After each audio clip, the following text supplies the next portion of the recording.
Mr. Fitzgerald, we're ready to begin. Well, then let's begin the meeting. And I believe that at this point, what we would likely do is we do have an agenda. Mr. Rogers, do we want to begin with general meeting procedures, Pledge of Allegiance and/or roll call for this special meeting? Yes, we do. President Brown will take us through that now. Thank you. I'd like to start this meeting with the Pledge of Allegiance. Please rise.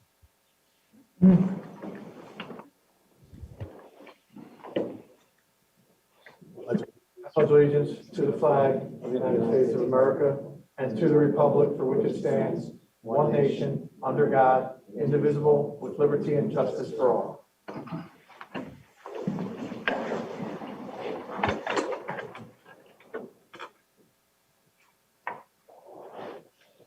Mr. Fitzgerald, I'd like to turn it over to you at this point. I'd ask if we could have roll call of the board members that are here. I'm sorry, let me pull my script up. Yep. Mr. Rogers, roll call, please. Sure. As I state your name, can you please state that you are present and can hear the proceedings? Dr. Haig, I am present and can hear the proceedings. Mr. Desnoyers, I am present and can hear the proceedings. Mr. Warsavage, I am present and can hear the proceedings. Mr. Neal, I am present and can hear the proceedings. Mrs. Dawes, I am present and I can hear the proceedings. Mr. Fields, I am present and I can hear the proceedings. Can you hear me? yes. Okay. Mrs. Mitchell, I am present and I can hear the proceedings. Mrs. Curry, I am present and I can hear the proceedings. Mr. Brown. I am present. I can hear the proceedings. Thank you very much. At this time, I would like to turn the meeting over to our special counsel, Mr. Fitzgerald. Mr.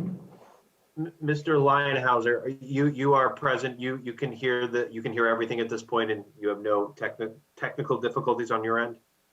That's correct. And your client is also present this evening?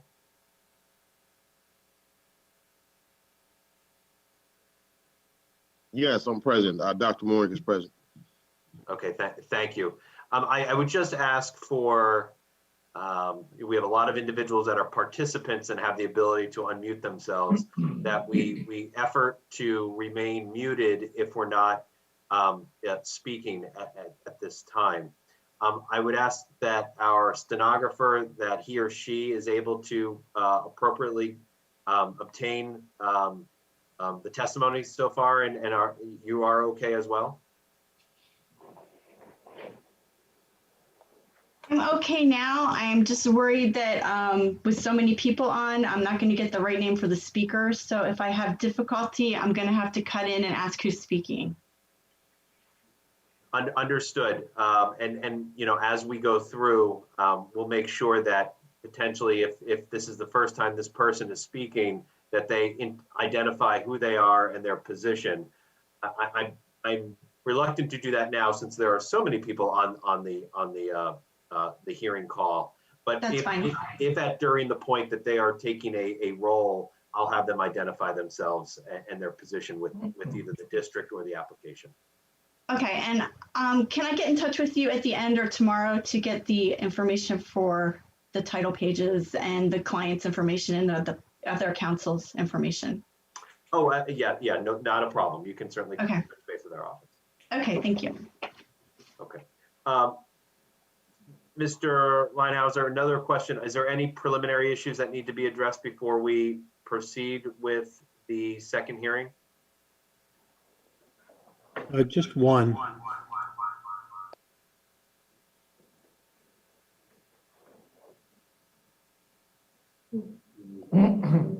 Mr. Lionhauser, I believe. Sorry, we're sorting out a technical issue on our side. Just one issue. I received from the district a copy of the chart of public comments that were read into the record last month. I noted that there were several public comments submitted but not read into the record. I had a brief conversation with Mr. Fitzgerald earlier today to raise my concerns about eliminating comments, both in favor of and opposed to our client's application. He explained to me some of the bases for the district's decision on that front. I just wanted to reserve the objection for the record on the elimination of those public comments. And I spoke to him earlier today about asking for that opportunity. In addition to that, I apologize for the inconvenience of the board, but I have a commitment that is, I was unable to move this evening, and I do ask your indulgence to allow me a short break shortly after 6 p.m. this evening that I may take care of that. It's an issue that unfortunately I must address this evening, and I apologize to the board for making that request and hope that you will allow me that 10 minutes to take care of that issue. They were the two issues I had on a preliminary basis.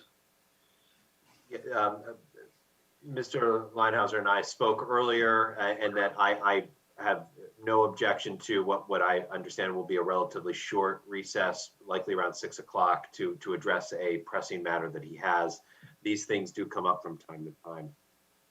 An additional matter that I wanted to note, it had come to my attention this morning through a discussion with Mr. Craig Rogers, issue surrounding the volume of public comment for this evening. As I understand the practice of the school district, they receive electronically through email public comment from the individual who desires to make the comment. Obviously, for purposes of the record we're developing, we continue to be in the midst of the COVID-19 pandemic, and we are continuing to have hearings remotely where we've modified how public participation occurs. In this instance, what typically occurs in the district is that they would read the email comment for up to 3 minutes and then move on to the next email.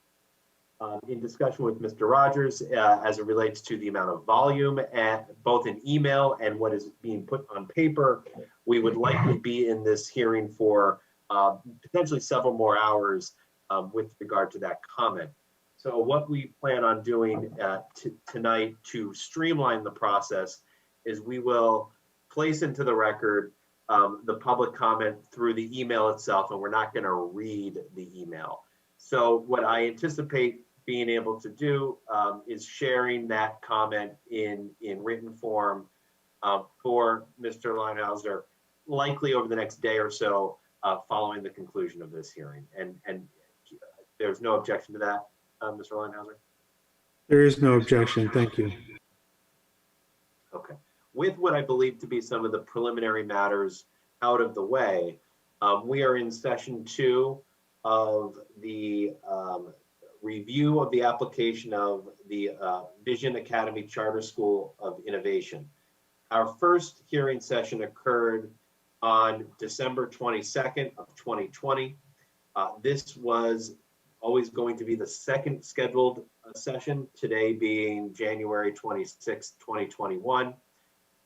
In this session, it is my understanding that the administration of the school district has reviewed the application and will be providing a review of that application and potentially questions of the applicant. And then any applicable members of the board of directors may have questions as well, and we'll reserve time in that regard.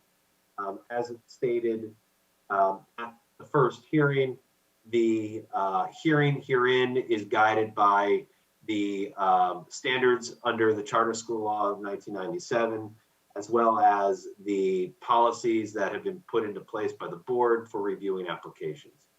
So with that understanding, and with all preliminary issues, I believe, out of the way, Mr. Rogers, we, I believe, are turning this over to the administration. Who will be the first person to turn it over to? Dr. McGarry.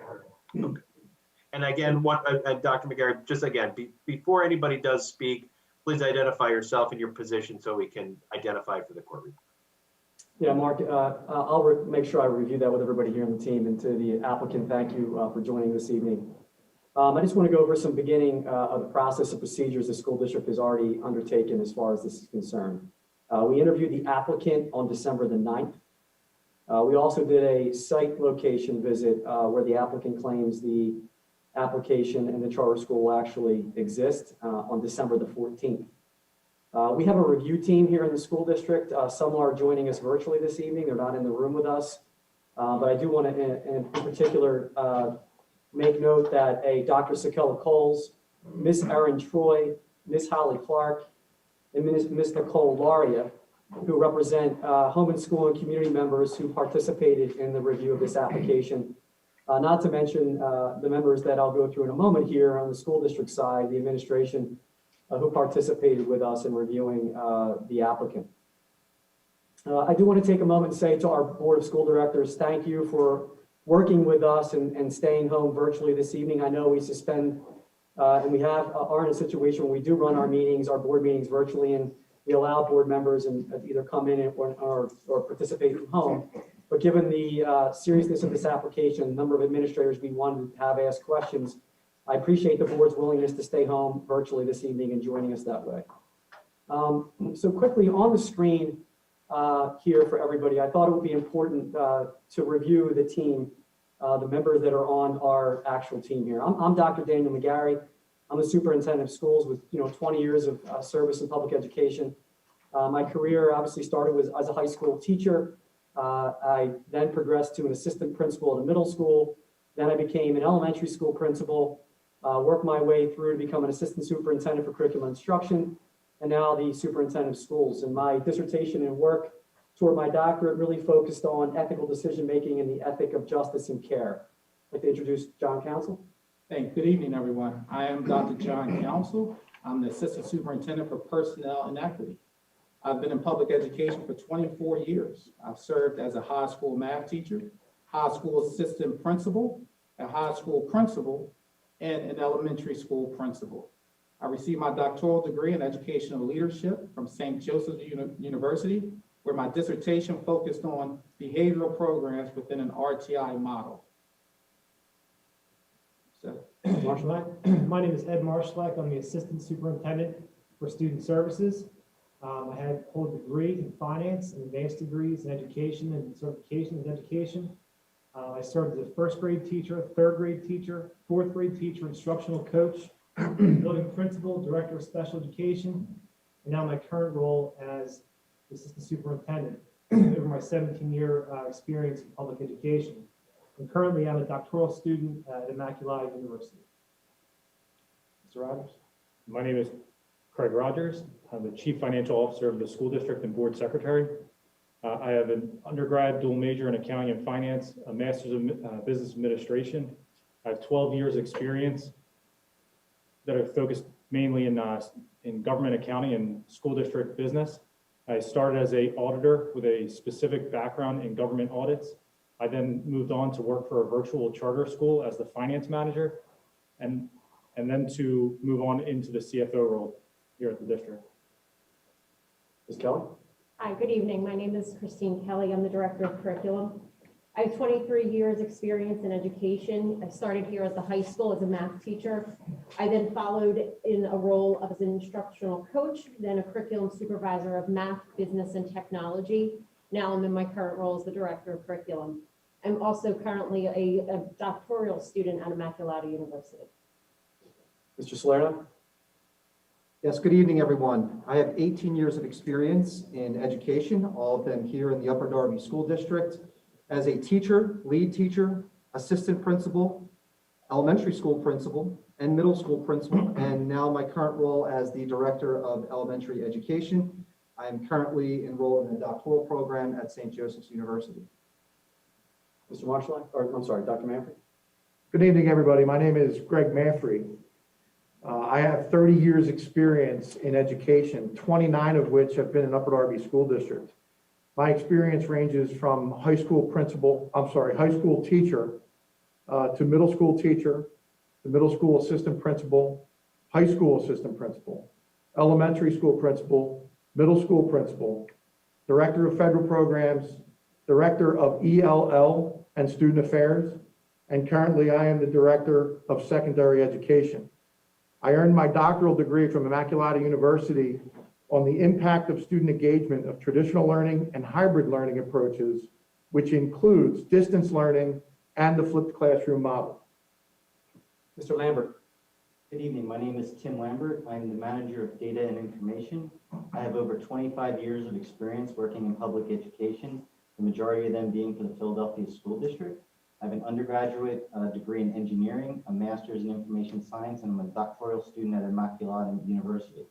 I handle primarily the demographics, geographic information systems, and a fair amount of student data for the Upper Darby School District.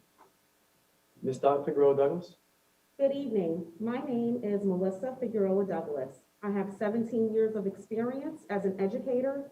8 of those years were here for the Upper Darby School District, where I have served in the following capacities: as a science teacher at Beverly Hills Middle School, a lead teacher for our alternative programs, assistant principal at Beverly Hills Middle School, and currently as your supervisor of equity. Thank you. And we'll continue to make sure we tell you who our names again as we begin to ask our questions and move through the presentation. Hey, Dan, this is Ed Brown. I'm sorry to interrupt you. Do we need to do the policies for having a remote meeting for this meeting? I think we're okay. Mark, do you agree? I'm comfortable with the fact that we're okay, and part of the fact, due to the fact that we did approve it for the start of the hearing, and this is just the extension of the hearing process. Okay, my apologies for the interruption. That's no problem.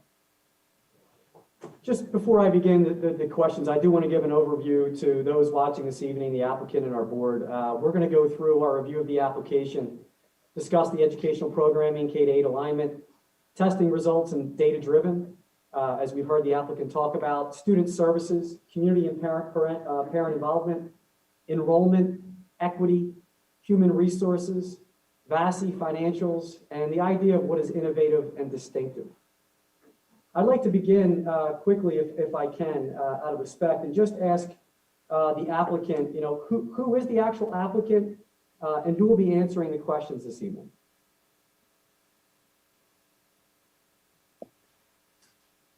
Thank you. Well, the applicant is Vision Academy Charter School of Innovation. The founding board is identified in the application that was submitted. And depending on the nature of the question you ask, the best member of the applicant board or myself will respond to the questions. It depends on what the nature of the question is, who will be the respondent. Okay. So is it fair? Is that Mr. Leinhauser? I'm sorry, I didn't. Is that who is just speaking, Mr. Leinhauser? Yes, that's counsel for the application, correct. So is it fair to say that I should direct my questions to you and then you will farm them out to the individual? I just want to make sure I'm being respectful of the process. That's all. I think what you can do is put out the question and then they will ultimately decide who will be best to answer. I think they'll know. I mean, I think they'll understand. Sure. So I'll start off with Mr. Leinhauser just brought up, which is the idea of the board members and how they come about. And the application refers to Act 22. And then it cites the mission of the Upper Darby School District. I won't read it word for word, but it cites the mission is to provide a comprehensive and challenging program. My question is, how does Act 22 play a role in furthering this, as you state in your application?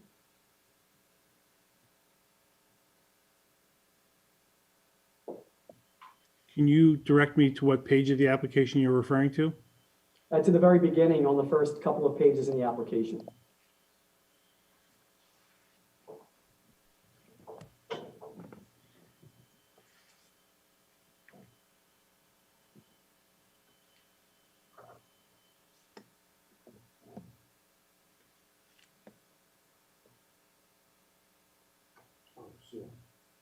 Thank you. What's going on? I'll read to you what it says. It says, through the use of Act 22, the founding group believes that it will be able to create an innovative school that will serve as a valuable asset to the district's portfolio. And I want to highlight portfolio moving forward of public schools and help the district fulfill its mission that states the mission of the Upper Darby School District is to provide a comprehensive and challenging educational program which encourages all learners in a safe environment to respect others, value education, and appreciate and contribute to their community as confident, independent thinkers. There are words, but you're in your application. You say through the use of Act 22. Further clarity is, how does Act 22 play a role in this?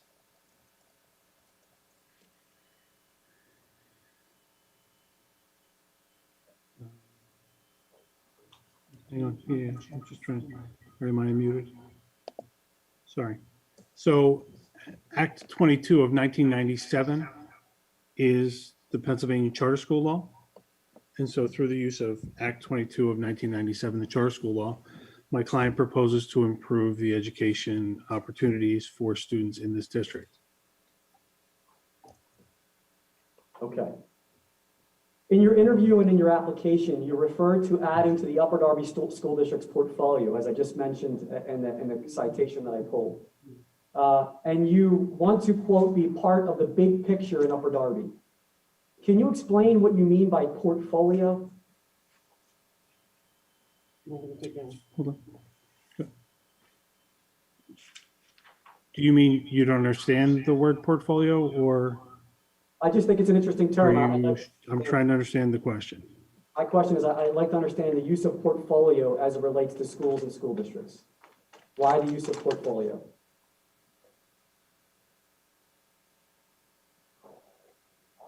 You're muted, I'm sorry.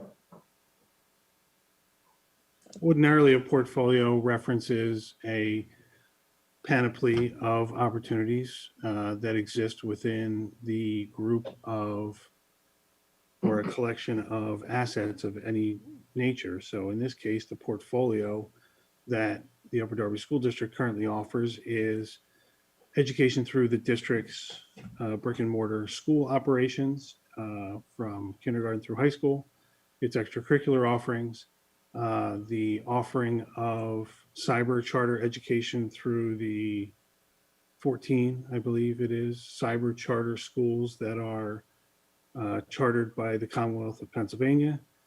At present, it's my understanding that there are no brick and mortar charter schools in the Upper Darby School District.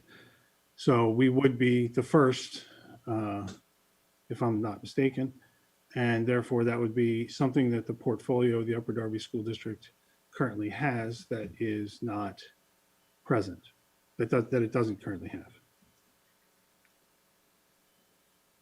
In your application, you refer to Margaret Spellings as the former Secretary of Education. Do you know when she was the last Secretary of Education and how many secretaries of education have held that position since her time in office?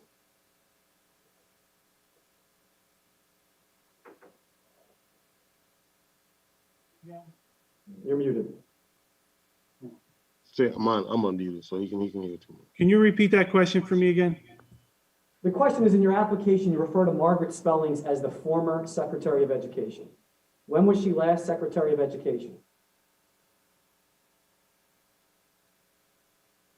I do not know. Okay, 2012 is the last time. And I asked that question because I continue to notice outdated references and citations that are not relevant to the educational expectations we face today in the application. And my questions that I'll move forward before we go through the actual review of the curriculum aspects. Is this application virtually the same application that was submitted in William Penn in around 2012, 2013, and most recently in Southeast Delco? You're muted again, I'm sorry. You're muted again, I'm sorry.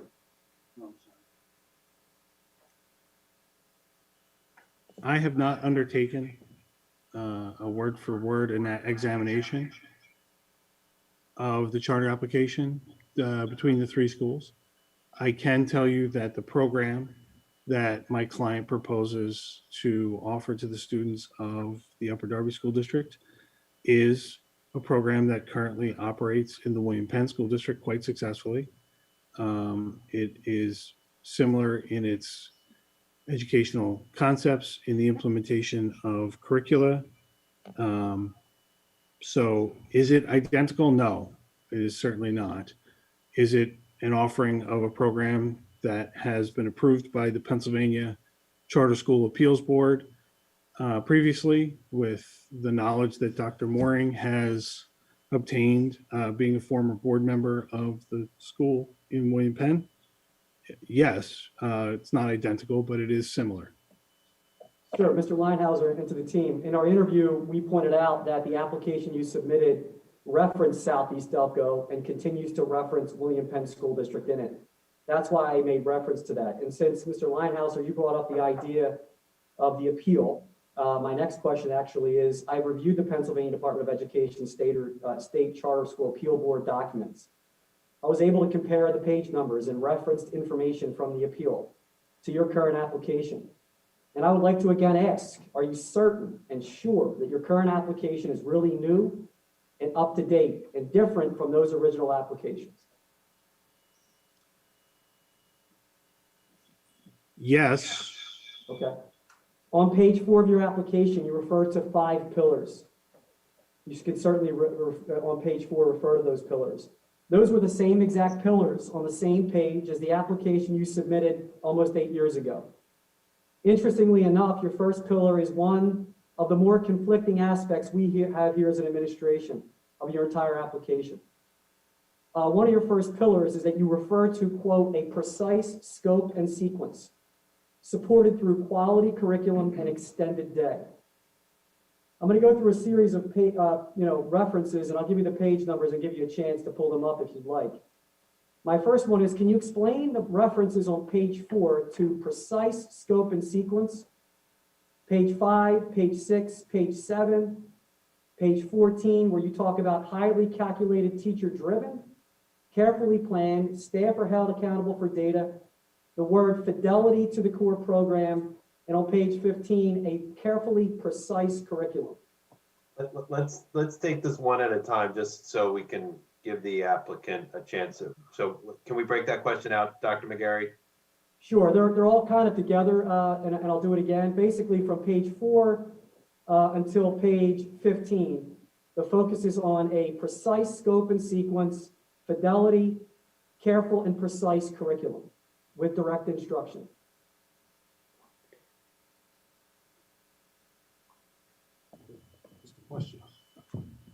Yeah, what is?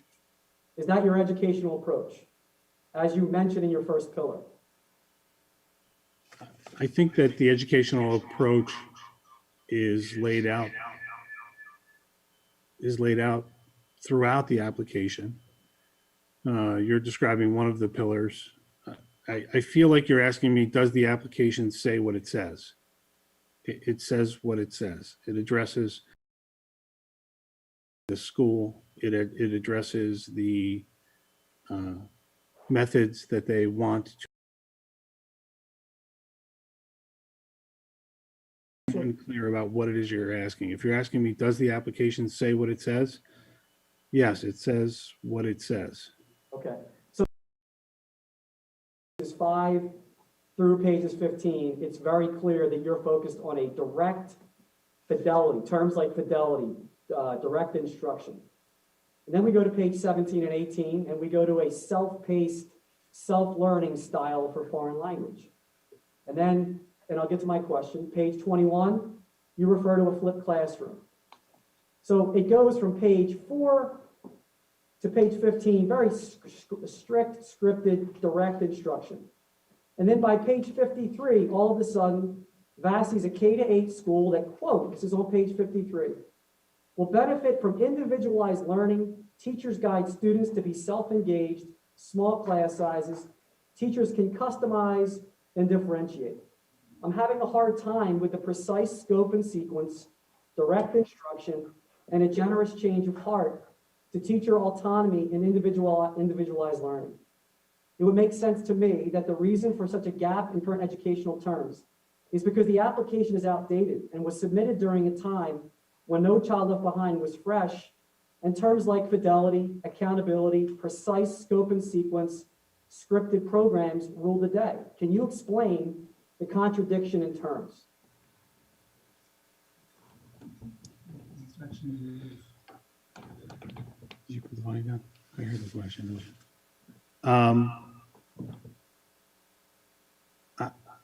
Sorry, we're just working on a technical issue here. I don't submit to the premise of your question that the terms are contradictory. You can foster an individualized approach or tailor educational approaches to the needs of a student while at the same time adhering precisely and implementing with fidelity an educational program that you are proposing for the school. Benchmarks to be met and student curricular pieces can be adhered to with fidelity while also tailoring that education to the needs of students. I suspect the educators of the Upper Darby School District often do this for their students. They have a curriculum that they are implementing while also focusing on the individual needs of the students in front of them. So if your submission is you cannot walk and chew gum at the same time, I don't agree with that submission. And I would say to you that you have to read the application in its entirety to get an understanding of the approach. You've used the words outdated a number of times in your presentation thus far. I don't agree that a program that is successful, no matter how old it is, should be cast aside merely because it is not in vogue or what's currently fresh, I believe was the word you said. So from that perspective, I would encourage you to read the application in its entirety and get an understanding of the education program that my client submits to the school. Yeah, we read it entirely. We'll get to the breakdown of all those comments in a second, as soon as I can get through these questions. And we can agree, disagree on this part. Can you tell us how direct instruction is new and innovative, and how the flipped classroom concept is new or innovative?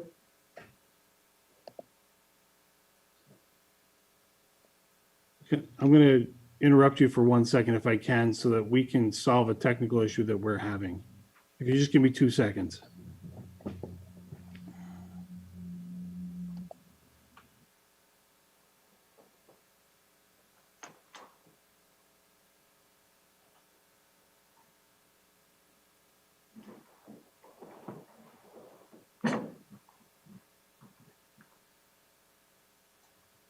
Mr. Fitzgerald, this is the court reporter. Yes. Can we stop sharing the screen so I can see who's speaking? Right now, when they're sharing the screen, I only have 4 people up and most of them are not speaking. Well, I believe that we're probably on the verge of some sort of presentation by the administration. Dr. McGarry, do you have more questions that are specific to the application before you go to that presentation? We could stop. I'll tell you when to screen share, but Mr. Fitzgerald, does it matter that who we have in the room in all places at all times? Is that part of this? Forgive me, I apologize for stepping away to solve a technical issue.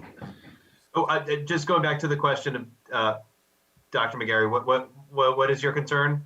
First, I can certainly stop screen sharing. We're not to the point of going through all the questions with the application, so we could stop screen sharing and we'll get back to having to use the presentation. My other part is it important that we talk about who's all in the room with everybody for these presentations?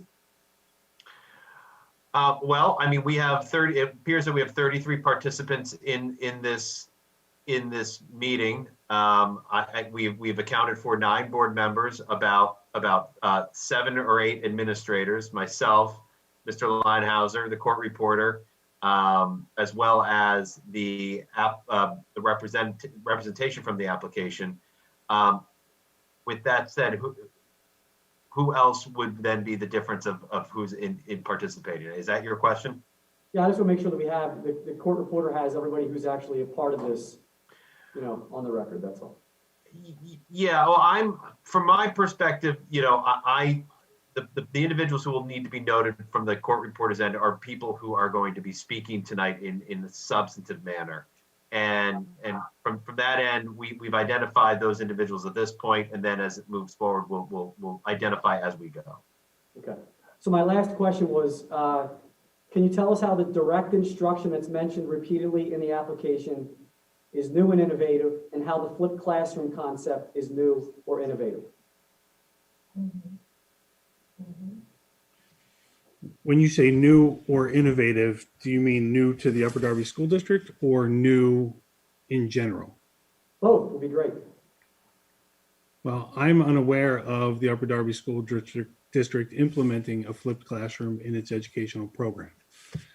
And so it would be a new offering to the students of that district. If I'm mistaken, I'm sure you will take the time to correct me later.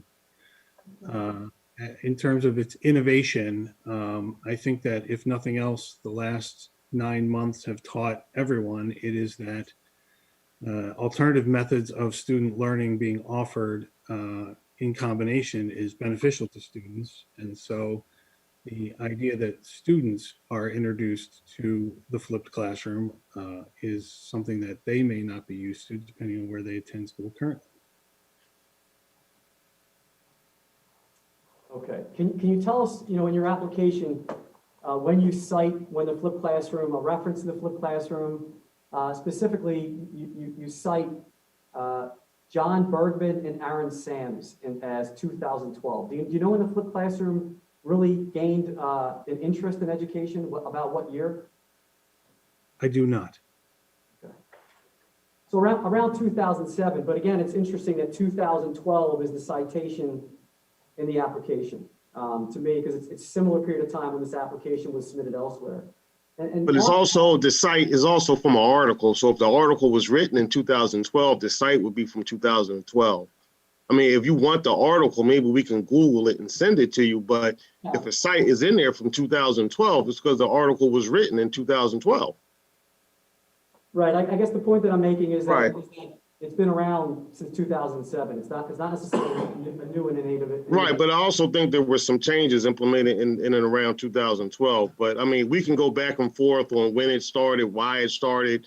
I think, but the fact is that it's something new that we were wanting to implement in the application. Okay, so then in your goals, 80% of the students in 6th through 8th grade are anticipated to participate in that. So if it's an important part, Dr. Mooring, I believe that's who I'm speaking with. I appreciate you answering the question. Why are only 80% of the students expected to participate in the flipped classroom? Because in the application, we said we're not implementing it for every grade level. So we're looking at 4th on up, and that's about 80% of the school. Yeah, but your application actually says, and your goal specifically says 6th through 8th graders, 80%. Now you're saying 4th. So is it 6th through 8th graders or 4th through 8th graders? I'm sorry, 6th through 8th grade would be participating in flipped classrooms. 80% of them? No. The middle school portion of the school will participate in flipped classrooms. Yeah, I'm sorry, but your goal specifically says 80% of the middle school portion would be 80% of the school. Hold on, let's just make sure that we get a question out and then an answer, because we're in this environment, it's difficult. Yeah, I'm just, Mark, again, I'll ask the question. No, that's fine. Go ahead again, Dr. McGarry, go ahead. The application says 80% of the students in 6th through 8th grade are anticipated to participate in a flipped classroom.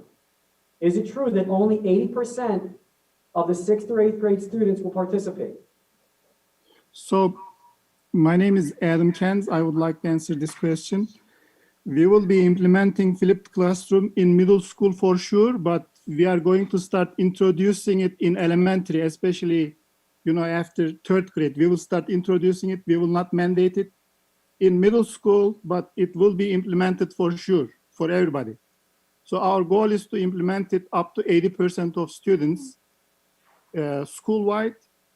Middle school is mandated, for sure we will implement it, but in upper elementary, we will start introducing it. Mr. Kentz, could you please identify yourself? You just indicated who you are. What is your relationship to the So charter? I am one of the founders, board members. So Mr. Kentz, if I could just clarify, because what I'm pulling from is from the application. So you're saying all of the 6th through 8th grade students, not 80%, because it's way it's written in the application is 80% of the students in 6th grade. That is true. Sir, Mr. Kentz, Mr. Kentz, please, Mr. Kentz, introducing Mr. Kentz, please stop. From 3rd grade and up, but our goal is to implement it 80% at least. Mr. Kentz, I will have to mute you if you don't stop. A question was asked. I've asked that if you're answering a question, that you wait for the question to be completed. We have a court reporter trying to take testimony. So again, Dr. McGarry, were you able to get out your question? And were we able to pick up on the question and answer? Would be the question to the court reporter. No, please repeat the question and the answer. Yes, I apologize. So the question is that in the application, it refers to 80% of the students in 6th to 8th grade are anticipated to participate in a flipped classroom. Is it true that you're only anticipating 80% of the students in 6th or 8th grade that participate in this innovative process? Dr. McGarry, can you point to that in the application for me, please? Sure, I'll pull it up in a second here.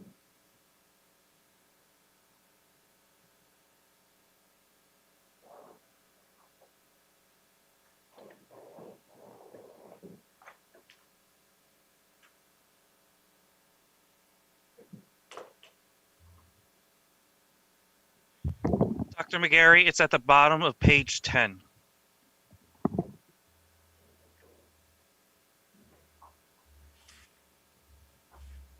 Yes, it's at the bottom of page 10 in the application. So for clarity, it doesn't say only 80%. It says at least 80%. Well, it's a goal of the school district, and I want to know why, if it's a curricular approach to teaching and learning, why would 80% participate in something that is so innovative? Well, before my client provides the response that they want to, having a goal of at least 80% of the students doing the work outside of school that we request of them in many school environments would be a fantastic outcome.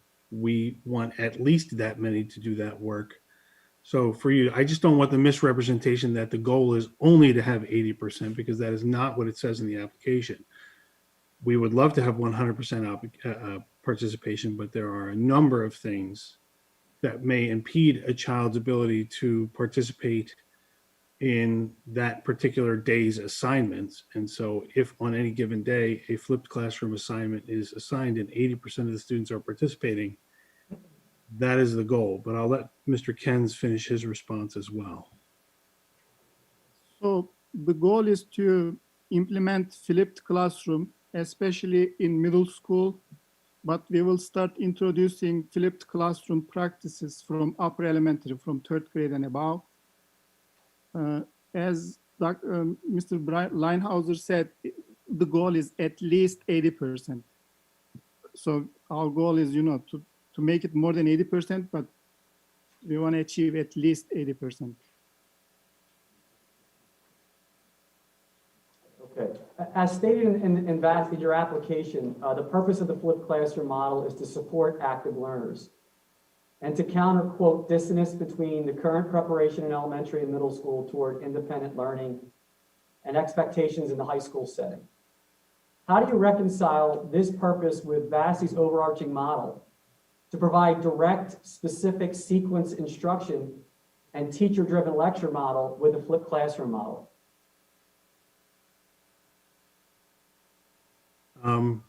Just for clarity, if you read the entirety of the application, and I'm sure you have, you understand that the flipped classroom that's being implemented is not a full-time educational model that the school uses. The use of the flipped classroom is part of our educational program in combination with the other components that we have, and that's made clear in the application as well. So great. So that segues into my next question.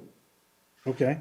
How many hours a day are students either in school or participating in the flipped classroom? How many days, how many hours a day, or how many hours a week? So the flipped classroom is for after school and for learning at home activities. So it might be every day for some subjects. It might be a couple days for some subjects. So it is a matter of training and deciding on those with the teachers. I think that was Mr. Ken's. Mr. Ken's, if you're going to answer these questions, the follow-up to that would be, how does that work for students with disabilities or English learners, the flipped classroom?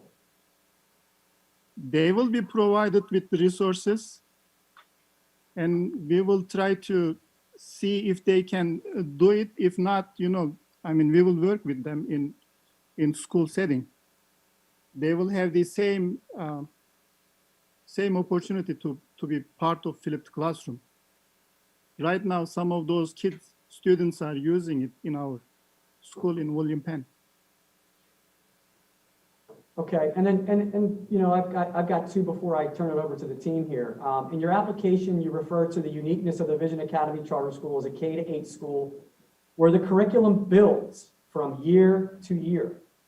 The application provides an overarching vision of the school. Again, I go back to that idea of it building from year to year and being direct, explicit, but we'll let that go based on some of your answers. I guess my next question is, how is the vision different from or more innovative than Upper Darby School District? As a preliminary matter, your council will, I'm sure, advise you of the Charter School Appeals Board and the Commonwealth of Pennsylvania's point of view that uniqueness in education and diversity in education opportunities is not required to distinguish oneself specifically from the district wherein you are making application, but rather providing an educational choice or opportunity to students unique or distinct from the district opportunity is in and of itself a unique opportunity for students to learn. So the mere fact that a charter school, a brick and mortar charter school would exist within the bounds of the Upper Darby School District is satisfactory of that requirement under the charter school law. Yes, I'm aware of that. I appreciate you clarifying that.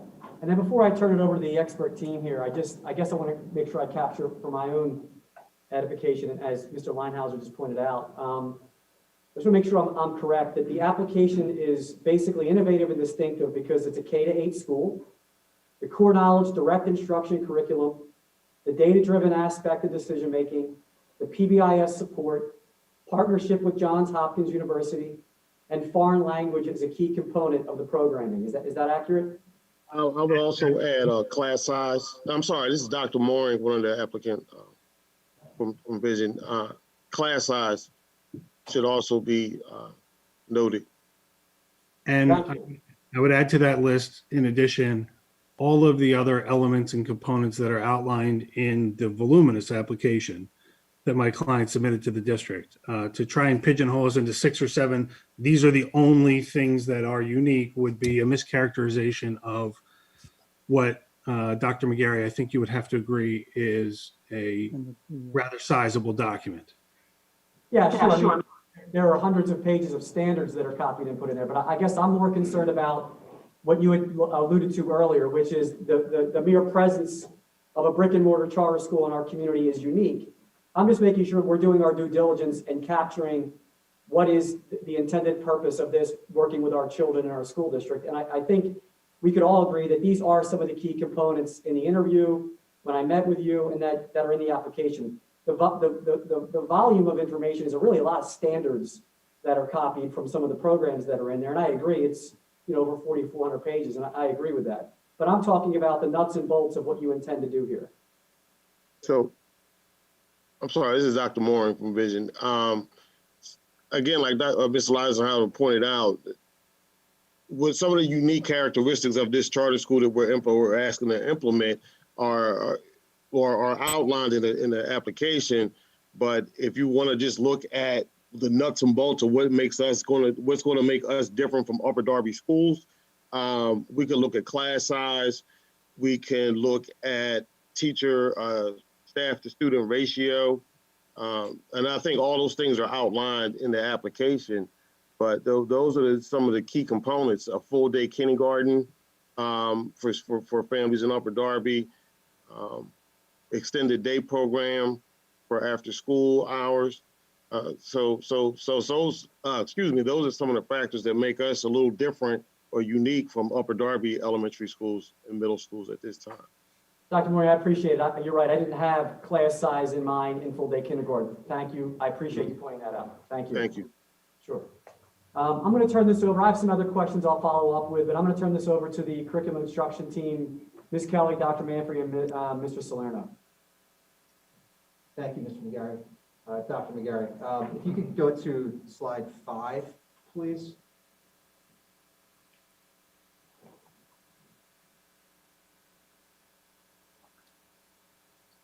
If you can see on this slide, This is the whoa. This is the corporate. Who's speaking, please? Sorry.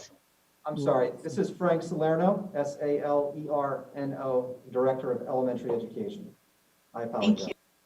You're welcome. As you can see on this slide, the recently adopted Upper Darby School District Into Reading HMH ELA program, which was published in 2020, utilizes research and evidence-based elements of comprehension, vocabulary, fluency, phonemic awareness, and phonics. It also includes whole group, small group, and one-on-one instruction in reading, writing, speaking, and listening. If you could go to the next slide, please. This slide provides a snapshot, although it's difficult to see. There's a lot of information on here of our third grade ELA standards aligned curriculum map. Upper Darby School District has curriculum maps like this one for all subjects in grades K to 12 that clearly demonstrate an alignment to Common Core standards and realistic pacing guides. In the Vision Academy Charter School application, the pacing guide for the core knowledge sequence in the area of English language arts calls for 30 days per unit for some grades, but the dates listed indicate less time per unit and do not indicate when assessments take place. Generally speaking, it appears that the Vision Academy Charter School has many different pieces, including open core and core knowledge sequence for ELA. We're just curious how it all fits together. So could you please describe your scope and sequence as it relates to your ELA program? So this is Mr. Kent. I would like Ms. Hamilton answer this question if possible, please. How to teach to core knowledge sequence?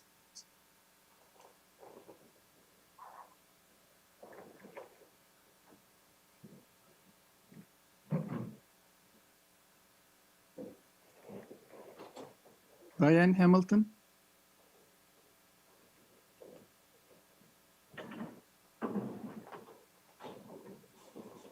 I believe she's on this meeting. I'm sorry, I didn't realize I was on mute. This is Diane Hamilton with Core Knowledge. I can't speak to this specific application. I have not seen the application. Ma'am, I'm sorry, you're breaking up. Sorry. Not speak to their application. I can only speak We to cannot hear Core you. Knowledge. Nope. Can't hear me? No. All right. If you want to answer, then I can try calling in. We're gonna have to. You're gonna have to try to find a better connection, ma'am.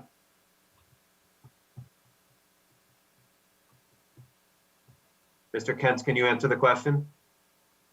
So we already submitted the curriculum framework for ELA. I mean, we will align the content to state standards, and there is also a document called a correlation document between state standards and core knowledge sequence. So, I mean, we will manage it, core knowledge is a sequence. So while we are teaching to core knowledge sequence, we will be covering all the state standards as required. Thank you, Mr. Kentz. Just specifically, there were examples that stood out to us. For example, in second grade, unit 3, it consisted of 30 lessons, was scheduled from November 25th to January 3rd. And if you have a winter break that leaves approximately 24 days for instruction with no time for assessment, and the question just kept coming up to our committee, how and will curriculum assessments be administered? And then how will the curriculum assessment data be analyzed? So we will have an assessment calendar. Teachers will be doing their formative assessment and everything else. So school-wide, we will have an assessment calendar for diagnostic assessments and benchmark assessments and things like that. That is Stop you for a second. maybe not in the application, but we can provide that to you. Somebody is on and needs to mute themselves.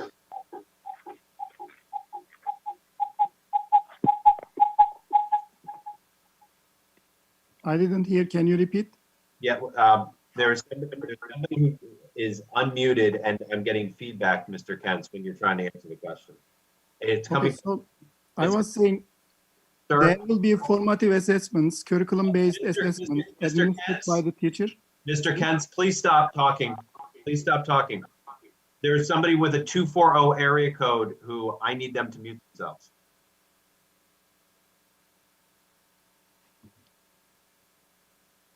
Okay. Mr. Fitzgerald, we can move on if it's okay. I can move on to our next point. If you wouldn't mind moving the presentation to slide 7, Dr. McGarry. What you can see here is just the importance of building a strong foundation for literacy in grades K to 2. It's paramount, as is having standards aligned, evidence-based, and research validated programming. However, we know that simply having fresh new programs that have been adopted in accordance with school board policy isn't enough. A school district also needs highly qualified and experienced educators in front of students. To that end, we have many wonderful partnerships with nationally recognized consultants. And at the very top of that list is our partnership with the AIM Institute for Learning and Research. At this time, I'd like to introduce Saruchi Keenhill from the AIM Academy for Learning and Research to highlight our partnership with AIM and the work that we are doing to build capacity. I do want to note that obviously we are up against the requested break at 6 p.m. So Saruchi is going to have only a few minutes of comments, and then perhaps we can enter into our break that was requested at the beginning of the presentation, if that's okay. If I might, I did alert my call that I might be a few minutes late. I don't want to shortchange her presentation on this, so I appreciate your consideration of my time. If it goes over a few minutes, I don't want her to cut herself off. I want her to get her full opportunity to present. We appreciate that. Thank you. Saruchi, thank you for joining us.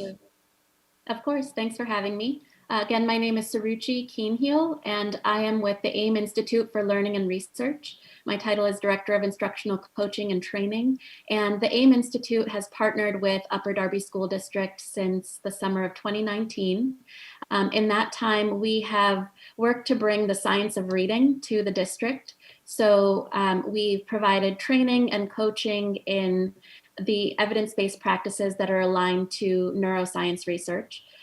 So teaching the teachers and administrators about practices in oral language, phonological and phonemic awareness, phonics, fluency, comprehension, vocabulary, assessment that are all in line with the science of reading. And we worked with 34 teacher participants and 13 administrators in elementary and at central office. And the way that we operate is that we aim to increase teachers' knowledge base in the science of reading and to drive their student classroom practices to be in line with the evidence base in order to increase student outcomes. So the programming looked like, first of all, digital coursework, where we gave a survey of the science of reading to the teachers and to the principals and other administrators. Aside from that asynchronous coursework, the participants had 8 synchronous community of practice meetings. So in the asynchronous coursework, folks learned the theory and about the research that points to these evidence-based practices in the different areas that I mentioned that were identified by the National Reading Panel to be critical pillars for reading instruction. Aside from that asynchronous coursework, those synchronous community of practice meetings focused on implementation at Upper Darby. So having participants think about which of the new practices they'd learned they should focus on applying first in their classrooms, and what resources could they use, what tools could they use directly with their students, as well as what could they use to continue building their own knowledge base. And then we provided coaching and consultation visits to the elementary schools as well. And so we visited teachers in their classrooms. We had meetings with principals and other administrators. And again, the goal was to have the educators working with their new and deeper knowledge base in the science and have that translate into classroom and school practice. We also provided classroom fidelity tools to support the administrators with doing learning walks that were aligned to the science of reading. So looking for teacher behaviors that were promoting students increasing their phonological awareness or increasing their development of comprehension practices. Our consultation has continued, it's ongoing, and we've also provided some interaction with families. So at Upper Darby's most recent parent night, we provided 2 sessions, one focused on the elementary grades and one on secondary. And we spoke to practices that parents can use to support and reinforce the instruction that's happening in the classrooms, whether they be brick and mortar or hybrid or virtual during this ever-changing time. And that those sessions were well received, and those materials continue to be made available to participants at Upper Darby's website. So moving ahead, we've applied to continue doing work with Upper Darby under a grant from the IES, as well as the Foundations for Delaware County. And our plans are to work with more teachers on Pathways to Proficient Reading, which is that overview of the science of reading. So working with any kindergarten teachers that did not get that service in previous years, and then to expand to first and second grade teachers as well. Working with more leaders in the school district through our Pathways to Literacy Leadership, which is a survey of the science of reading, but directed towards an audience of coaches, principals, assistant principals, district leadership, and focused on not only classroom practice, but system level changes that can be made to support the science of reading. So things like scheduling and professional learning communities and curriculum and assessment, those decisions that can be made in order to support the teacher's work. And then other coursework that we are also planning on sharing with Upper Darby teachers in the future is Pathways to Structured Literacy, which is a Orton Gillingham certification course. And so that's very explicit, systematic instruction in the orthography of the English language, so that teachers can be really targeted in providing services to students across the gamut, whether they're students in regular education, struggling readers, students who have documented learning differences, students who are learning English as a second language. And we also are exploring the idea of providing a course on writing, Pathways to Proficient Writing, in the middle school grades, 6th through 8th. So it's been a really solid partnership with Upper Darby so far, great dedication from the leadership and the teachers in both learning the theory and applying the best practices, because that application is where we see increases in student outcomes. And we're looking forward to continuing the partnership in the future. Thank you. This is Frank Salerno again for the court reporter. Saruchi, we appreciate your time and being here, and we value your partnership with the school district and look forward to continuing to work with AIM. So thank you very much for your time. At this time, I would typically hand it over to Dr. Manfred, the Director of Secondary Education, but if you'd like, we can take a brief pause, if that makes the most sense. Does this work for you, Mr. Linehaus? It would be wonderful. I appreciate your consideration. All right, let's effort for maybe a 10-minute. Does 10 minutes work? 10 minutes would be perfect. Thank you. All right, so we're gonna reset. We're gonna recess for 10 minutes. We'll just hold tight, and then we'll return in about 10 minutes.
Go back.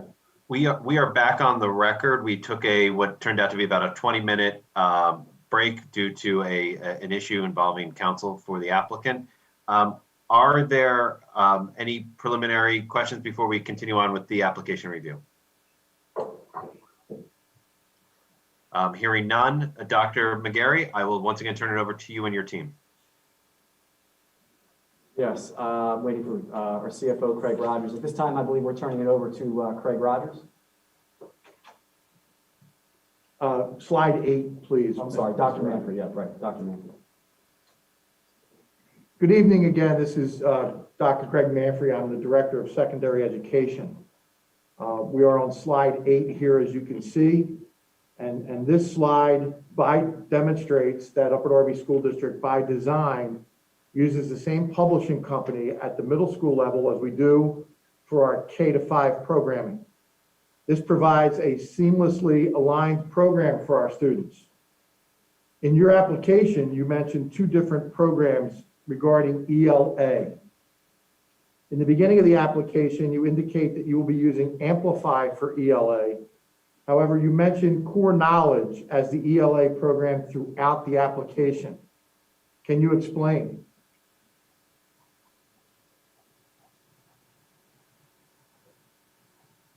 So just give me a second. This is Adam Kens.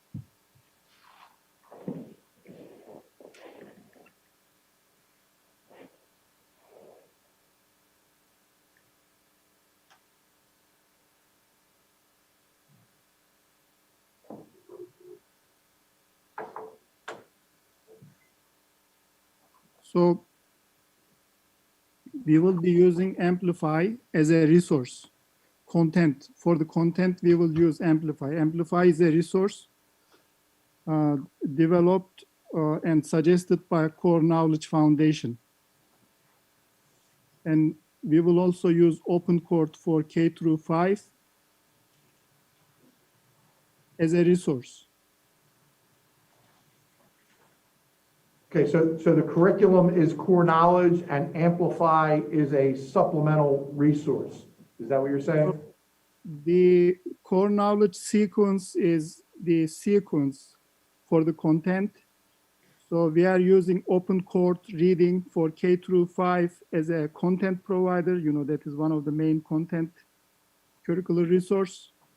For middle school 6 through 8, Amplify ELA is another curricular content resource. Core Knowledge is the sequence for the content, for the, you know. Thank you. This time I'm going to turn it over to Mrs. Kelly, who's going to talk about your math program and our math program. Thank you. Good evening. My name is Christine Kelly. This year is our first year implementing Envision mathematics resources at the elementary level. It's based on problem-based and visual model approach, and is planned for 80 days instruction with 60 minutes of math per day. Our teachers have been professionally developed by a consultant, Tina Fulgham, from Making Math Matter, on developing concrete, representational, and abstract framework for teaching mathematics. This professional development promotes a shift away from an algorithmic method and towards the 8 mathematical practices described in the Common Core standards. Next slide, please. EdReport.org is an independent nonprofit committed to ensuring all students have access to high-quality instructional materials. They publish free reviews of K-12 instructional materials using an educator-led approach that measures standards alignment, usability, and other quality criteria. On the screen right now, EdReport makes it clear that Vassey's chosen program, Singapore Primary Mathematics, does not align with the Common Core and PA Core standards. What process did Vision Academy implement in selecting Singapore Math, a program that is not aligned with the standards? So this is Mr. Kens. My answer is that we already provided a curriculum map aligned to state standards in exhibits. So we will do that alignment to standards, and we will, we will we have done it, it is in the exhibits already. Has Vision Academy conducted a gap analysis for those standards not addressed by Singapore Math? So in addition to Singapore Math, we are going to use Into Math also as a supplementary resource. Also, teachers are encouraged to use other resources to make sure that all the standards are covered for each grade level. So the framework we provided covers all the standards for each grade using Singapore Math and Into Math.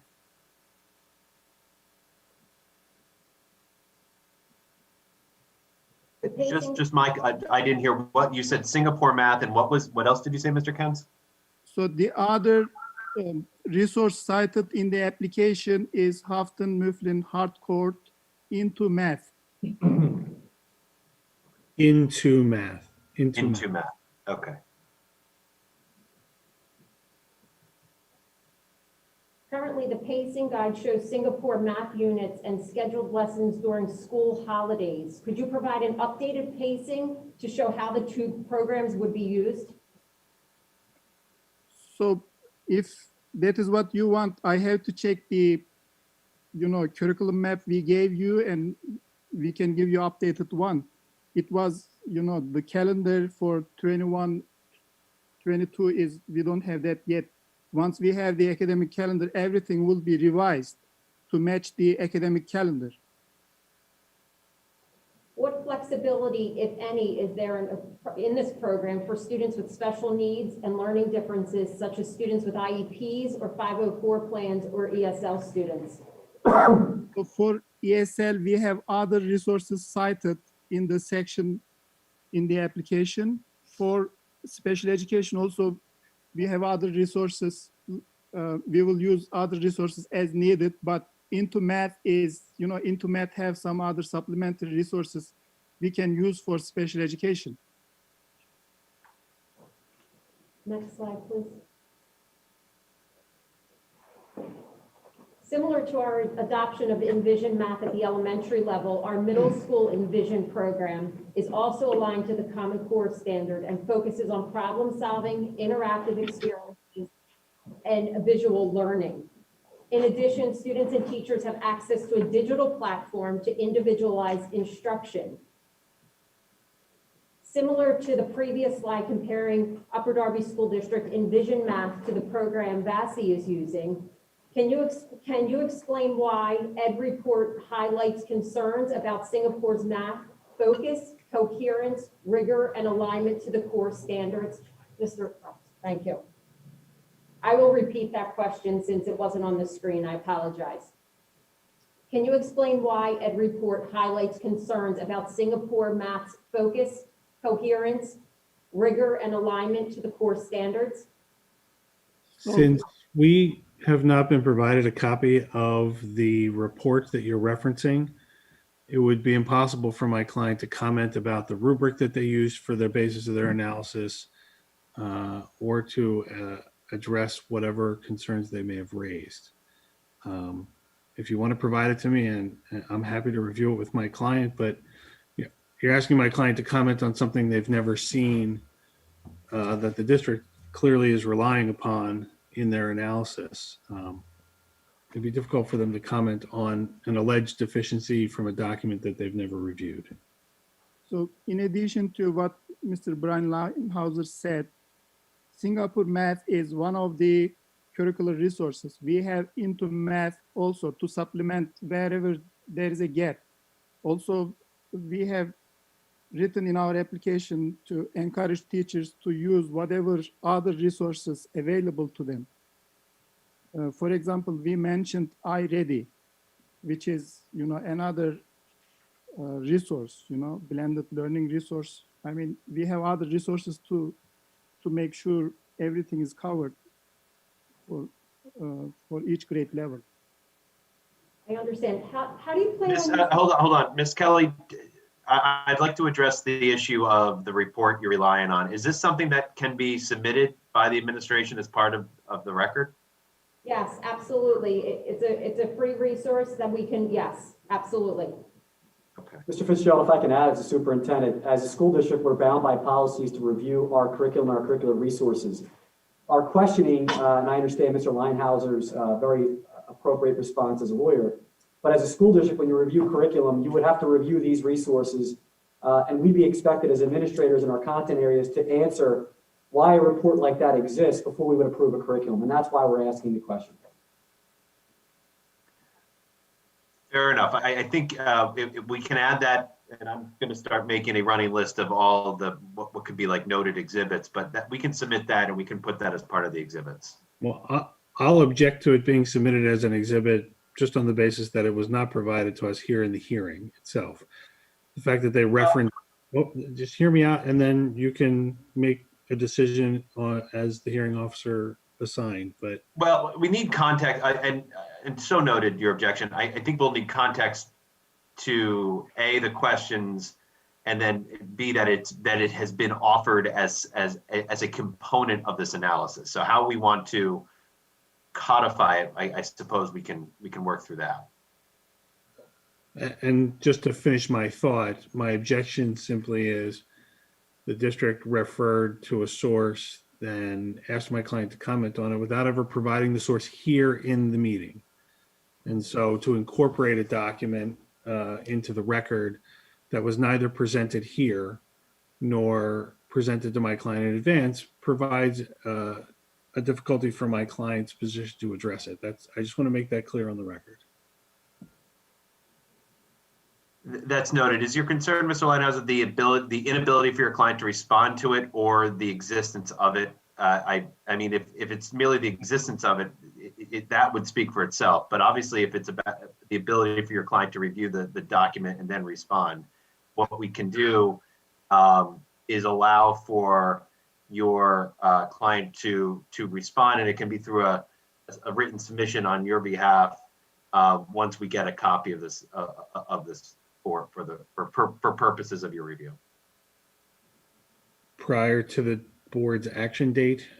Yeah, yes. What I think we can do is leave potentially for procedural and administrative purposes the record open, not the actual testimony record, but the record to finalize what documents are part of the record, maybe for the next few days, and give you a chance to review that document. I would do my best if you send it to me, I'll do my best to review it with my client and provide a response. Okay. Not knowing the basis of it, the foundation of their conclusions, I don't know who sits on the board that does this review or any of those things, so I can't provide a comment to who they are. I don't question. I don't know anything about their credentials, so I can't even question the credentials of the people that have commented since I don't know who they are. Okay. Thank Very you. good. Yep. I have a follow-up question to the HMH Into Math program that was just mentioned. That is another core program. So how is that core program going to be used in support of your core Singapore program, as you mentioned in your application? Will both consumable materials be purchased? Yes, we will purchase consumables, digital version, print version for both the resources. Both of them will be available for teachers to use. And for the students as well? Yes. In addition, our middle school math courses provide students with an opportunity to gain high school credit. Will VASI offer the same opportunity?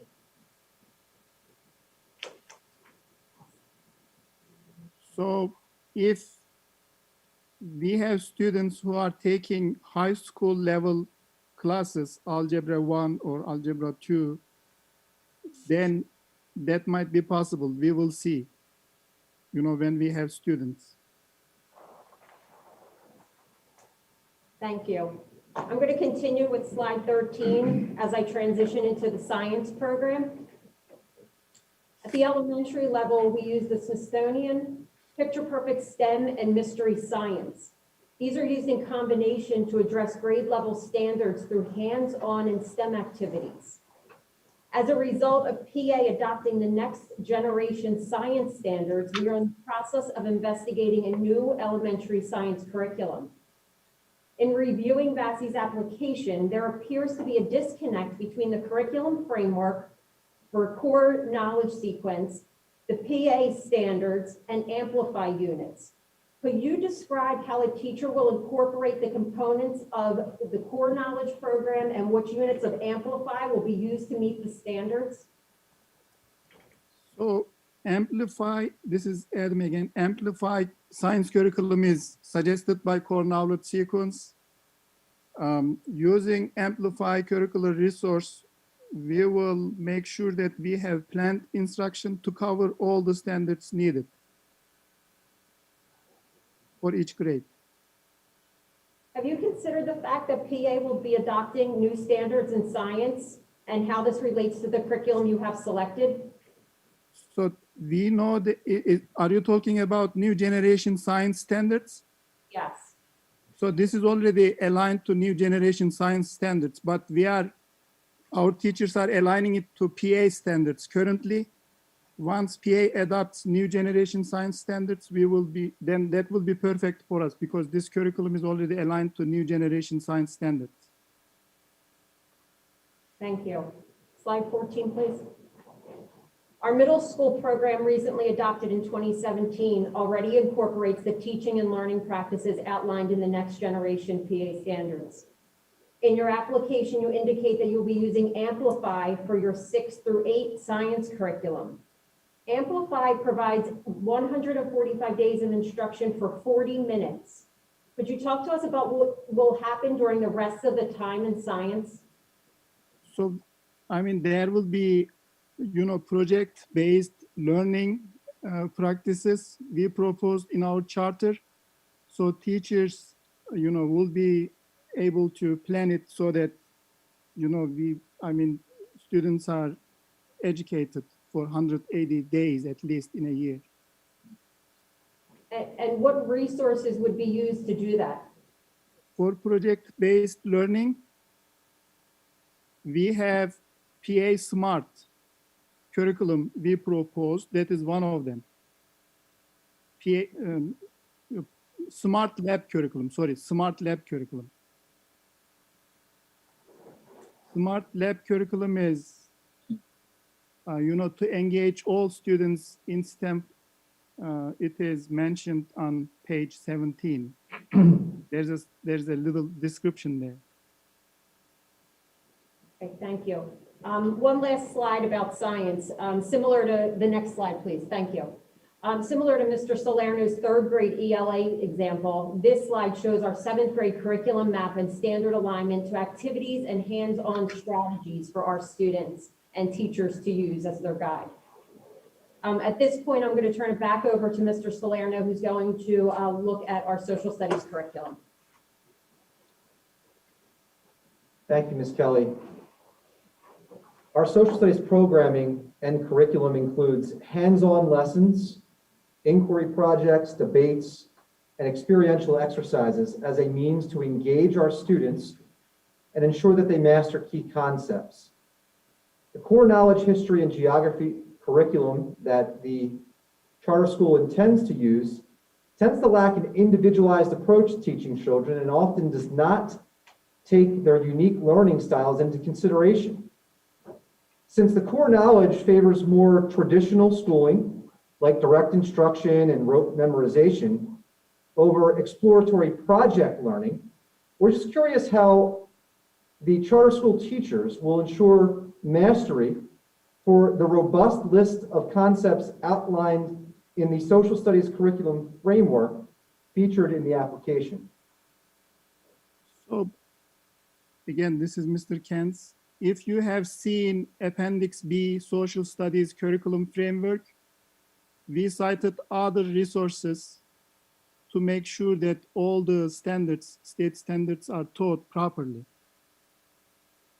For example, we are planning to use impact social studies for kindergarten through 5 as needed, in addition to core knowledge, history, and geography resources.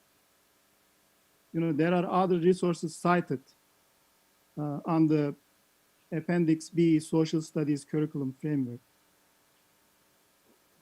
And there So will much be- like, sorry.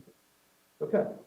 So much like the ELA program, you are going to supplement the core knowledge, history and geography curriculum with additional core programs as well. Is that right?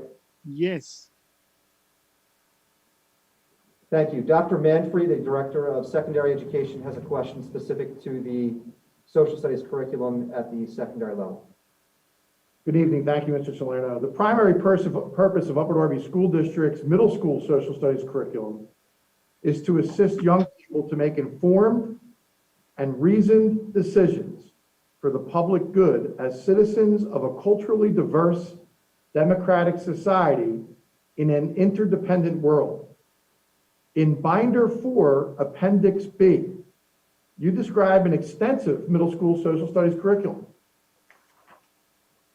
According to supplemental submission number 1, you will be dedicating, 4 days a week for a total of 157 minutes a week of instruction in social studies. How do you propose to meaningfully provide comprehensive, relevant, student-centered instruction in that amount of time?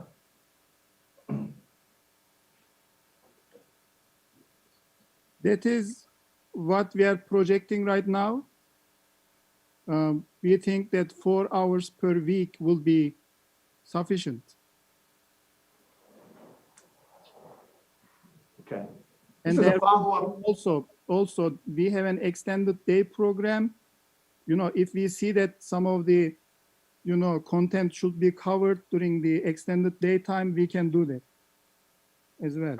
Thank you, Mr. Kentz. This is Dr. Manfrey again. We will be getting to the extended day program. We have some questions around the extended day program as well. I just have a follow-up question to some of the things that were stated to Mr. Salerno's question and Mrs. Kelly's questions and my questions surrounding core knowledge resources and additional core content curriculum being used as supplemental resources.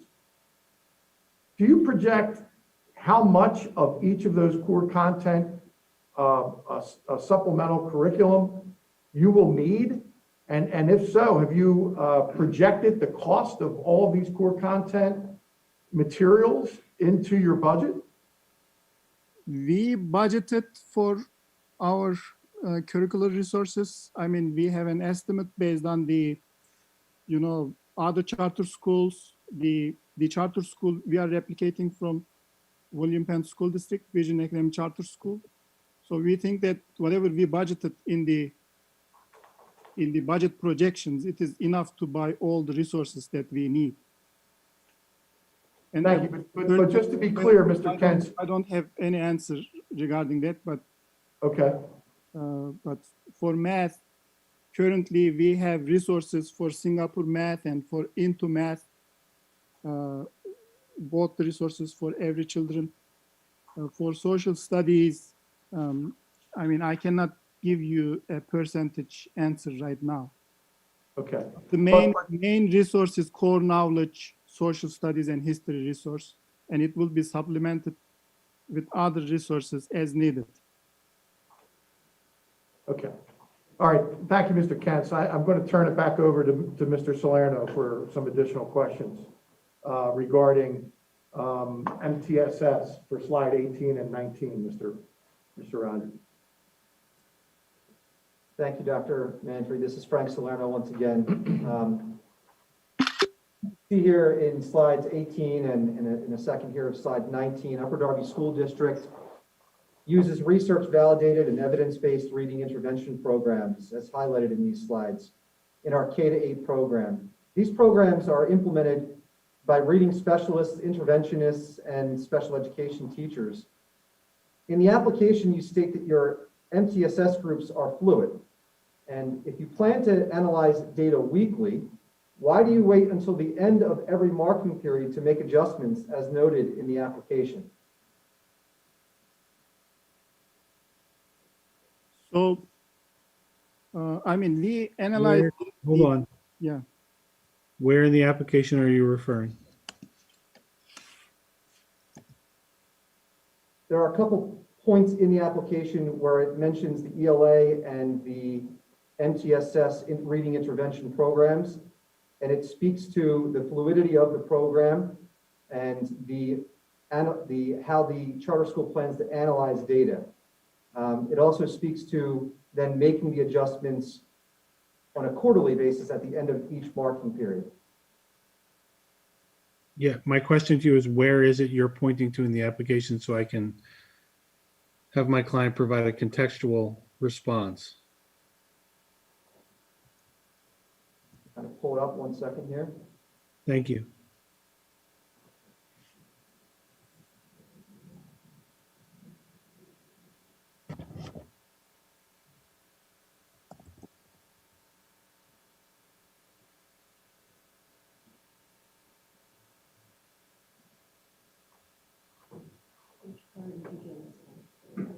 You got it, Kristen? Page 30 begins the response to intervention and MTSS models with data collection.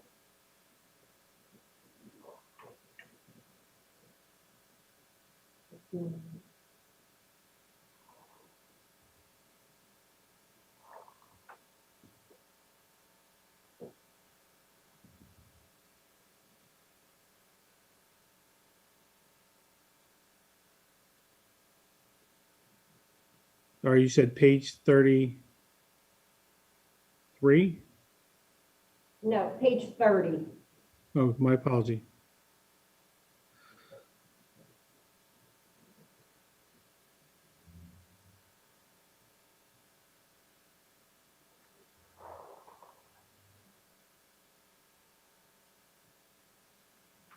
It's Dr. McGarry. It's the second to last paragraph.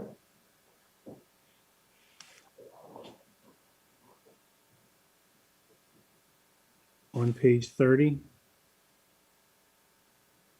Bottom of 31, begins on 30, but the second to last paragraph on the bottom on 31.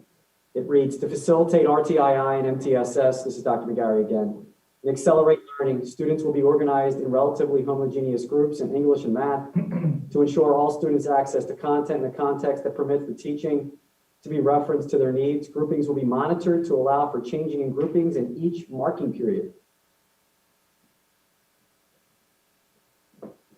So, Okay, so, but in the entirety of this section, you recognize that to meet the needs of students, that we also state that, and I can find it if I need to, on a day-to-day basis, the teachers, special education and classroom teachers are responsible to monitor and report back the progress of students.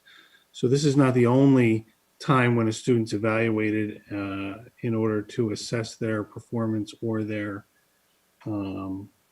progress in this case. This is one of the areas where we address specifically when we will sit down and make an assessment, but there are other provisions in this section that talk about the day-to-day monitoring of students and their progress by the special education department and the teachers. So when read in its entirety, the document purports to propose a system of education where we both monitor kids day-to-day, assess their progress and make adjustments, and then also on a quarterly basis specifically sit down to review what their needs are or how their groupings are established. So I think the application addresses that pretty comprehensively.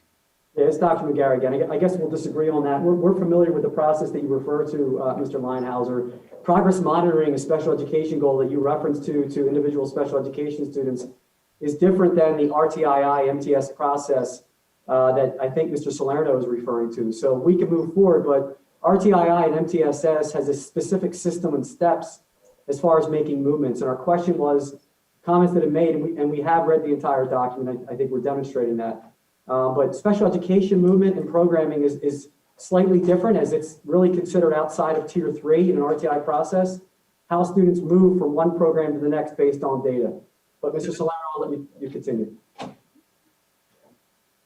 Can you tell us who will be providing the interventions? so we will have. Hold on. Are you asking for the name of the individual? I'm sorry, the type of teacher, the type of educator that will be providing the interventions. a certified special education teacher from the Commonwealth of Pennsylvania. Brian, can I answer that? We will have special education teachers. This is Adam Kans. Special education teachers will provide special education services to the students who have IEPs. Intervention services are for those who need intervention or remedial services or enrichment services. You know, they are separate professionals. They may or may not be special education teachers. We will have additional staff members to provide intervention services during the intervention time for each grade level. I just want to clarify that from my perspective. You said, first of all, you said fly up. Are those specific? Can you clarify what that means? Can you ask the question again? I missed it. Yeah, I think you were trying to clarify, Mr. Kentz, the professionals who are going to be providing what I understand the question to be the RTII MTSS supports. Yes. Are those professionals that would be employed by the school? They will be employed by the school, yes.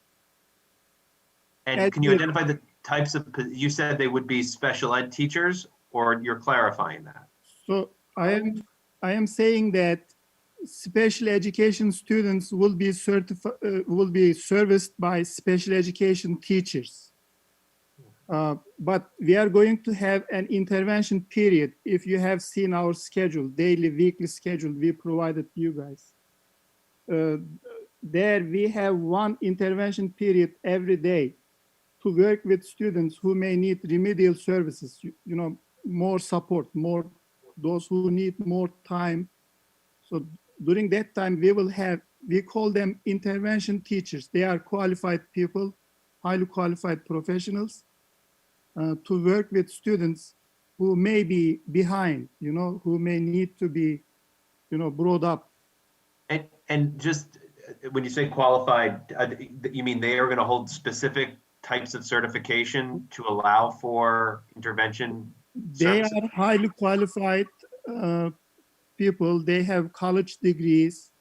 Sometimes they may have even teaching degrees, but we don't require them to have, you know, to be a certified teachers. You know, they are qualified, they know the content, they are educated, trained by the administrators in the school.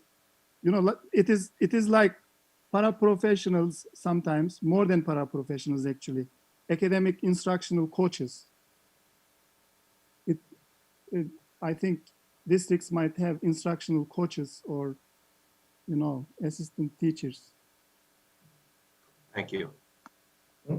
This is Craig Rogers, CFO of the district. I just want to clarify, are these staff hired by your charter, or are these contracted services?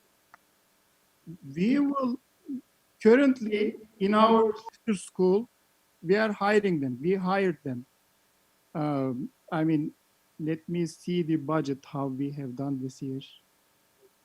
No, they will be in charter schools. I'm sorry, this is Dr. Moore. There will be charter school staff from our charter school. We're not contracting people to come out, not from an agency or anything. No, these would be staff that work in our building with our students to do the supplemental learning. So for students that aren't at the point where they're at an IEP but need to get supplemental education, we'll have the staff that are qualified and able to teach those students with the supportive teacher. So if we're doing our supplemental hour, we'll have one of our staff, our teachers, in a sense, set that lesson up so the teachers can go in, or those professionals can go in and do that supplemental teaching for that hour, a 40-minute block or whatever we have on our application. So on the budget also, you can see some of those titles. You know, we budgeted for reading specialist. We budgeted for teacher assistant, teacher aide. Those will do that job. So to clarify, they're different titles, that it's not a interventionist. Sorry? I'd just like to clarify. You had said. Sorry, the title is not interventionist, but they do intervention duties, reading specialist, math specialist, teacher assistant, they will do that job, like intervention job. That is why I call them interventionists. But so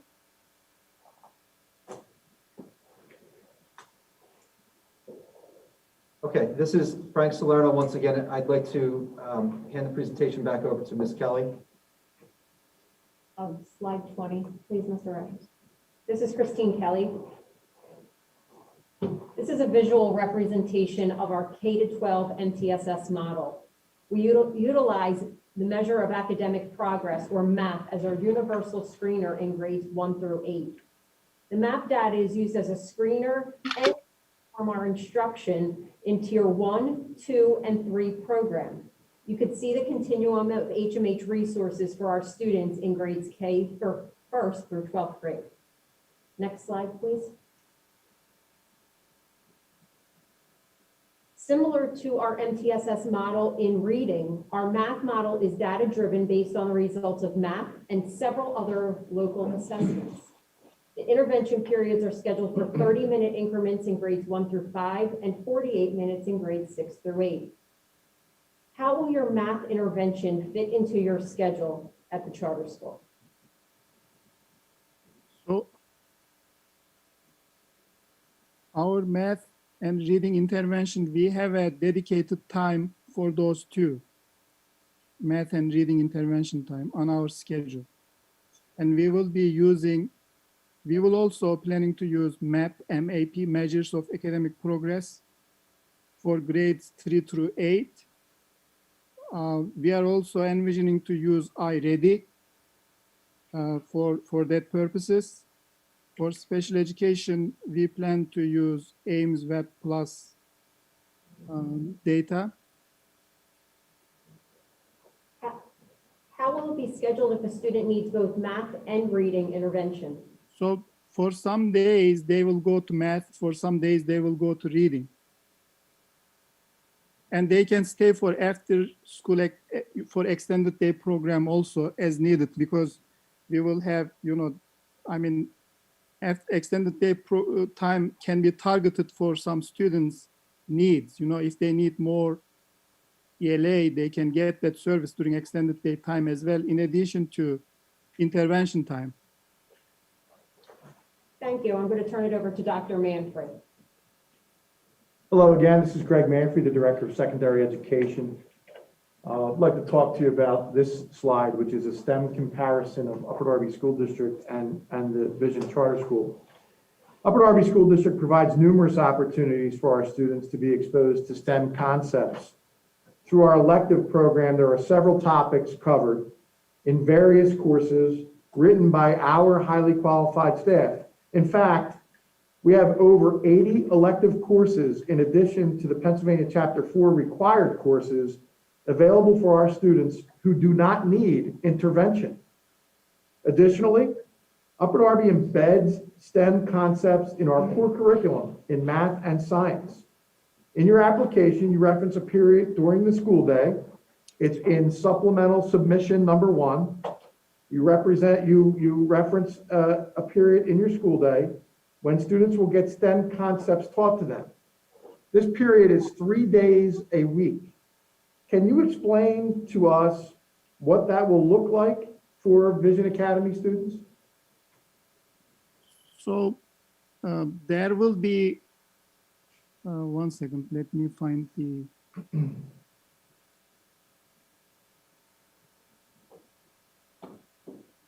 so we are going to have a technology or STEM teacher who will be teaching those concepts during those periods, but he will also work with teachers to bring students into smart lab, classroom, to integrate other disciplines, to do other hands-on activities with other, teachers from other disciplines, also from classroom teachers as well. Smart lab curriculum is an integrated, it can be integrated with other subjects. While teaching other subjects, students can use smart lab, to use technology and project-based learning. Thank you, Mr. Kent. Again, this is Greg Manfrey. Will that dedicated STEM teacher be a highly qualified teacher? And if so, what will the certification be in? So that teacher will be, whatever is required by the state, at least, technology certification, we will have. He or she will be highly qualified teacher for sure. So that teacher for dedicated STEM period wouldn't be like a teaching assistant or a paraprofessional. That will be a teacher. Similar to the way you described the interventionists, possibly being a paraprofessional or a teaching assistant. No, that person is a teacher. As you can see on our personnel projection in the budget, that is a teacher, highly qualified teacher. Thank you. Moving on to world language, slide 23. This is a world language comparison that we put together to the best of our ability. On this slide, you can see a comparison between Upper Darby School District's middle school world language program and Vassey's proposed world language program. In Upper Darby, middle school students can gain high school credit for world language courses. Will your school offer this same opportunity? So the difference of our world languages program is starting from kindergarten. And they will, start learning world languages we will, pick. So, if there are students who can learn, high level world languages to be able to, get it as a high school credit, that is possible. But our main difference is we want to start teaching world languages from kindergarten. Right. And in regards to that, Mr. Kentz, there are some conflicting statements in your application regarding your world language program. In Binder 8, Appendix B, page 7, the program is described as a full year Spanish course, 38 weeks, using the SOMOS curriculum, teacher-made curriculum, books, and worksheets. Yet in Binder 1, School Design, it appears that the parents of first-year students will take a language survey to determine which language will be taught. What if one class chooses Spanish and the next year's students choose French? So we are going to choose one or two languages. While doing that, we want to survey our first-year families. If majority wants Spanish, we will teach Spanish. Second majority might be French or whatever, but we will not teach, multiple languages. We want to focus on one or two languages, and students will be taking those. One, if they take Spanish was provided to you as an example for the curriculum framework. Maybe families will, when we poll them, they might choose French. We don't know right now. So if they decide to choose French, we will teach them French. Thank you for that. In that regard, it also appears that hiring certified world language teachers is a priority of yours. What if you hire a Spanish teacher and your parents choose French? How will you make that adjustment? We will survey our families as soon as possible before hiring a teacher, and then we will hire the teacher. We will know what language we will be teaching before we hire the person. The application indicates that students will read 15 novels in their chosen world language every year. How are students selecting these books, finding the time in the schedule, and who is overseeing that reading? World languages teachers will be overseeing that. Mr. Kentz, where in the schedule will they be fitting in the time to read those books in those languages in a supervised manner? I'm assuming, since world language teachers are going to be overseeing this period of time, when will that fit in the schedule? Because I did not see in supplemental submission supplemental 1 a period of time where there's going to be reading in the language that they're studying. So, we have extended day. It can be learning at home, homework assignment. Teachers will oversee that.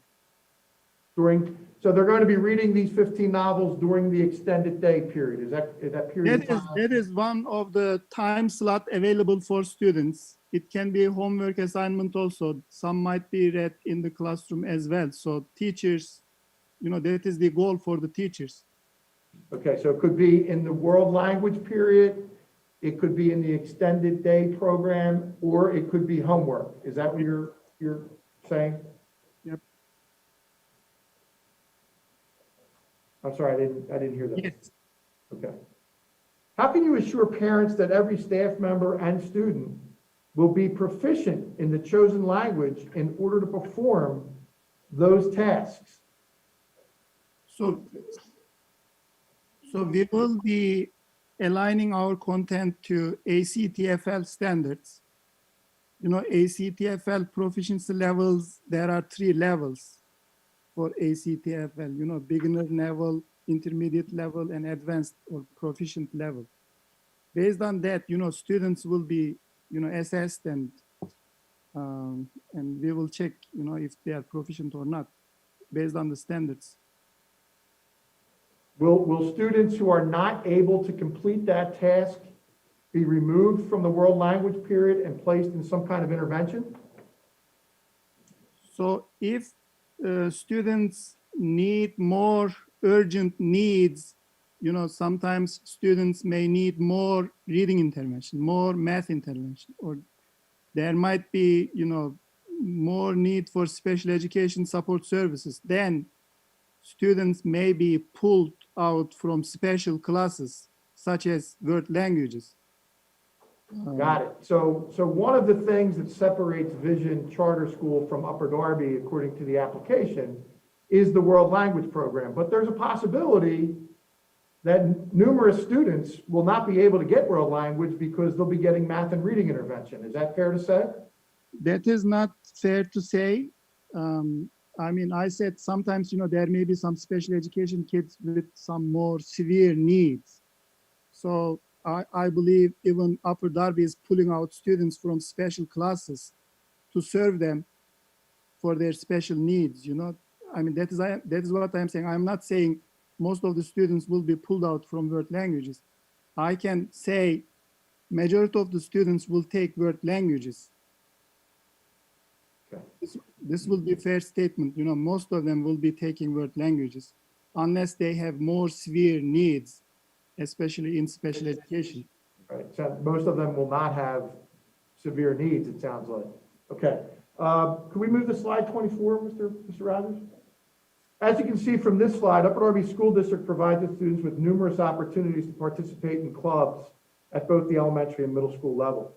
We offer a free before and after school program. In your application, you speak of an extended day program. Will students be participating in that program at a cost to their families? And if so, what will that cost be? There will be no cost for the families. And could someone from the application speak to what will be going on during that 45-minute period after school? So it might be some intervention activities going on. There might be some enrichment. We will have clubs also. So during those times, we will have some targeted, activities for students. So it sounds like there will be interventions going on during that extended period. You said enrichment going on during that extended period, clubs going on during that extended period, world language going on during that extended period. Will students be required to participate in the extended day program, or is that optional? That is optional, but we will encourage some students more than the others, but it is optional. We cannot mandate them to stay because of busing issues. Buses, usually transportation is provided by the school district of residents, and usually they don't provide busing for extended day program since it is optional for families. Thank you very much. I'm going to turn it back over to Mrs. Kelly to speak about technology. Hello, this is Christine Kelly again. The next slide, please, Mr. Rogers. In your presentation to the school board, you referred to the National Institute for Direct Instruction, which is centered on the construct of well-defined direct instruction as a tool for academic success for all learners. In your application, you referenced a flipped classroom model. How do you explain the conflicting principles of instruction? So, direct instruction is while delivering instruction, while using data for the students when they are in the building, that is the main approach we will be implementing. Flipped classroom is for, before each unit, each new topic, they will be able to, learn certain principles at home or during extended daytime. So, so that class time is used more in-depth, critical thinking, critical learning practices. So they don't conflict each other, they reinforce each other. Upper Darby School District uses Schoology as their learning management system, or LMS.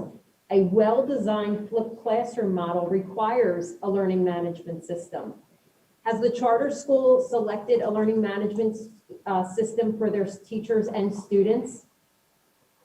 We did not choose one right now, but similar to Schoology, there are other, management systems available. For example, Canvas is another one. We tested in other, in the other school a little bit. We use, and teachers are also developing, teachers are also, doing it without learning management right now. But we didn't choose one yet. We didn't cite any in the application, if that is the question. A flipped instructional model also requires other technological tools. What other technology resources are available to your teachers and students? I know our math teachers are using Desmos, desmos.com. I know we use Zoom. I know we use Nearpod right now. So, these technology, these changes over time, once we are open, we will make a decision to, work with whatever technology is needed in our school. Could you describe what is different and innovative about the charter school teaching methods? So, flipped classroom, direct instruction, project-based learning, extended daytime, longer instructional days, what else you want me to count? There are many we will be using. Class size, and student-teacher ratio. And there are more professionals to work with, small group instruction. And when will teachers be provided professional development on all of these different types of strategies? So we have in-service trainings. In our application, we said we will have in-services at least 2 weeks before school opens. And some of the trainings will be provided as during the school year also, but we will have at least 2 weeks in services every year, and we will have PD days during the academic year also. Sometimes students will not come only for teachers, PD days. Thank you very much. I'll be turning the presentation back over to Dr. McGarry at this point. Thank you, and everybody, thank you for your patience. I hope you understand, we're doing our due diligence and want to make sure that we thoroughly review the application. On the screen, we're going to go through some data and some instruction, some data information, and we won't go into too much detail about it. But I do think it's important on the screen that's in front of us that, and I hope you can understand, that we feel that the application takes some liberty in describing our school and the demographics of our school. And since earlier in the presentation, you did admit and talk about the relationship and similarity to VASI, and then in particular, or sorry, to the charter school that's in William Penn. In particular, in your application on page 52, you've taken liberty to paint with a broad brush about the Upper Darby School District, and you compare us, and this is on page 52, you compare our high school to Radnor, Lower Merion, Harriton, Strathaven, and Garnet Valley. More so in that part of the application, you refer to really drilling down into the demographics. And I can't help but think why this is becoming an application that's white versus black versus Asian versus Hispanic. And interestingly enough to me, I question whether the homework went far enough. And I'm not sure that you reviewed, all the school districts that we were compared to and how they actually handle specific demographics, subgroups, and I'll get into subgroups in a moment. But on the screen that's in front of us right now, I mean, it's interesting because in your application, you specifically talk about the student you predict that will go to your school. On the left-hand side, Upper Darby School District, you can see is a very diverse school district, multiple languages, multiple students, homeless, foster, English learners. Can you tell us why your application in particular on that page discusses white versus black versus Asian versus Hispanic?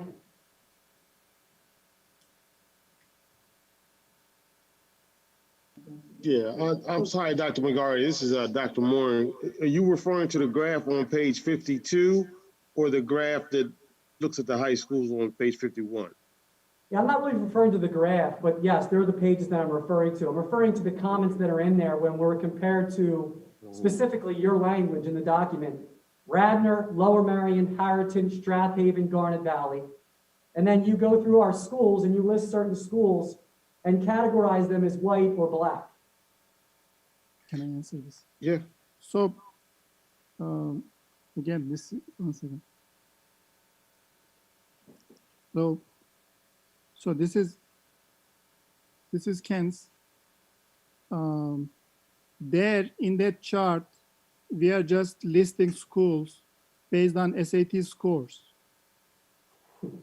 And also, we are saying we are serving mostly minorities, African American children.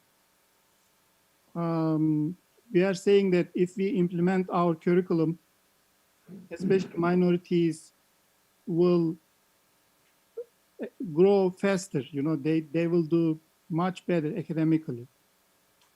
Mr. Kens and Dr. Mooring, either one of you can answer this, and I guess I'm just going to continue down that path. But on page 56, your exact words are, you predict, and I'm keeping the demographics on the screen, predominantly African-American English-speaking students will attend that school. Based on the demographics of Upper Darby, and we'll get to later on tonight where you're gathering your signatures, and we'll talk about the demographics of that community, and I'll talk about verifying some of those signatures in a little bit.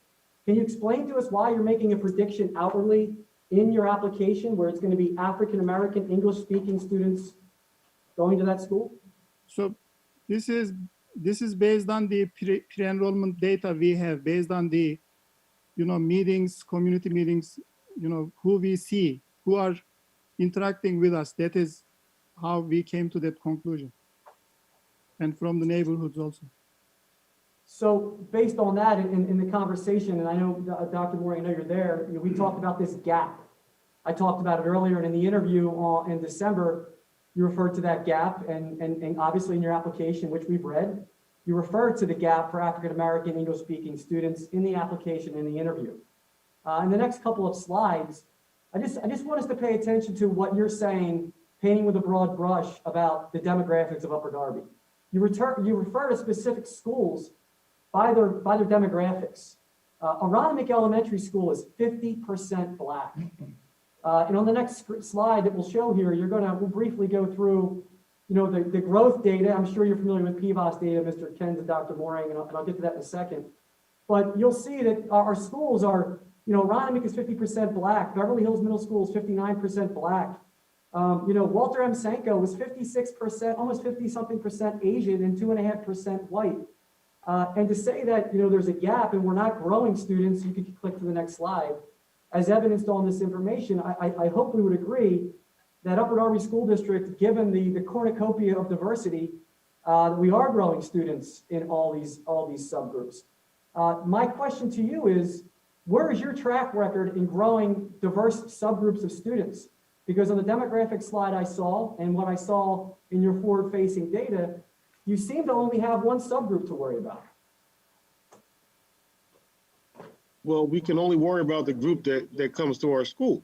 So in the data that we showed that what we were looking at were African-American students, because we're looking at African-American students coming to the school. So yeah, Upper Darby as a system, you guys are a lot more diverse. But when you look at the applicants who apply for the charters and who applies for charters in Delaware County, they're African-American. There's no other way, there's no cookie cutter way to put it. Black people go to charter schools. They apply to charter schools. So when we were looking at the data, we're looking at African-American students. Now, do we think that other students may come? Yeah, other students and subgroups may come. But the majority of students that are going to apply, come into and be a part of charter schools, and this is not specific to Upper Darby or William Penn or Pennsylvania, this is national data, tend to be African-American. So why do we specifically look at African-American population of students? Because that's what we know will be coming to the school. I don't know, did that give you any more clarity? Because I don't think what we're saying is Upper Darby is not trying to help or produce or educate African-American students. We just looked at the numbers. The numbers say that African-American students at Upper Darby are not performing at a rate that we believe that they can. And I believe that you know that they can perform better. And I think you guys are putting your best foot forward and making a difference. But again, when we looked at that data and what we will project that are coming to charter schools will be African-American students. Sure, I'm just, Dr. Murray, I appreciate your candor, and I've appreciated you in each of the meetings, so I want you to know that. Thank you. And in this slide, these next couple of slides, I'm just speaking to what was said and what's been referred to as a gap, the portfolio assets. There are students, they're not assets, they're not a part of the portfolio. So for us, we are clearly showing in our demographic data, and I agree with you. Forgive me for interrupting. And all kids can learn. Just forgive me for interrupting. I'd never, and I wouldn't want the record to inaccurately reflect that I ever referred to students as assets. I did refer to the buildings that you occupy and the buildings that you operate out. Let me just finish so you can go on with your question. I just don't want the record to be mischaracterized that I ever would refer to a student as an asset. A student is a scholar, a student is a learner, a student is someone who is in our buildings to learn and to be educated. I never, and I don't want the record to reflect that I ever referred to a student as an asset. As you can see on this slide, to Dr. Mooring's, our back and forth discussion and questions. I'm sorry. I just want to point out again. This is a slide that shows just how well we do with our students. Again, the demographics are interesting because on that particular page, there were comments referencing our ability to grow and to work with diverse students, in particular Black students, the gap that was referred to in the interview and referred to in the application. And I agree with Dr. Mooring. We all want kids to do well. Every school district in the Commonwealth and across the country can do better. And that's why we're in this business.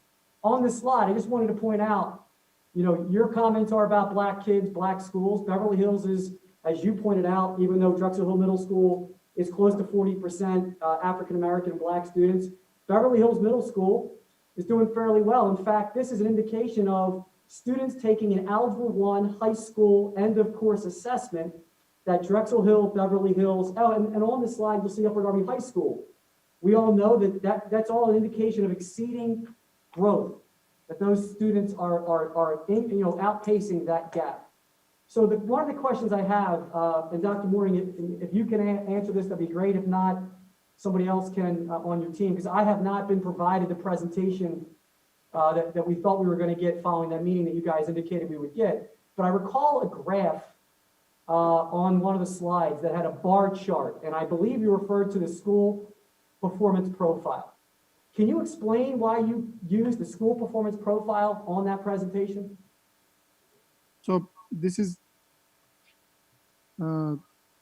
Ken's, Mr. Ken's. So that was available for us to be able to compare buildings between each other. That data was available. So Mr. Kens or Mr. Mooring, I'll ask, I feel like, Dr. Mooring, I feel like we're back in that interview where I ask you a question and somebody else is going to jump in over you. So I'll wait to see who wants to answer it. But the question I have again along those lines is, so Mr. Ken, since you asked it, are you saying the school performance profile is used to evaluate schools? So that is a data point which is publicly available on PD's website. That is why we have used it. Each building has one score. That's not my question is that used to evaluate schools? So as you know, school performance profile is based on academic proficiency, academic growth, and many other indicators. That was available to us. That is why we have used it to compare buildings with each other. So are you saying the most recent iteration, this is why I keep asking these questions about outdated application of information, that is not the tool used to evaluate schools any longer, right? The Ready Future PA Index that Pennsylvania uses is what's used, and you can compare schools on that information, and there's some data about your school that's on that data from William Penn. I won't go into that because your claim is a separate application. I respect that. But the school performance profile is not used for schools.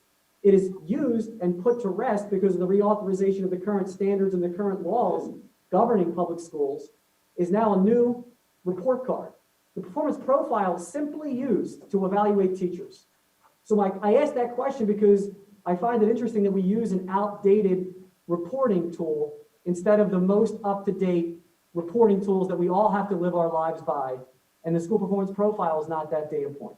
So as you know, it has all the future ready index data in it. It is one score, so it was easy to compare. That is why it includes PWAS data. It has, proficiency data. Everything is in there, so that's why. That's not my question. That is not a public forum. You can't access each school's individual data. You could get a score, but that data is not used under the new reauthorization of how schools are evaluated. Would you agree? So that is publicly available on PD's website.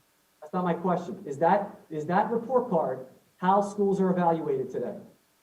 Nowadays, we use future ready index, but by using future ready index, you cannot compare schools. You cannot compare buildings by buildings. How can you do that?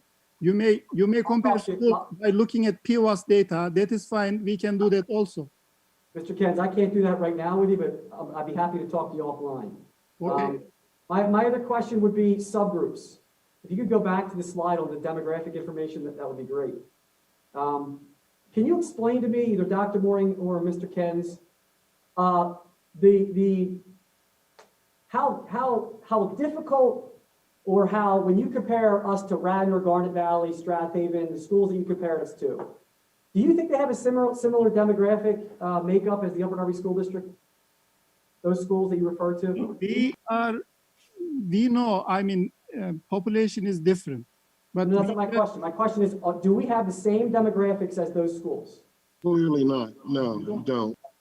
So do you think the number of subgroups you have in a school district has an impact on student achievement and how the schools are reported publicly?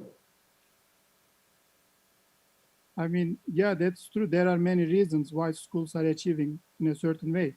So my question is, do you think if you are a school that has to serve special education, English learners, Hispanic students, Black students, Native American students, students in poverty, that your resources and what you have to go after are far different than a Garnet Valley, a Wallingford, Swarthmore, the schools that you compared us to?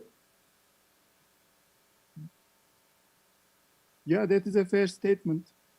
Do you think that a school that has one subgroup predominantly to focus on has a much more realistic process than a school district on average has 3 to 4 subgroups to focus on in every one of its schools? Do you think that that's an important factor? Yeah, even though you have one subgroup, there will be subgroups among one subgroup. So you have to make sure that everybody is achieving as high as possible. So let me ask you a question. How many students make up a subgroup, Mr. Kens or Dr. Moore? Like to be statistically meaningful, you mean? Well, according to, since you use the school performance profile, is the school performance profile data for a subgroup, has that changed since adequate yearly progress to the school performance profile to the Ready PA Future Index? Have the subgroups changed? I mean, subgroups are subgroups, you know, like, but in one subgroup, you have special education everywhere, even though, you know. No, see, there's a specific answer to this. The specific answer is yes. Schools who have a certain number of students make a subgroup up. Under AYP, it was 40. Then it became 11. When school districts realized in more affluent communities, holy cow, we have 11 kids, we're going to change some of these rules. So school districts who have more subgroups and more of those students, they change the number of students in the count to count for a subgroup. It's not what you just said. And these are the concerns that we have in reviewing the application. Can you move the slide, please? I'll turn it over to Student Services and Mr. Marshall. Hi, good evening. So I have a number of questions that I prepared, prior to tonight, and I have some additional questions that I'd like to ask the applicant based on some concerning information that I heard with some of the previous answers. So the first slide you see up on the board or in the presentation is a small snippet of the background here in Upper Darby School District of the types of supports we have in our special education program versus what I had found or what we had found in our review of the application to start. So what I'd like to do is ask the applicant, you can describe for us, what are the types and levels of special education programs that you intend to provide? So this is Ken's again. We will have learning support teachers building, and we will be contracting with related services providers such as ECIU to make sure that all the needs are met for special education children. So you'll only be providing learning support at this charter? We will that is not I am saying we will provide all the services needed based on the IEP. Okay. So can you describe what those programs would look like? I mean, we will have. It will depend on the. Hold on, Adam. Sorry. Wouldn't it depend on who the students are come to the school? Well, not necessarily, with all due respect, because in your many of your policies and many of the statements that you provided in this application, you have a description of non-discrimination of enrollment of all students despite their disabilities and their needs.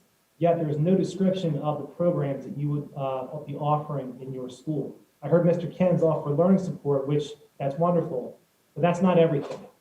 It's not everything, and he also said, for clarity, that whatever the needs of the students are that come to the school, we would provide for the needs of those students.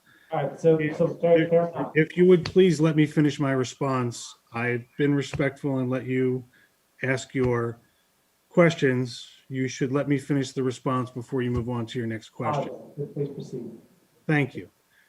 As the application lays out, we are committed to meeting the needs of every student that comes to the school and addressing those needs based on the needs of the student that comes to us. We don't get to pick the students that come to our school. We don't get to choose who applies. If we have a lottery, we will have to go abide by the lottery as to what students are admitted. And then at that point, assess the needs of the students as they come to us and meet the needs of those students in order to make sure that they receive the education they're entitled to. Without knowing exactly who the student is or what the needs are, beyond saying we will meet the needs of all the students that come to our door, I guess my question to you is, what more is there than meeting the needs of every student that comes to our door? Well, I'll give you hold on. Let me, I just to clarify, I guess maybe this is more of a functional question that I think would be clarified so I can understand. If you had a student who wanted to enroll in your school today and they required life skills support or autistic support, what would the steps be to program for that student, recognizing that IDEA has requirements to implement effectively immediately those services, and there's frankly a nationwide shortage in special ed teachers to be able to do that?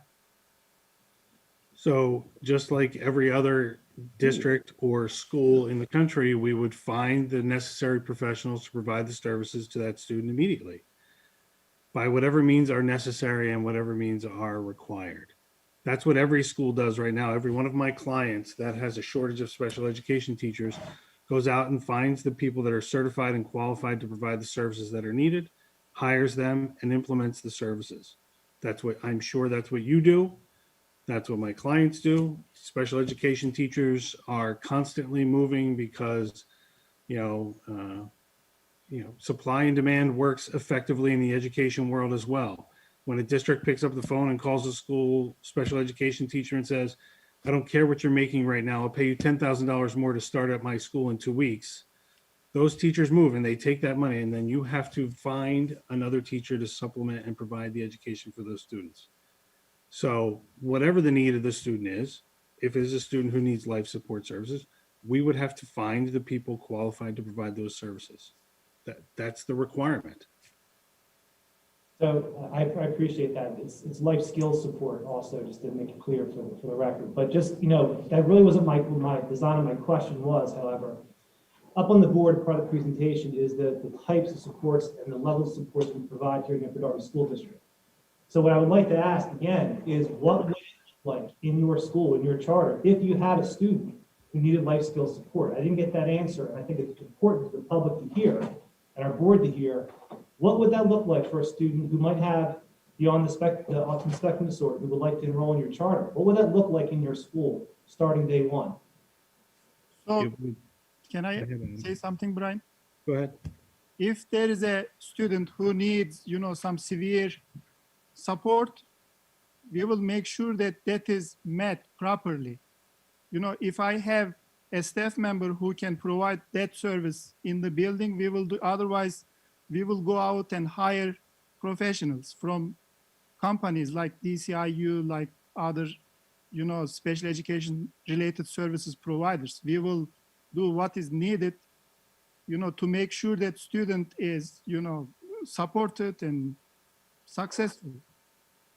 Fair enough, and I think I got the answer I was looking for. And I want to point out, I'll get back to the word severe that you used in that description there. We'll get back to that in one of my follow-up questions later on in my questions I prepared for you. So moving on, the application that you prepared and we reviewed on page 74 in the section regarding to enrollment of students. Quote, you state, students enrolling for the first time in a public school in the school district will be screened by a team of teachers, including both regular and special education teachers, to identify any possible indication the child may need a specialized or intensive education program or a referral to the student's home district. That's from the application. The question I have for you is, how does this align with your non-discrimination policy, your special education enrollment policy, and special education policy that are referenced in Appendix N, where you will not deny applications based on disability or level of need, keeping in mind your obligation as an LEA under Chapter 711. So the thing, Adam, hold on. Is it your understanding of that statement that we would that we're not supposed to evaluate the needs of students that are enrolling in our school? Once they are enrolling, they're in our school, and we have a duty to provide them special education services. It would be wise for any client of mine to evaluate the student upon enrollment to determine what their needs are. If you're reading that to say that we were going to evaluate students and not allow them to enroll, our application is clear that we would not do that. Right, so I guess what I'm saying. Hold on, let me finish. We're not allowed to do that under the law. And that sentence does not read that we would do that. It says students enrolling will be evaluated. We have to evaluate them to see what their needs are. And experience teaches us that sometimes students coming from districts are not provided with the IEP that they may have. And if we don't have that from the district in a timely manner, days could be lost for a student who's entitled to services and they're not receiving them. And so for us to evaluate students on the way in the door to make sure that we're meeting their needs as soon as possible is just prudent educational policy. Agreed. That wasn't, just so I make it clear for the record and for you as well, that wasn't really what I was pointing out. I'm not in any disagreement with you with respect to evaluating your students. What I do want to know, however, is what does that statement mean? A referral to the student's home district with respect to the policies you prepared and added into your application. So when we might need to contact the student's home district to determine whether or not they have an IEP, had an IEP, had prior evaluations done, one of the ways we do that is by contacting the district and saying, hey, have you had this evaluation done at the district? If you have, can you get us a copy? Can we get a copy? So contacting the student's home district to find out what evaluations they've had done and then receiving a copy of them is the way we go through that process. And that's what you are representing the referral means to the home district? Yes, I don't understand. Well, that's not my understanding. It's not the meaning of a referral to the home student's district, from my understanding. But, you know, with respect, you know, to what your answer, we'll move on. But we got the answer we're looking for with that. Okay. The question I have also following up with that is, you know, what procedures do you have in place or will you have in place to evaluate students, new students who might need services, or reevaluate students with existing IEPs? What will your process look like? Can you repeat the question again? What procedures will you have in place to evaluate students who may need an evaluation under special education under the IDEA, or reevaluate students with existing IEPs? So, I mean, you know, we will follow the procedures suggested by PD to evaluate or reevaluate students. IEPs are developed for an annual, you know, unless there's a need to revise it. Evaluation or reevaluation is done every 3 years unless there is a need to reevaluate earlier than 3 years. Okay, so moving on, I appreciate that. So you referenced in your application using the RTI MTSS approach to identifying students. Can you describe what that process looks like and where are you in the process of getting that approved? Can you tell me the last thing you are telling me that has to be approved by somewhere? Well, I'm asking you, what does your process look like? You referenced that you're going to use that model to identify students as needing special ed services. I'd like to know where you are in the process of getting this in place to start the school year next year. Yeah, once we have this school in place, once we hire all the staff, we are going to have a committee, you know, composed of, you know, professionals or the MTSS or RTII. That committee will be meeting on a regular basis to see data, to, you know, to collect data and then, you know, make proper decision to refer for, you know, initial evaluation or, you know, for support services. Are you familiar with the approval process for having an RTI model for identification of special ed students in your district or your school? Approval from where? I'm sorry? In charter schools, you can have you can form an MTSS or RTII team. I don't know if charter schools get approval from somewhere regarding those MTSS or RTII, you know, practices.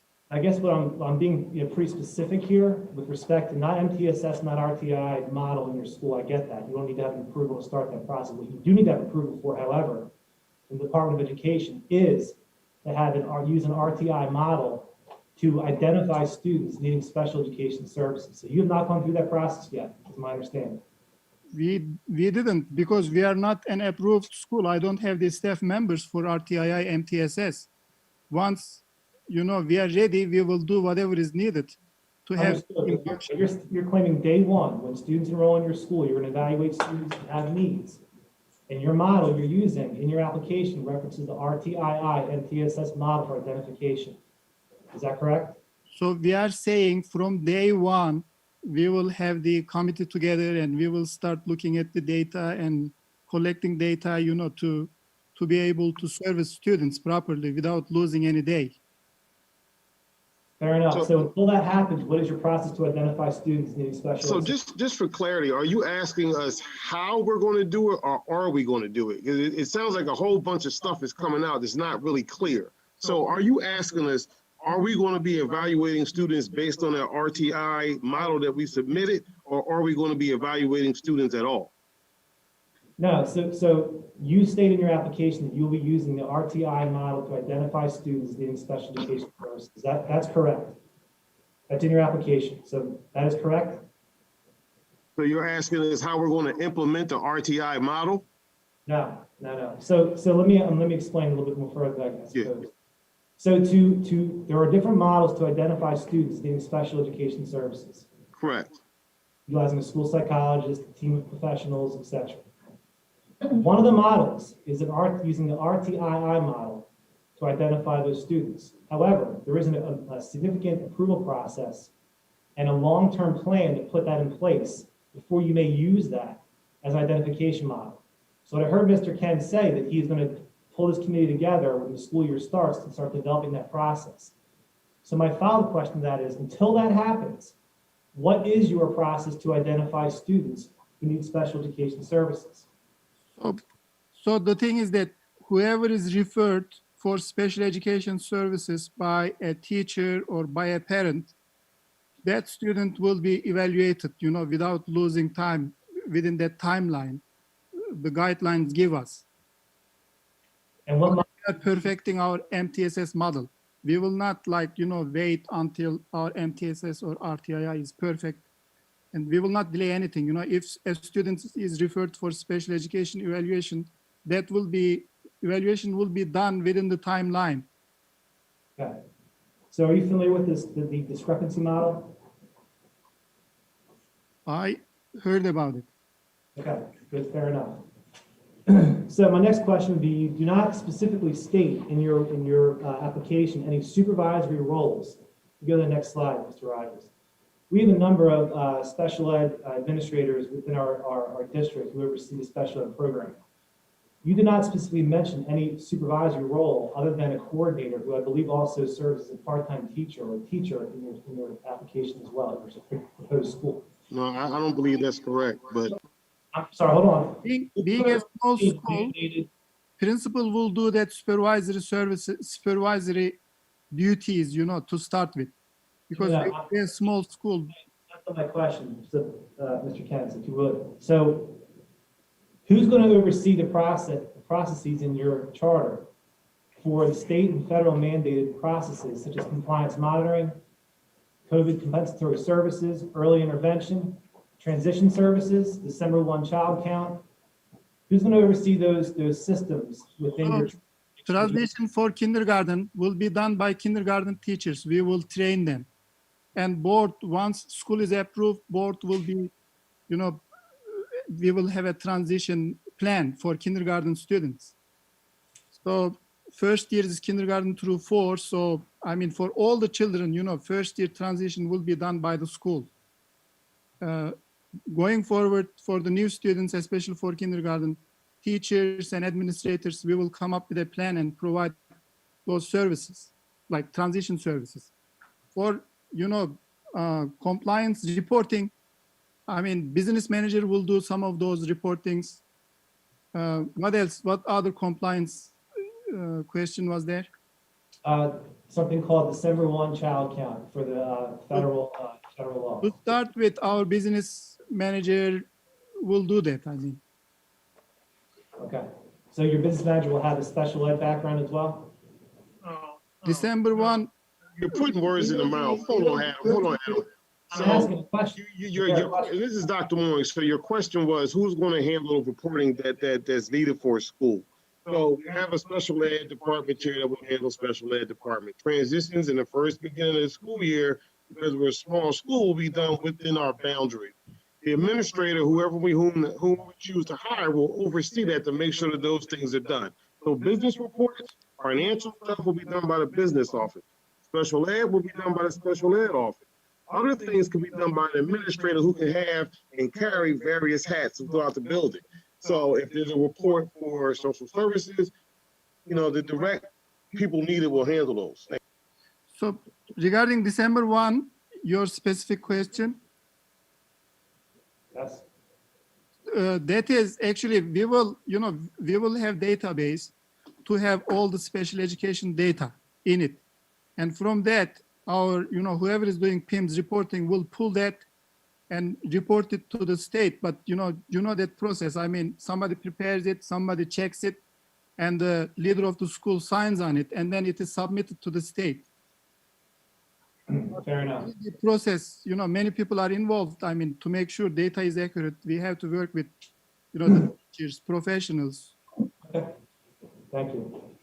So will you offer extended school year services for your student IEPs? That is based on the IP. Yeah, if it is decided that some students may need ESY, we will do that. Okay. If IEP teams decide that there should be some ESY services for certain kids, we have to do that. We will do that. Okay.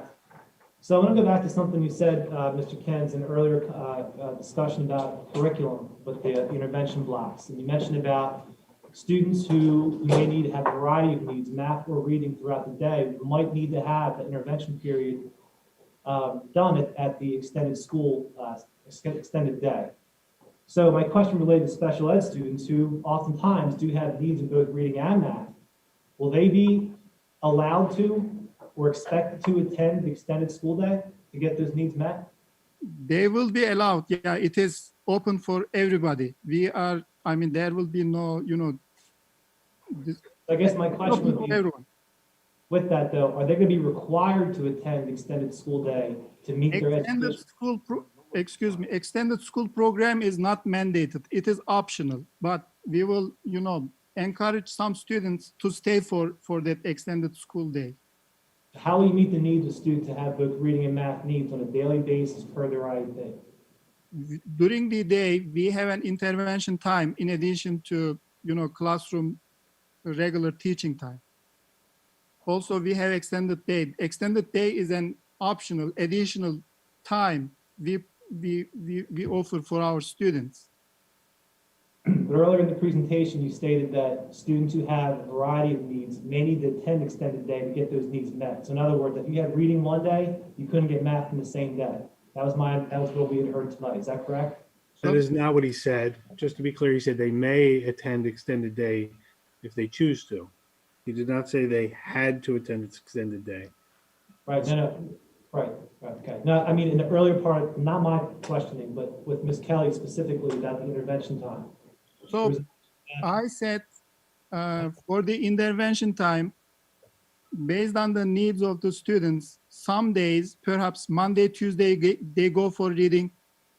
Thursday, Friday, they may go for math. This is what I said, based on the need, a few days they may be serviced for reading, a few days for math. But for special education children, as you know, we have to provide the services needed based on their IEP. It is not only during their intervention time. They may be pulled out from other specials or, from other times. We have to create time for them. Maybe, we will have a special education classroom to service them. Okay, I'm glad you brought that up. So one of the other things that you had mentioned earlier today was about the addition of additional curricular resources for the special ed students, in particular with math, who may need extra support, or other curricular resources, which are really not highlighted in the application, nor in your answer to Ms. Kelly earlier this evening. So just, I guess, if you could help me out here and understand this. So my understanding then in hearing that, and tell me if I'm right or wrong, is that those students who will be educated with that additional curriculum or that other curriculum, it's not mentioned specifically, they will be educated without their non-disabled peers in the special ed classroom that you just mentioned. Is that accurate? Can you repeat the last sentence again? So students who would need that additional curriculum or that other curriculum that you mentioned, will they be educated in this special ed classroom without their non-disabled peers?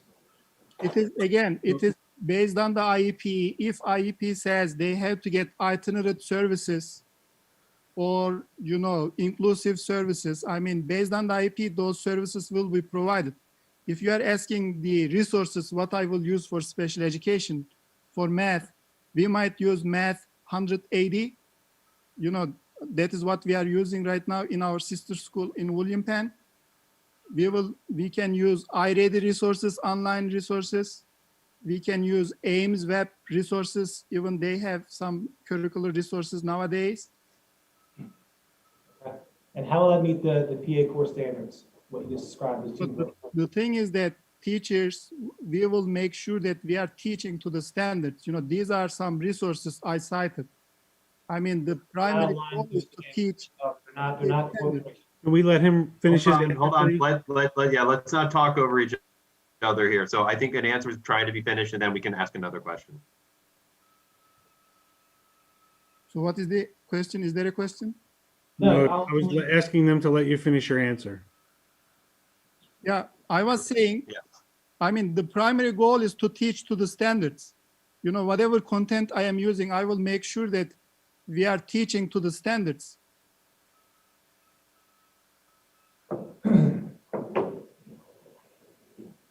So the other one of the we'll jump back to the special ed in a second.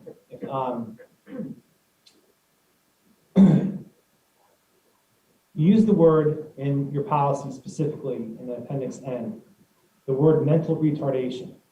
Example specifically would be on page 6 in discipline exclusions of many in the policies. Does the applicant realize that that term is not only outdated, but it's also offensive to many individuals in the special education world? I agree. That is, we have to revise that one. Okay, so why I will revise it. We will revise it ASAP. I agree. We should not use that mental retardation. Would your policies simply cut and paste to this application? That is not true. Those policies are being used in other schools. I mean, that was being revised, but you know, we have forgotten that word in there. I am sorry for that. We have to revise it. Okay. So an enrollment question, you know, going back to the application where you state in quotes, the number of eligible applications for admission if it exceeds the number of spaces available for students, a random lottery will be held. And then you prioritized in the remainder of that paragraph in section 5, page 74, how you would prioritize enrollments in the random lottery. However, that's not, from my understanding, an appropriate or allowable preference under the public school code for enrollment of charter school students. So how do you reconcile that? What's the question specifically about your concern over the enrollment policy? Well, specifically the enrollment, we have your first preference will be given to students returning to charter school in year 2. However, in the public school code, preference does go to the students who live in the boundaries of the school district, which in your application is not the 3rd or 4th layer of preference. Under the charter school law, a proposed educational program for admission where the enrollment preference for open seats is given to students in the first year of operation in the district of that charters the school is what is required. If a school adopts a program where they were required, and we don't know that we'll be required to enroll students outside the Upper Darby School District because there is, as you know, a great deal of interest from students in your district to attend our school. But if a student enrolls from outside the district because we could not fill that seat with the student who's in the district, we are permitted under the charter school law, if we notify the district in our application process, that we will enroll siblings of that student for an open seat in the class. Education for families always, often works best when their children are all attending the same school. So the preference is permissible under the charter school law. It's been approved in more than 100 charters across the Commonwealth of Pennsylvania. It does not violate the school code. Next slide, Mr. Rogers. So this is, we're going to jump over to an additional layer of student services outside of special ed. We'll get back to special ed in a second. You can see as our slide, we have, Upper Darby has a very robust process for college and career and work exploration and artifact collection, per the CW standards. And we utilized, a system to collect our artifacts and has a very, very well detailed process for how we will ensure our standards are met. What type of collection, process or what type of archiving tool will you use to collect your artifacts moving into the next school year? So the software student database we will be using will have a counseling module. For example, Infinite Campus, it has a counseling module. So we will use that and we will store the information in that. I mean, Naviance, you guys are using, it is usually, we will, we might, but it is not cited in the application. For now, we will use whatever is available in the student information system, we will adopt. It's my last question I have for you tonight. So if you go to the last slide, Mr. Rogers, please. And just an overview of our student service department, including special education. You can see, as we mentioned tonight, as you saw, and as I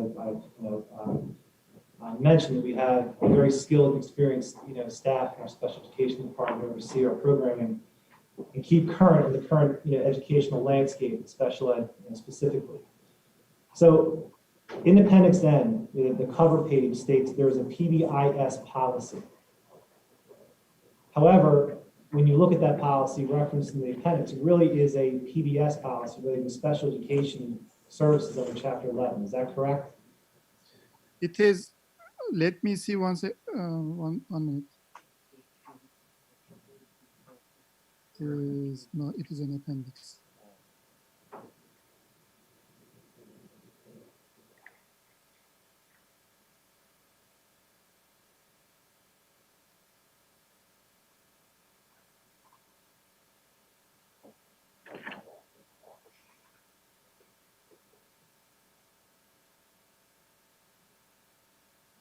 Where is that policy you said? So it's in Appendix N, there's a cover page, page 1, states that you have a PBIS policy. However, upon reading it, the policy itself is a PBS policy relating to special education services in particular, which is a requirement under Chapter 14 and Chapter 711 of the charter schools. I guess my question for you is, what is the difference between the two, PBIS and PBS, as it relates to this policy? And what is the difference between the two acronyms as it relates to special education services? I have to review it, I mean, for PBIS, again, it has to be, developed to meet the needs of the school, to meet the needs of the students.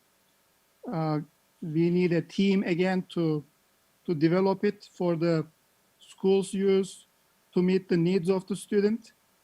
I have to see that policy and spend some time and get back with you. Because the two are vastly different. PBIS is a school-wide approach to positive behavioral interventions and supports. The PBS policy for Chapter 14 and 711 is specifically related to special education students services with utilizing positive behavior support in everything you do with the special ed students. There is a difference between the two of them. But I appreciate your honesty in the answer to that question. Yeah, but for PBIS, excuse me, we have in the main body of the application, I have PBIS, 1 second.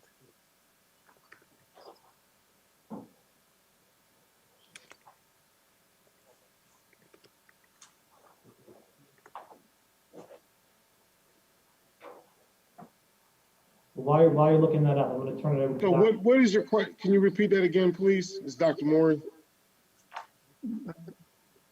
So, about school-wide individual positive behavior support, we have written about it on page 8. Right. So now I'm familiar with that, where you're going to look and find a consultant next school year to train your staff at the start of the school year, correct? Can you repeat again?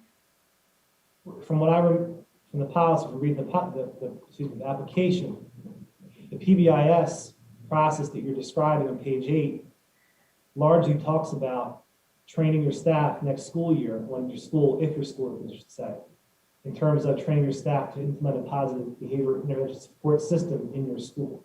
Is that what you're referencing? Yeah, on page 8, yes. Right. So what I'm asking is the difference between the PBS policy with respect to special education in Appendix N and PBIS, if you know the difference between the two. And like I said, you already answered. You I have to read and get back with you. PBS, as you described, might be only for special education children. PBIS might be school-wide endeavor. So that is, yeah. All right, Dr. Council, I'm going to turn it over to, I'm sorry, Dr. McGarry, excuse me. He's up next. Yes, I don't know, Ms. Thomas from, I believe I saw her on the screen earlier. She might not be on, and if she's not, no big deal, you can get back to me. But I know Ms. Thomas from Johns Hopkins was a part of your presentation last time, and I just want to briefly show on the screen here, this next slide. I know part of the key aspect of your application is community involvement, parent involvement. I think Dr. Mooring, we both agree on how important that is and how valuable that is in all of our schools. So I appreciate that Ms. Thomas was part of the application and you guys believe that getting out there and getting parents involved is important. We're just simply putting on for display for the board and the public, and I hope Ms. Thomas, if she's on, if she would agree with what we do here as a school district. Mr. Salerno provided an example tonight with an expert who we provide curriculum nights and interviews with folks. I know in your application, you talk about curriculum nights and parent involvement. Here in the school district, we communicate every Wednesday through an electronic folder to our families, pointing them out where to go and get resources, not only here for the school district, for the community. We have a community bulletin board. We have parent information nights. These are just some examples. They're on curriculum, trauma, reading, equity. We have one coming up with a positive school psychologist, Ron McGinn, who's worked with us on how to really be your child's best friend and build relationships. We have a very important initiative here in the school district in a partnership with the University of Pennsylvania at the Graduate School of Education, the Catalyst at Penn, called Upper Darby Rising, where we've gone out and already held several affinity group meetings, bringing our community into our schools and to build that partnership and that relationship. We have comprehensive equity teams and community forums on bringing equity and diversity into our schools. We run Speak Up, that is a student-driven program helping students communicate with parents and adults about what kids are going through today. We have a home and schools throughout our school district. We have a district home and school team that meets with the superintendent, a representative of the school board, and district office staff on a monthly basis. Not to mention, these are just a few. We have board meetings and committee meetings where we encourage and engage public comment. I guess my question to Ms. Thomas, if she's there, or to anybody else in the application, will we agree that these are all ways to bring about community engagement and parent involvement into your schools? So Ms. Thomas is not here, I think. Okay. She waited and, she left a few, maybe 10, 15 minutes ago. Fair enough. But the framework we will use, National Network of Partnership, the framework is a data-driven community engagement program. And it will be supported by Johns Hopkins University's, conferences and information. And if I might, I do not believe the application stated in any way that the Upper Darby School District was not making efforts to engage with the community. That was not part of our application, nor an argument that we made. We wanted to lay out the program that we were going to use in our school. I do not believe there was anyone who said the Upper Darby School District did not endeavor to engage with the community. Go to the next slide. I'll turn it over. Your next slide here is, as you emphasized in your last, your presentation to us, that relationship. These are the current universities that we have relationships with and we've done work with. Harvard University, work with Harvard. We have cohorts of teachers going through Cabrini on urban education. We've partnered with Stanford University, Michigan University, University of Pennsylvania, and St. Joseph's University, and we have some ongoing relationships with these prestigious universities. Turn this over to Mr. Lambert, who's in charge of our data and enrollment and has some questions for the applicant. Thank you, Dr. McGarry. Good evening. My name is Tim Lambert. I'm the manager of data and information. I have a few questions regarding your planned enrollment and your pre-enrollment provided in Appendix E. So your application states that the school is planning to have 20 students per section and 2 sections per grade for a total of 40 students per grade. The school is proposed to start next year in the 2021/22 school year as a kindergarten through 4th grade with 200 students, growing grade each year to a K-8 with 360 students. As Mr. Marshallek referred earlier, your application identifies the enrollment preference as follows. The first would be returning students, second, siblings of enrolled students, and then third, children of founding group. And a founder is defined as someone who has volunteered for 30 hours. Residents of, and then the fourth is residents of Upper Darby School District, catchment area. For your pre-enrollment list in Appendix E, there are 321 records, 176 or 55% of which do not live in the Upper Darby School District catchment. So since there are 3 preferences that do not, the first 3 preferences do not require the student to live in the Upper Darby catchment, and more than 50% of your pre-enrollment list are from students outside of the Upper Darby School District, how many students living in Upper Darby School District area do you expect to enroll? So, Adam, hold on. Just to be clear, the enrollment process that you're talking about in the first year of the school's operation, there are no returning students. And so that doesn't apply to the first year of enrollment. There would also be no siblings of enrolled students in year 1. Yes. And so that doesn't apply to the first year of the school's operations. With regard to children of the founding group, the charter school law specifically states that children of the founding group are permitted to have preferential admission to the school.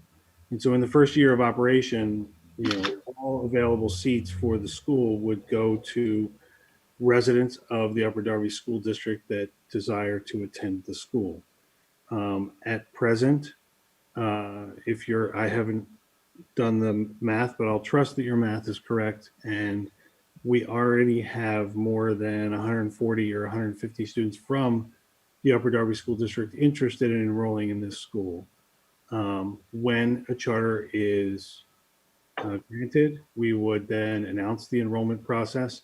Students who want to apply to the school would go through the process of submitting their interest. We would follow the preferential enrollment process, and that would mean that residents of the Upper Darby School District would be second only to children of the founding group. As far as the actual number, we won't know until we get all of the student applications in. So Ryan, I want to correct the record here. With the supplemental submissions I sent today and on December 22nd, we have 352 students pre-enrolled. Out of 352 students, 160 of those are from Upper Darby. And first year, we will be enrolling only 200 kids. So it is not 321, it is 352 with the supplemental enrollments I sent for the record. I do have a follow-up on that. There's actually a fair, at least in the Appendix C, there's at least 16 duplicates for Upper Darby students and 3 students identified as Upper Darby that were not actually in the district. Their address was not in the district. So yeah, we can check on that. I mean, even then, we have more than what we need. understood, but and to clarify, you mentioned that it would be all Upper Darby School District students. However, if a founder does not live in Upper Darby School District and their student wants to go, then that would be students outside of the district, correct? Yeah, but right now, none of our founders that have children that live outside the district were sending their kids to the district. There are 2 of us outside the district that have children, and we're not sending our kids to schools in the district. So, in the Upper Darby district. Okay, so I'm sorry. Excuse me? I'm sorry, are you finished? I didn't want to interrupt. Was there a question? He said he didn't want to interrupt. He didn't know if you were finished or not, Dr. Moore. Oh, no, I'm sorry. So yeah, my point was that, yeah, when you're looking at the founders thing, it's the founders that don't live in the district aren't sending their kids to school in the district. Okay, So if we're only, if you're only taking students from the Upper Darby School District catchment, can you explain why there's students not living in the Upper Darby catchment are included in Appendix E? So we don't get, I mean, we include all the students that express interest in, or all the families that express interest in sending their children to the school, because community support for the school and its operations is an important component to establishing a charter school. The preferential admission has to be for students in the Upper Darby School District. Our hope is that all of the seats go to students in the Upper Darby School District, but we can't know that until a charter is granted and we start through the enrollment process. If students in the Upper Darby School District beyond the 160 or so that we already have don't enroll, then we are permitted to enroll students from outside the district, and we would have to hold a lottery supplemental if it was necessary to see which of those students were admitted. But again, we can't know that answer until we actually get to having a charter and then assess the students that are enrolling. History teaches that once a charter is granted, the community interest grows, it doesn't diminish. And so, you know, expectation would be many more students from the Upper Darby School District might be interested in attending the school once a charter was received. Thank you. That actually segues into my next question. Do the 40 students per grade represent the total number of students that will attend the school, or only the number of students attending from the Upper Darby School District area? So to be clear, the 40 students per grade is a projection that we are anticipating based on the program that we wish to implement and the size of the facility that we propose to use. That is not intended, and I believe we note this in there, that is not intended to be a cap on student enrollment. It is just, you know, experience teaches us it would be the best or optimal size for the school, especially considering the facility that we propose. So I want to make clear that's not a cap. The 40 student is the projection. It's our best estimate of how many students we would enroll comfortably, meeting our budgetary needs while also implementing the program that we propose to implement at the school. Thank you. And to reiterate, because that's not a cap, do you have a maximum that you are willing to go, that you're willing to go to? That would be a school administration and board decision down the road. To be honest, at this moment, we're concerned with focusing on opening a school to provide education opportunity and options for students in the Upper Darby School District. The current proposed facility would not lend itself to a much larger school. It may sway 20, 30 students one way or the other, but it doesn't necessarily lend itself to a larger school than that. And we have to take that into consideration when making enrollment decisions. Thank you. So the majority of the petitions and the pre-enrollments are coming from the east side of the district, primarily in the Bywood, St. Cal, and Stonehurst Hills catchment areas. Based on the petitions and pre-enrollment coupled with your enrollment preferences, it seems that the school will primarily be drawing from this one area of the district. How will you ensure that students throughout the district have equal opportunity to attend? So the enrollment process that's outlined would give preferential treatment to any student in the district that wanted to attend the school. So in our first year of operations, by way of example, if we have 40 seats in the kindergarten and we have 80 students that are interested in attending, we throw them all into a lottery and we pull out the new students' names in order to determine the enrollments and then the waiting list. We don't segregate them by region or address or anything like that. The community support that we received is the community support that we received. But we'll enroll students from anywhere in the district if we have the seat and they've applied, they'll go on the list in the preferred status. Also, in addition to what Brian said, we will advertise district-wide. You know, we will have a website and we will make the announcement all over the district. and give a, people can apply. And I'm sorry, this is Dr. Mooring. Just a question. I know I have the data folks on now. I know there are students already enrolled in charter schools from Upper Darby. Do you have the information of where those students are coming from or where they live in the district now?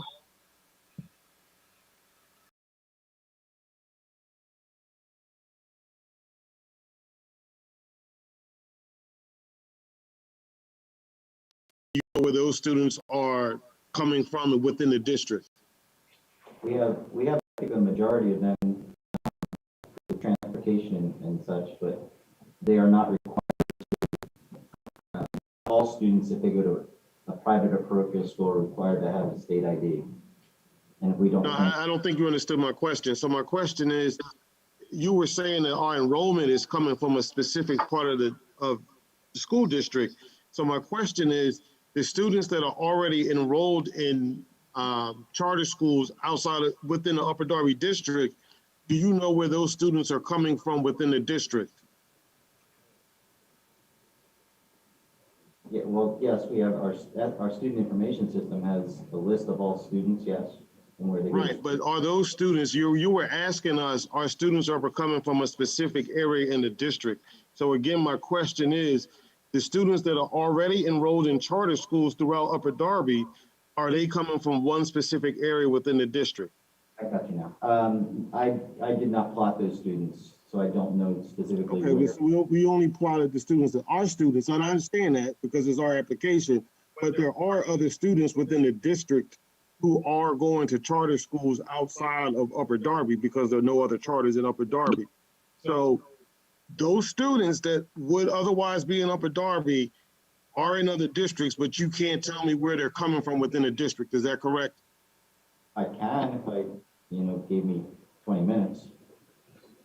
I think, so Dr. Morris, Dr. McGarry, I think I understand your question. And I think, our district is so large. If your question and your point is, do we have students who attend charter schools? The answer is yes. Right. For us to pull that out right now, yeah, there's a cross section of kids for different reasons who attend charter schools in our district. But again, one of the unique things about Upper Darby is there's students that make those choices, I think, as Mr. Lambert's saying, from a cross section across the community. And I can get to. I'm sorry. I know. I'll let you go, even though your attorney accused us of cutting off, but go ahead. I'll let you go. No, Anthony, I would ask you to I let didn't him want to finish. cut you off. As something hit my head, I just wanted to get it off. No, Dr. Moore, it's all good. I want you to go. I don't want to have an adversarial conversation, so go. No, it's not adverse. It's a conversation. So my question again was the young man who pointed out data made the point that our students are coming from a specific area within Upper Darby. Yeah, and I'm going to get to that. I'm going to get to that in a second. Tim, are you finished? Yeah, I was going to ask. You know what? I'm just going to interject. I think at this point, and Dr. Mooring noted it, this is their application. I'm not so sure how dispositive of the process plotting other students who attend other charters are to this analysis. So I think we can move on in the review. Yeah, sure. And if I can, it's Dan McGarry to the reporter and the superintendent of schools. Tim's asking these questions in particular, and I'll get to this in the closing of the meeting. And more importantly, Dr. Moore, you may not be totally familiar with why we're asking these questions the way that we are, and I respect that. It's may not just be about your application and why we're asking these questions, but it's intentional why we're asking and plotting that particular area. Number one, signatures of the application that you referred to. When you were gathering signatures of support from community members, did you explain to our residents what they were signing and what they were signing in support of? So, yes, I mean, you're talking about the petitions? I'm talking about the signatures that you've repeatedly submitted, and as your lawyers referred to, about those who, and the numbers that you're referring to of people who want to see this happen in the school district, the charter school. Yeah, I mean, they know what they're signing and what is it for. Okay. Did you or your members of your team tell our community members that this was a new school in the district or a new elementary school? That's the district's new elementary school or the new school. Yeah, I mean, the petition was explained and people knew what is it for.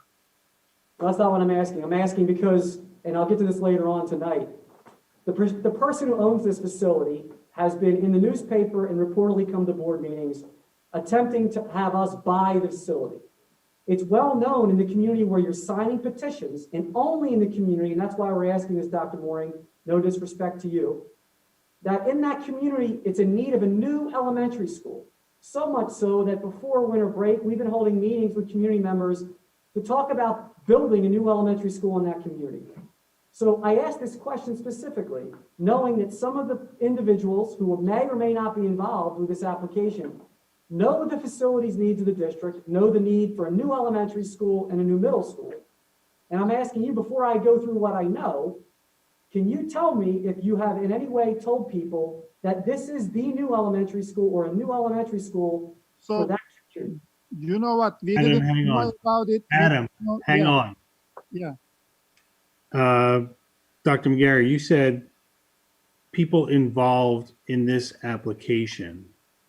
Are you referencing the founding board members No, sir. or service providers who proposed to lease a facility to us? Because outside of us leasing a facility, the facility owner has no other involvement in this application. And if I need to make that clear, I want to make that clear for the Mr. record. Leinhauser, you should probably contact the person who owns the property who's leasing it to you and make it known that his efforts in the Daily Times in 2019 and most recently reaching out to the administration about purchasing his building to make an application go away is probably important. That's why I said to Dr. Mooring, he may not be aware of that, and you may not be aware of that, but this has been made known time and time again to the school district about buying the building to make the applications go away. So if I Yeah, can, I'll be candid. I can speak on behalf of my client when I say I am absolutely unaware of any of that. If the owner of this facility is seeking to sell it to the district, I did not know anything about that. We only wanted to lease this facility so that we could open a charter school in it. So to the extent that the implication is that we are a straw man of some kind, I want to disabuse you of that notion. And I'll be happy to consult the papers or speak to the building owner. But I am unaware of any of those proceedings. so I'll point you to a March 2019 Daily Times article. Businessman makes offer to Upper Darby Schools for a school site in Clifton. I think you'll be shocked to know that it's Mr. Duffy for $90 million. He's been involved in several charter school applications that have come before this board in this district. I'll take your word for this, but I'm going to come back to my line of questioning about the city. Hold on. You're telling me that Mr. Duffy thinks that that facility is worth $90 million? Correct. It's in the Daily Times, Mr. Leinhauser. I'll be happy to consult that. I'll be happy to consult that because I would both find that valuation to be inappropriate under any circumstance. It's But in the Daily Times. yeah, Made publicly at board meetings over several years of charter applications that this individual's been involved with. But if I can, I get back to other than his landlord, he's not involved in this application. So thank you for allowing me to clarify that. I appreciate it. back to the signatures. Again, to my questions. I asked these questions, and one before I get to where I'm going with this. And hopefully, Mr. Kens and Dr. Mooring and Mr. Leinhauser, we can come to an understanding about this. Did you allow minors to sign, or did you confirm they were residents? So question one, were minors signing the support that you're talking about? So we always, make sure that, we didn't check everybody's ID first of all, but we ask if they are 18 years or older, or, by looking at them, so that they are adults signing on that petition. I oversaw most of those signature collection process. We have other board members who helped us with those. So those are, we tried to make sure that, those are all adults and Upper Darby residents. We check with them. We ask them, are you Upper Darby resident or not? And then they sign.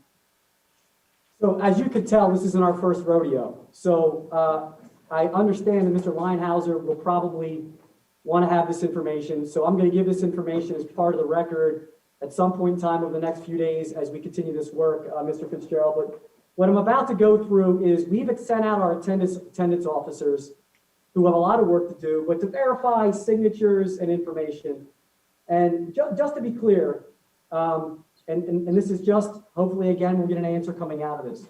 If I were to say to you that we've been going and knocking on doors and verifying and getting answers, the answers that we're getting from people are things like this. Residents stated they did sign and did not understand the petition. They were told it's a new Upper Darby school in Cardington. They didn't understand that. Hold on, if I might, Mr. Fitzgerald, as a point of the record, is it the district's intent to offer hearsay evidence as opposed to actually bringing individuals in whose identification are on the signature lines to testify as to what they were told directly? Well, it appears there that because I'll have to, because he's not even bringing in the person they said it to. He's trying to say what someone told him that someone else said that a fourth person said to them. Well, I don't know. He hasn't actually fully said what was Well, he stated. started to say, we were told this. So what he's saying is, just to be clear on the chain of the evidence. Oh, well, I think Dr. McGarry is offering to say that some employee of the district told him that a resident of the district told them what they recall a representative of the charter school may have told them at some point. Understood. That sounds like 3 steps removed hearsay. If the district intends to rely on that, I guess they can, but I have to have an objection to that because and the objection is noted. And there's no reason if they contacted these individuals, they couldn't have asked them to appear and testify if they wanted to offer that.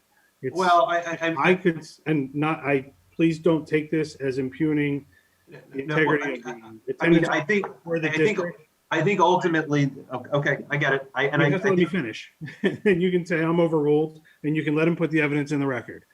I don't intend to impugn the integrity of any of these individuals, but the best evidence is bring the person in and have them testify to say, I think this guy said this to me about the school and he told it to the attendance officer and the attendance officer told it to Dr. McGarry, and I don't get to talk to any of the other 3 people in that chain of custody. That's a problem. And I think you have to recognize that that's inherently unreliable.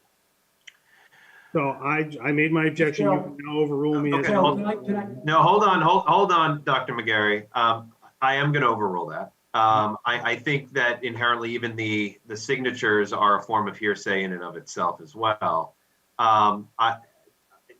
We are going to give it the weight it deserves, recognizing what you're noting as a chain of conversations that could be a hearsay upon hearsay. But I would also note that the strict rules of evidence are relaxed for such a hearing. But Dr. McGarry, I'll allow you to continue noting the objection by Mr. Leinhauser. I don't think they should quite that far, but thank you. So let me reiterate this. Attendance officers, Mr. Fitzgerald and Mr. Leinhauser, I believe are approved under school code to verify residencies, and that's part of their job. Will we agree that attendance officers in school districts verify residents? That's a question. Well, hold on. That wasn't the objection. It was more of an evidentiary objection. My point is that we have attendance officers who have done their work, and I'll leave it at this, who will be providing information to Mr. Fitzgerald, and we can certainly turn it over, that the signatures of support from Upper Darby School District are not the signatures of support that the applicant believes are for a new charter school. They are for supporting a new school that the district needs in that area, and that because of the language barriers, they did not understand what they were signing, number one. Number two, we've had people tell us that that's not my name and no one lives here. Got a child sign that who no longer lives here that was visiting. So we are ready and will continue to be prepared, because we've done this before, to do exactly what Mr. Leinhauser is ready to do, and Mr. Fitzgerald. My point is, we question the signatures, we question the intent, we question their support, as what people think is going on. Not to mention, as Mr. Lambert said, there are several, if not 40 or more, people who have signed who are not residents at all, who have outside of the school district residence. But on that point, I just want to make it known that we are doing our homework, and we'll provide the evidence that Mr. Linehauser asked for. Just a quick question, and I appreciate, I know you guys are doing your homework and looking into these. I believe on the application we sent, it had addresses and names of students that would wanted to apply and were on the application. It was made public on the website. And we've had parents call and ask us to have that removed, and we forwarded that to the district. But it hasn't been removed. And it's almost, it's more of a comment than a question. It's almost a point of intimidation when parents and people who you said may not speak English that well, or may have other issues as it relates to being living in the county or whatever the scenario may be, but to have their names put on a public website when they were told, you know, that you're filling out a petition, it's intimidating. It's intimidating to people, and it's something that we asked, that just want to be on the record that we did ask that those names and addresses be taken off of the website so parents don't feel threatened by other employees of Upper Darby that happen to see that name and then confront those parents or mention something to them parents. I don't think it was done intentionally, but it happened. It did happen, and that's problematic. And that's problematic when you have people who have asked to be part of a charter system or be part of a program, and then their name is put on public display, and then teachers are asking them, oh, are you really going to a charter school? I saw your name on the application. I don't, you know, it happened. That's all I wanted to make that point, that it did happen. So we did our homework too, and we see the other side of what's going on with Upper Darby. And again, I'm not saying that was the intention of the district, but it's out there. We know charter schools bring up a lot of feelings and emotions for people, but to have the people that live in this district that you all represent be intimidated by your staff and your teachers, it just, I don't know if that was a tactic that was input, but that was a message that was sent to the parents that applied to that charter and had their names put out there and put on blast, or excuse me, they had to explain to a teacher why they were looking to go to a charter school. Mr. Fitzgerald, I'm not an attorney, but I would object that that's as much hearsay as what Mr. Linehauser said. But I will tell you, Dr. Mooring, this: you provide me with somebody who intimidated a parent in this community who wants an opportunity for their kid, be more than happy to have a conversation with you and address that. My point and the questions that I'm bringing up right now are simply to say, we've been down this before, and we've had, and we will, had people, you know, misinformed in their signatures. We're doing our due diligence. It's just, to me, you know, I don't know if Mr. Duffy didn't approach anybody. It was just that you found this building. He didn't approach you, is what it was. But it's ironic to me as the superintendent of schools that the signatures are coming from schools such as Senko, Charles Kelly, and Bywood, where they need a new school. And this school district is trying to put a new school in that community. And that's not a direction at you. That's just a question that I have in general, and I'll leave it at that. Okay, Doctor, just to move on from this topic, Dr. McGarry, you'll be submitting something substantiating this investigation? Correct. Okay. All right, let's move on. Just to be clear, I will not have an opportunity to cross-examine any of the individuals whose statements are going into the record. Thank you. Is that right, Mr. Fitzgerald? Well, let's see what is submitted, and then we can decide from there if there's a need to cross-examine the individual. I'm unaware of the district scheduling another hearing in the next 10 days when the decision is required to be had. So. No, the decision is not required within 10 days in my count. Within 45 days of or within 75 days of the date of the first hearing, isn't that correct? That would be, but the first hearing date was. I miscounted. You're right. Yeah, we would have a few more weeks if need be. Okay. Dr. McGarry, are you going to continue? I'm going to turn it over to Mr. Lambert just to go over the location of the facility. This is the court reporter. How much longer do we have? If somebody can tell me, I was told this was going to be over at 7, and that's what I told my family. So I just need to know. I think we have, yeah, a couple more slides. All right, thank you. So again, my name is Tim Lambert. So one of my responsibilities includes managing the district's geographic information systems and tracking spaces. So when we reviewed the potential property, it was shown that the property is located very close to the Darby Creek. Are you aware that the proposed building sits on the base floodplain, the moderate floodplain, as well as the 500-year floodplain? You can see that through the colors on the presentation now. We're aware of the location of the facility. And that it sits on 3 different floodplains. And that it's zoned and suitable for school use. Yeah. So a follow-up question to that, Mr. Linehouse. You're saying that right now that Mr. Duffy is not in court with Clifton Heights Borough asking for that to be used as a school location. Are you familiar with that? I'm unaware of his application to Clifton Heights Borough. What I am aware of is that it's the landlord's requirement to satisfy any zoning and occupancy issues. I'm also aware that I believe that facility is currently being used as a early education center. And so it's the landlord's responsibility to take care of that for us. So, I just like, I think it would be, for the record, Dr. McGarry, can you clarify, what is the current status of zoning of that building?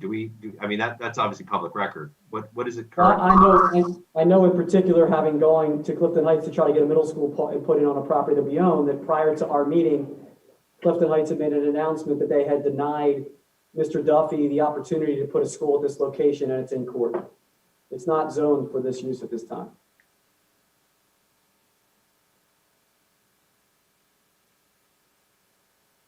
He said it's not zoned at this time, right? But it can be zoned, was the question. Yeah, Dr. Mooring, hope you get a kick out of this, but I don't know if you've dealt with Clifton Heights, but we're in court on a property we own. We're trying to build a school, and it's taken us quite a long time. Yeah, I've seen that. This doesn't need to be in the record, but Dr. McGarry, I'm sure you're aware that the school code allows a public school district to ignore the zoning requirements of any tract of land in order to build their own facility. We could talk about that later. That's not really always accurate. We can move on. Now we could keep that one all off the record. Last question is, you currently project to have access to a lunch area or cafeteria for food service to students. Why is there currently uncertainty about the availability of this space? What do you mean there's uncertainty about the availability of that space? It says it currently projects it will have access. It does not say it does have access. Well, so again, the landlord is responsible for fitting out the building so it is suitable for our use. One of our requirements will be that it has that, and that's an addition that the landlord will be required to undertake. So it's a facility that's not currently in there, but a requirement of our occupancy will be that it is in place prior to our occupancy. Thank you very much. I'd like to turn it over to Mr. Rogers. Dr. Council. Oh, I'm sorry. I thought it was fine. No, I'm sorry. It's Ms. Douglas at this point. Equity. Thank you and good evening, School Board of Directors and the Upper Darby community. I am Melissa Figueroa Douglas, Supervisor of Equity, and I would like to briefly share our equity initiative and outline our comprehensive equity plan and the services that support it. The Upper Darby School District has a board-approved 5-year comprehensive equity plan, which was enacted in the 2017-2018 school year. The comprehensive equity plan has 4 action areas that we have been committed to since that time. Action area number 1, constructing and enacting an equity vision. Action area 2, engaging in self-reflection and growth. Action area 3, collaborating with families and communities. Action area 4, hiring and placing personnel. Our equity department offers the Upper Darby School District the following supports: an assistant superintendent of personnel and equity, supervisor of equity, partnerships with Corwin since 2017 through the 2018 school year, and currently partnered with Corwin, providing equity training for our teachers, a youth equity stewardship program since 2018 for our Upper Darby High School students, and recently expanded for our middle school students. Parent equity leadership forums, which engage our parents through equity leadership. We have a comprehensive equity team made of diverse district stakeholders that include board members, administrators, teachers, parents, and community members. The comprehensive equity team meets monthly and continues to collaborate and contribute to our equity initiative. We have building level equity teams, which provide ongoing equity training at each respective school throughout the school district. Central administrators and district instructional coaches are assigned to a school and are included in each school's training and equity journey. We have a district-wide equity leadership team where 1 to 2 equity representatives from each school meet monthly and facilitate district-wide equity training for all staff members in the Upper Darby School District. Our established equity teams support action areas 1 and 2 in our comprehensive equity plan. I would also like to momentarily speak about other equity programming that positively impacts our students and community. I will start with Speak Up, which identifies student leaders that receive training and support and facilitate conversations that are difficult to have in their peer group. I would also like to highlight our newest partnership and resource to support our equity initiative, the Catalyst Upper Darby Rising Program, supported by the University of Pennsylvania, which provides a series of structured dialogue for all stakeholders in the Upper Darby community, identifying key themes and issues, and ultimately creating a community advisory board of diverse community stakeholders reflective of our diverse student community. The Catalyst program, Speak Up program, they all support Action Area 3 in our comprehensive equity plan. Everything I outlined in my equity overview supports all students in our richly diverse school community. And these supports are not limited to benefit one subgroup, but instead promote inclusivity, supporting all students through equity. I will now proceed to ask a few questions that I grappled with while reviewing your charter application. My first question, I reviewed the appeal from several of your applications, and I noticed the same use of Johns Hopkins University Community Partnership. Do you have a current contracted partnership with Johns Hopkins University? So this is Adam Pence. We have membership with our sister school in William Penn, but for this school, we talked to them. As you have seen, she came to present it to you, to us in the last hearing. She was here too. Once we are chartered, we will be an official member. At this time, we don't have an official formal membership because we have to pay them a fee, $400 fee. So for the record, you do not have a contracted partnership. But as I said, Adam, if I may, yes. just hold on. The school cannot, I mean, we don't have a charter, so we can't contract with a program to improve the school until we have the charter. As we expressed in our application, we will engaged this program as part of our school's implementation, but I can't sign a contract. The board can't sign a contract they can't pay for, and they can't sign a contract when they don't have a school for them to service. So until we get a charter, we can't sign the application, a contract with them. Thank you. Your presentation did not discuss equity or inclusion at all. Can you explain what programs or processes you use to ensure equity and inclusion in your school? So the provision of, or the requirements of the charter school law for an application do not require that the school provide the equity or inclusion programming that the school will implement. That's not to say that my client will not have efforts, but that is a programming choice that will be dictated in part by the demographics of the school population, which we don't know yet. Although we project what it might be, we don't have it yet. And so that's not a part of the charter school law requirements for submission of a charter application and should not be a consideration of the board. In our interview with you and your team, you informed us that you are hiring a cultural administrator. Can you tell us where this is in your application, budget, qualifications for this person, and how this person will be used?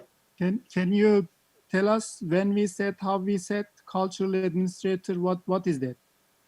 Yes, this is Dr. McGarry. During the interview process with our team and our parent group that was there, the question was asked, and Dr. Mooring and Mr. Kens, you were there. You referred that you were hiring a cultural administrator. I referred in the interview that that's not. I'm sorry. Let me speak on this, Adam. I think what we're saying is we're going to hire an administrator that reflects the needs of the district and the students that will be enrolled at this specific charter school. With that said, are we going to hire? We're going to hire an administrator that can relate to the community and will preferably be from this community. So yeah, are we looking for somebody that can speak and address the cultural issues of the students that are applying to this charter school? Yes, that is our goal. I will just note, and just in response to Mr. Leinhauser's response with regard to equity, while you're certainly correct that if you look at the charter school law and the analysis, that term equity is not present and it's not necessarily part of the standard. But if you look at the actual requirements, equity would theoretically be applicable to most of the standards within the analysis. And just in particular, and I'm just turning it up here, one of the criteria is the extent to which the charter school may serve as a model for other public schools, or the capability of the charter school in terms of support and planning to provide comprehensive learning experiences. If we've learned anything from what has occurred over the last year as relates to, frankly, unrest and uprising and just the need for change, I think equity is going to be a significant analysis in even if it's a charter school law from almost 30 years ago. Up in Darby. Well, and to be clear, I did not say, nor did I mean to imply that my client would not give any consideration to the equity or the need for considering the equity or the needs of the students that are in their building. What I said was that the programming requirements of that are not, we'll agree to disagree whether or not it's a requirement of the charter school law to spell out the equity programming that the school would provide. Understood. If we mean equitable services means if we are going to provide what students need, that is what this charter will do to make sure that students are learning.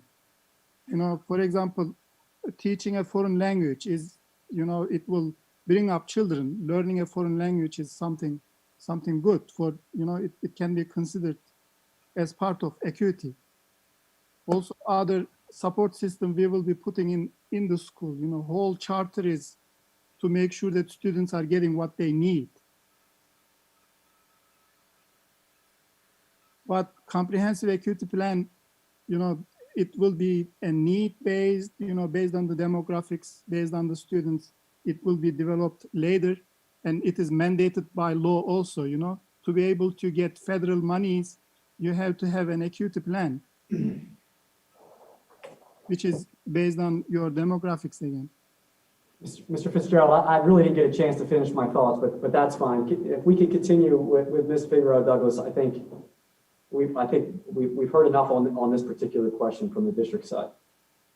The student handbook states that if a student falls below a 70% grade average in English, language arts, writing, math, social studies, and science, the student will not be permitted to participate in the extended day program, which you stated earlier would also be a time for intervention or access to programming. You said students will use this time to meet standards in specific programs like social studies this evening. Do you believe you can deny students access to extended day programming, which may deny them access to the curriculum? Do you believe this denies faith? So to be clear, I think you misstate what we said earlier when we said that we may use the extended day program as an opportunity for students to continue to access the curriculum, but that we would meet the students' needs in the school day as required. So no, I don't think that the students who are struggling, who are not permitted to engage in certain extracurricular activities in order to provide them supplemental services, denies a student FAPE. And so I think you misread the intent of the application. A student not coming to extended day to participate in an extracurricular activity in order to engage with tutoring services, I think provides them additional opportunities for learning as opposed to denying them FAPE. How does this comport with the statement in the application? Because research demonstrates that mastery for some students cannot be achieved in the hours of a standard school day. BASI proposes an extended day program that will not only provide supplemental time for academic improvement, but also for the opportunities such as clubs, scholastic challenges such as math and science. So hold on, reading the application as a whole, what we're saying is we won't tell students you can't stay after. Well, we'll use, if they're staying, we'll use that time to supplement their learning as opposed to participating in a club and things like that. So that is the intent of and that's how the programming works. There are kids who are staying for extended day who need supplemental educational services, and it's a great opportunity to provide them tutoring or additional support. And so we use that time for that purpose when a child may be struggling during the school day. So when we say they're not participating in extended day is not participating in extracurricular activities during extended day if they're there, so that we can provide them supplemental education services. Yeah, I guess it's Dr. McGarry again. Mr. Leinhauser, I appreciate your ability to turn that answer back the way that you have. I think it's artful. I think our point is tonight, we heard specific comments about a schedule when math and reading can be interchangeable, and then extended time where we can do foreign language and we can do the interventions that are needed or the services. Our question and concern, and we'll leave it at this, is we do not believe and we do not see in the application how the individual needs of all students that may be attending that school fit in the school schedule. We heard different information about how it's going to be in the afternoon or it's going to be here. So in your application, if a student falls below a certain grade level, you refer to extended day. It sounds like they're going to be denied that opportunity for the extended day program. I just want to be clear. So what you're saying is if a student falls below a certain grade level, extended day. So what we're talking about when we're saying that is the clubs, the fun, the non-academic activities. So if you have a 70%, you're not going to show up at the debate team because you're going to go to English and work on that English work or math work or whatever class that is that's stopping you from achieving. So no, that's what we're referring to. So we're going to say to a student, oh, you're failing, so you can't participate in after school activities. No, we're going to say you're failing and that we know you want to go to the debate team, but we need you to go to English and work on that English grade. And I think that's no different than what's going on in Upper Darby or any other school district. But the difference is we offer that after-school program for those students, or that extended day program for that student. It's not just about the academic piece to be there, but it's also for the part for them to do their makeup work, or not makeup work, but get the necessary support that they need. So no, we're not saying that you can't participate in after-school program. What we're saying is you cannot participate in clubs if your grades are below a certain level. And finally, as stated in the application, what research-based tools will be implemented to give families a voice in addressing school quality? So first of all, this is Mr. Kent's, we will have a parent engagement plan policy to engage families in the school. Also, National Network of Partnership Schools, being member of national, that is one of the research-based, engagement program for families to be involved in their children's education and their children's school. Okay, thank you so much. At this juncture, I want to turn it over to Dr. John Council. Yeah. Thank you, Ms. Figueroa Douglas. Again, good evening to our court reporter. I am Dr. John Council, Assistant Superintendent for Personnel and Equity. Dr. Warren, I heard you mention class size and student to teacher ratio earlier. I'd like to direct your attention to section 5, page 76. Keeping in line with the projected 12-to-1 student to teacher ratio and projected number of 10 classrooms with 20 students per classroom, each classroom should have either 2 classroom teachers per classroom or 1 classroom teacher and 1 aide per classroom. At bare minimum, the school will need to employ 10 classroom teachers and 10 aides. The projected classroom teachers and maximum of 8 aides doesn't meet this number, especially when the 8 aides include an administrator and IT professional. How does the school reconcile this discrepancy? So did you see the personnel projections on the budget exhibit I, startup and 5-year operating budget? Yep. So there our student to staff ratio is 7.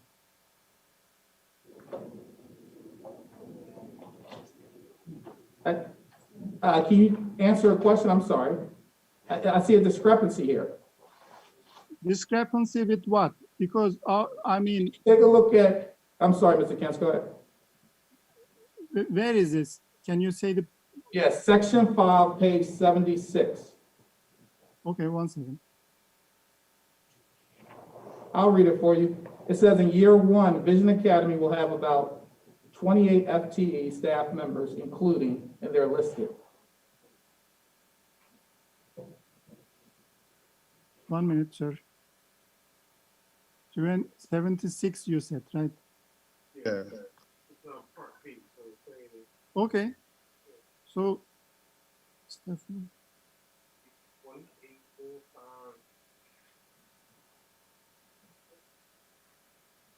I can go on.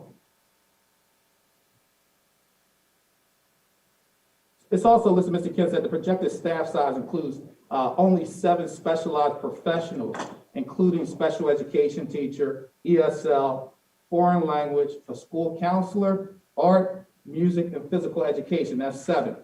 Sir, the detailed list of the professionals are on Appendix I, Startup and 5-year Budget Appendix. There you will see all the people who will be hired from first year. So, I mean, based on that, first year we will have 21 instructional employees, professionals, 21. So when you divide 200 by 21, it is like 10. It is less than 12 even. So, Mr. Kemp, since you answered the question, as I look at this section, section 5 on page 76, is that incorrect? Is that what I'm reading? I mean, here I say our goal is 12, but in reality, it will be 10, which is much better than 12. I'll move on, but I really wanted you to answer the question based on what I'm reading on section 5 of page 76. Is that incorrect information on section 5, page 76? I mean, It might, hold on. You've asked him and he's answered the question. Projecting a 12-to-1 ratio and then improving upon it in our budget doesn't make one set of information correct or not. In the diagram saying we're going to have our target of 12-to-1 and then doing better than that doesn't make the 12-to-1 target inaccurate. I mean, in candor, we're all educated people here. Gotcha questioning isn't really fruitful to this process. I'll move on. Dr. Manfrey mentioned earlier that the application states that VASI will offer expanded choices in language instruction. What are these expanded language choices? so, I mean, word languages in elementary, according to our research, Upper Darby schools are not teaching word languages from kindergarten. Okay. Are those options, or those choices, or that number of staff, is that captured in the budget for foreign languages that you mentioned? Yeah, we budgeted word languages teacher, one word languages teacher first year. And then in the second and third year, there will be at least 2. So in that first year, if a student selects Spanish, French, Bengali, Mandarin, Russian, are you going to have one teacher to teach those courses? I thought answered that we will either choose one word language or maximum 2. If I have 2 word languages, I will have 0.5 full-time equivalent teaching one, another, I mean, that is what we will do. Based on the hours on our daily schedule, one word languages teacher will be enough, one full-time, half Spanish, half French, maybe, something like that. What's VASI's plan to educate a lot of students who require special education services, a lot of students who require ESL services, or students? I think we answered that already. You guys are asking the same questions over and over and over again. So what is our plan? Our plan is the same as any other schools. As students come in, we will deal with them as needed. Do we have plans? Yes, we do have plans. Do we know what that's going to look like? No, because we don't have a school yet. You haven't approved us to have a school yet. So, I mean, I feel like we're just spinning wheels, and you're asking questions that aren't. Go ahead, ask your question again, sir, Dr. Counsel. Mr. Moore, I appreciate you allowing me to finish the question. Counsel, please refer to me as Dr. Moore. Dr. Moore, and I apologize. Yes, thank you. Dr. Moore. Yes, thank you for allowing me to finish my question. But my question is, based on the projections of staffing that you're hiring, again, I go back to section 5, page 76.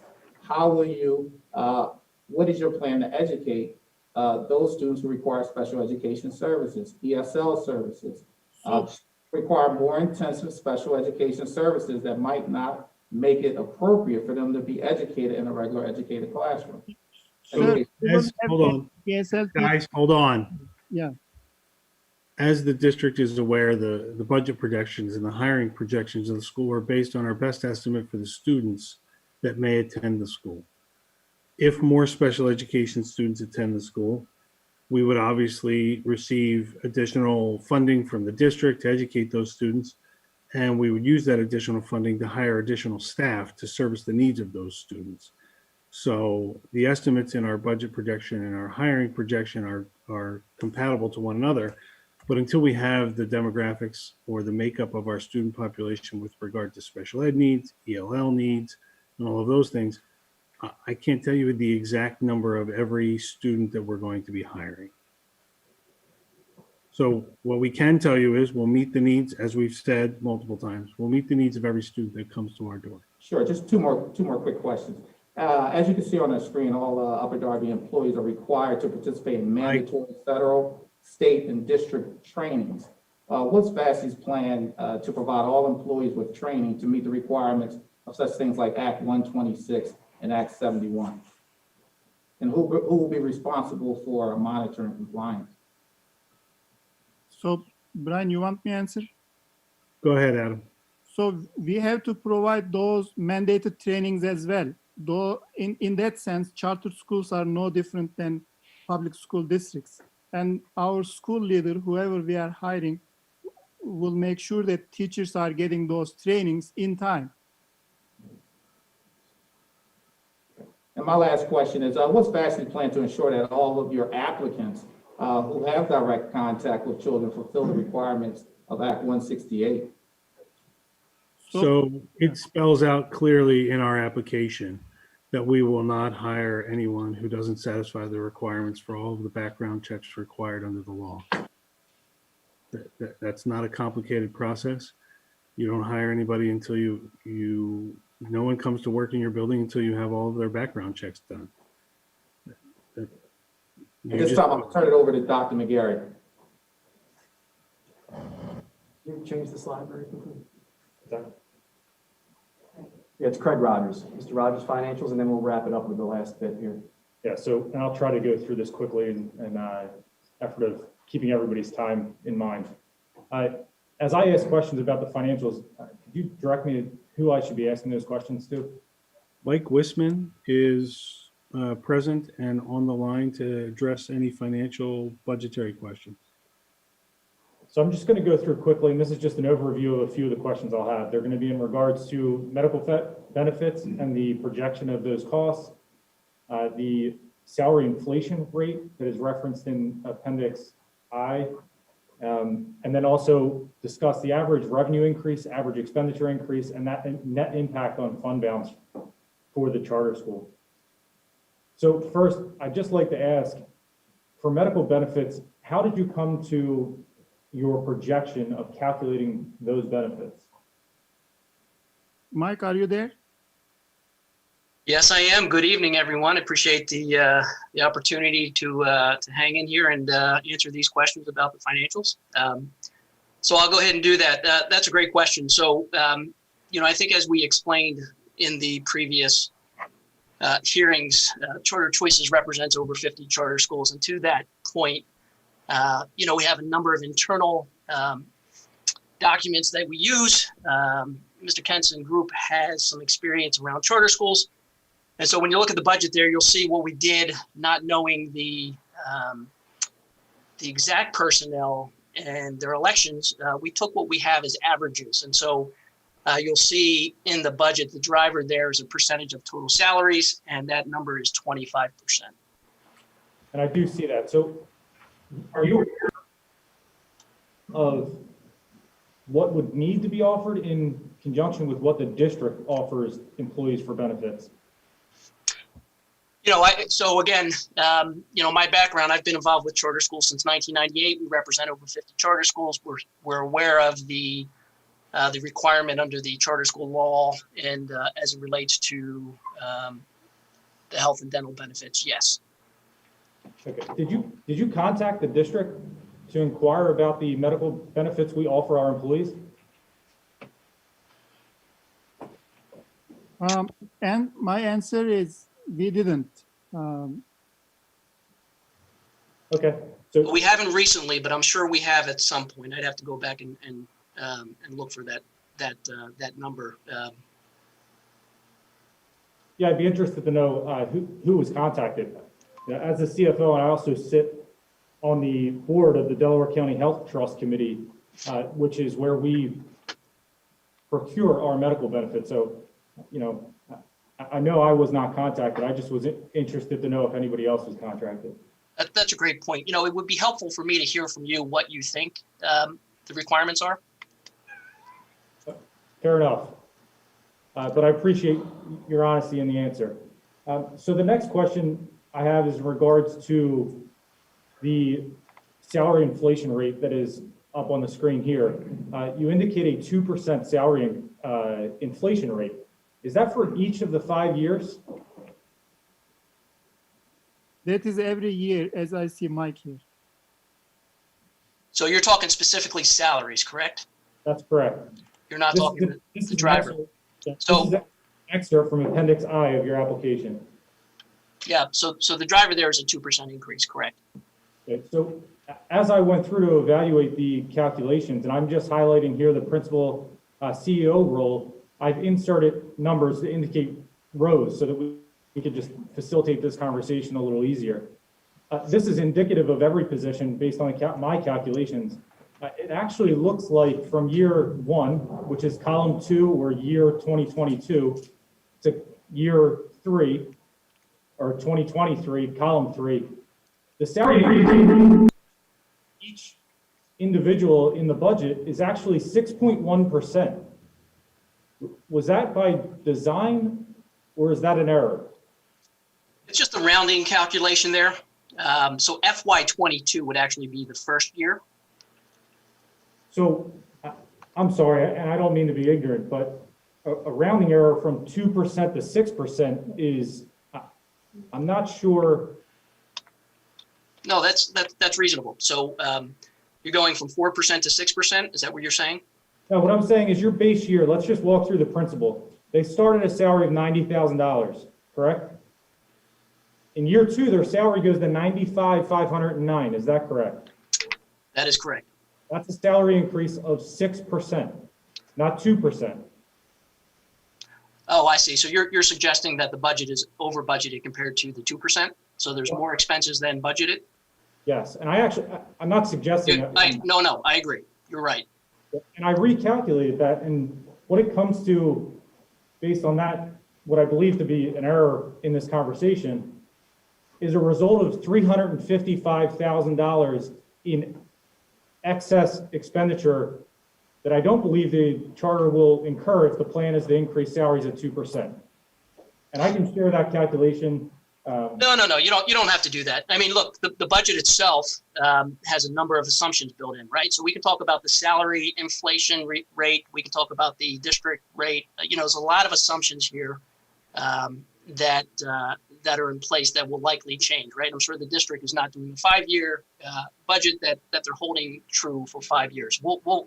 We will certainly, as we do with the other 50 charter schools and with Mr. Kent's and his other schools, we will make sure to have a positive fund balance and work within the dollars that are available. But to your earlier point around this specific line item, I agree. These numbers are adding additional expenses where the.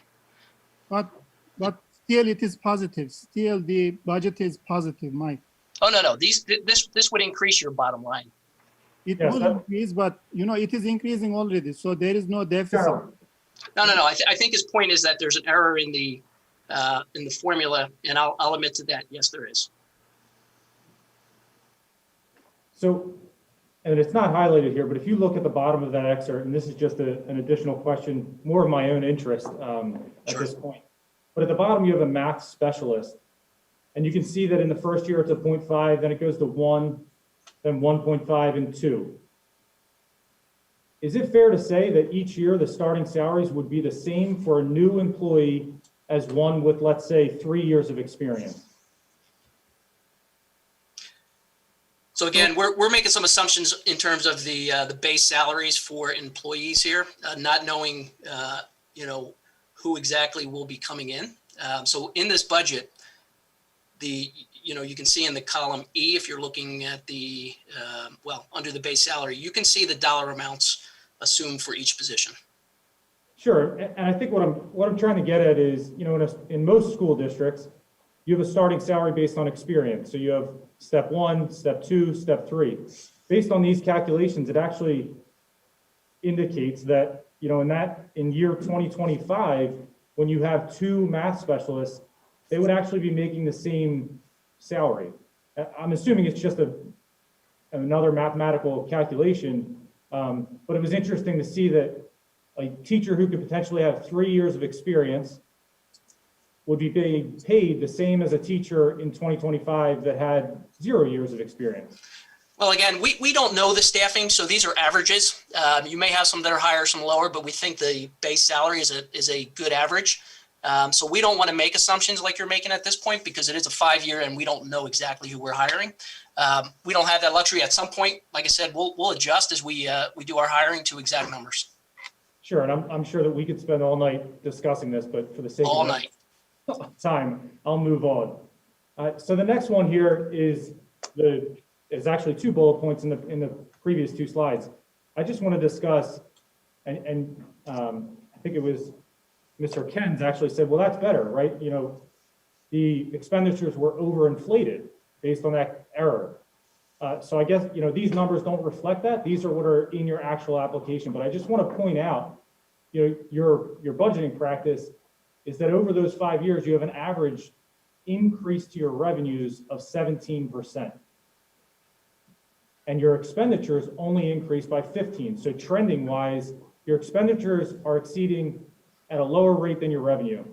And actually, if I were to go back and account for the, you know, that error in expenditure, the average would be even greater. So is it fair to say that the budget practice is to plan to add back the fund balance each and every year? So I think what you're missing here, and I guess I understand, but certainly the you know, the first year there are a number of expenses that we will have. For example, facilities, right? You know, we will rent a facility and occupy a facility at a cost that is, you know, I guess from a percentage standpoint would be higher in years 1 as we enroll students. You know, those expenses trend off. So, you know, I think to your point, it is certainly more expensive to open a new school in the earlier years, and expenses as they normalize become less per student as we enroll more students. So, you know, I think this page is more of a statement than a question, but you know, revenues are increasing to those numbers because of the number of students we're adding, plus an assumption around the revenue driver. But my point is, expenditures in the first year tend to be higher for new schools than they would be for, you know, schools that have been in existence for a long time, maybe like the district. So understand your point, but these trends you're showing are not unusual. Okay, so it's fair to say that the budget practice would be to add back the fund balance each and every year. Say that again. I'm saying your budget practice is to have your revenues exceed your expenditures in each year of the budget. Correct, but that does not include the prior year or a cumulative fund balance. We are projecting to have a positive surplus in each year standalone. Yeah, so that actually goes right to the next slide here, and that in 5 years accumulates $845,000 in fund balance, correct? That's what the budget has, correct. Yep, which equates to just under 17% of your total expenditures. Is that a statement, or were you asking me to do the math?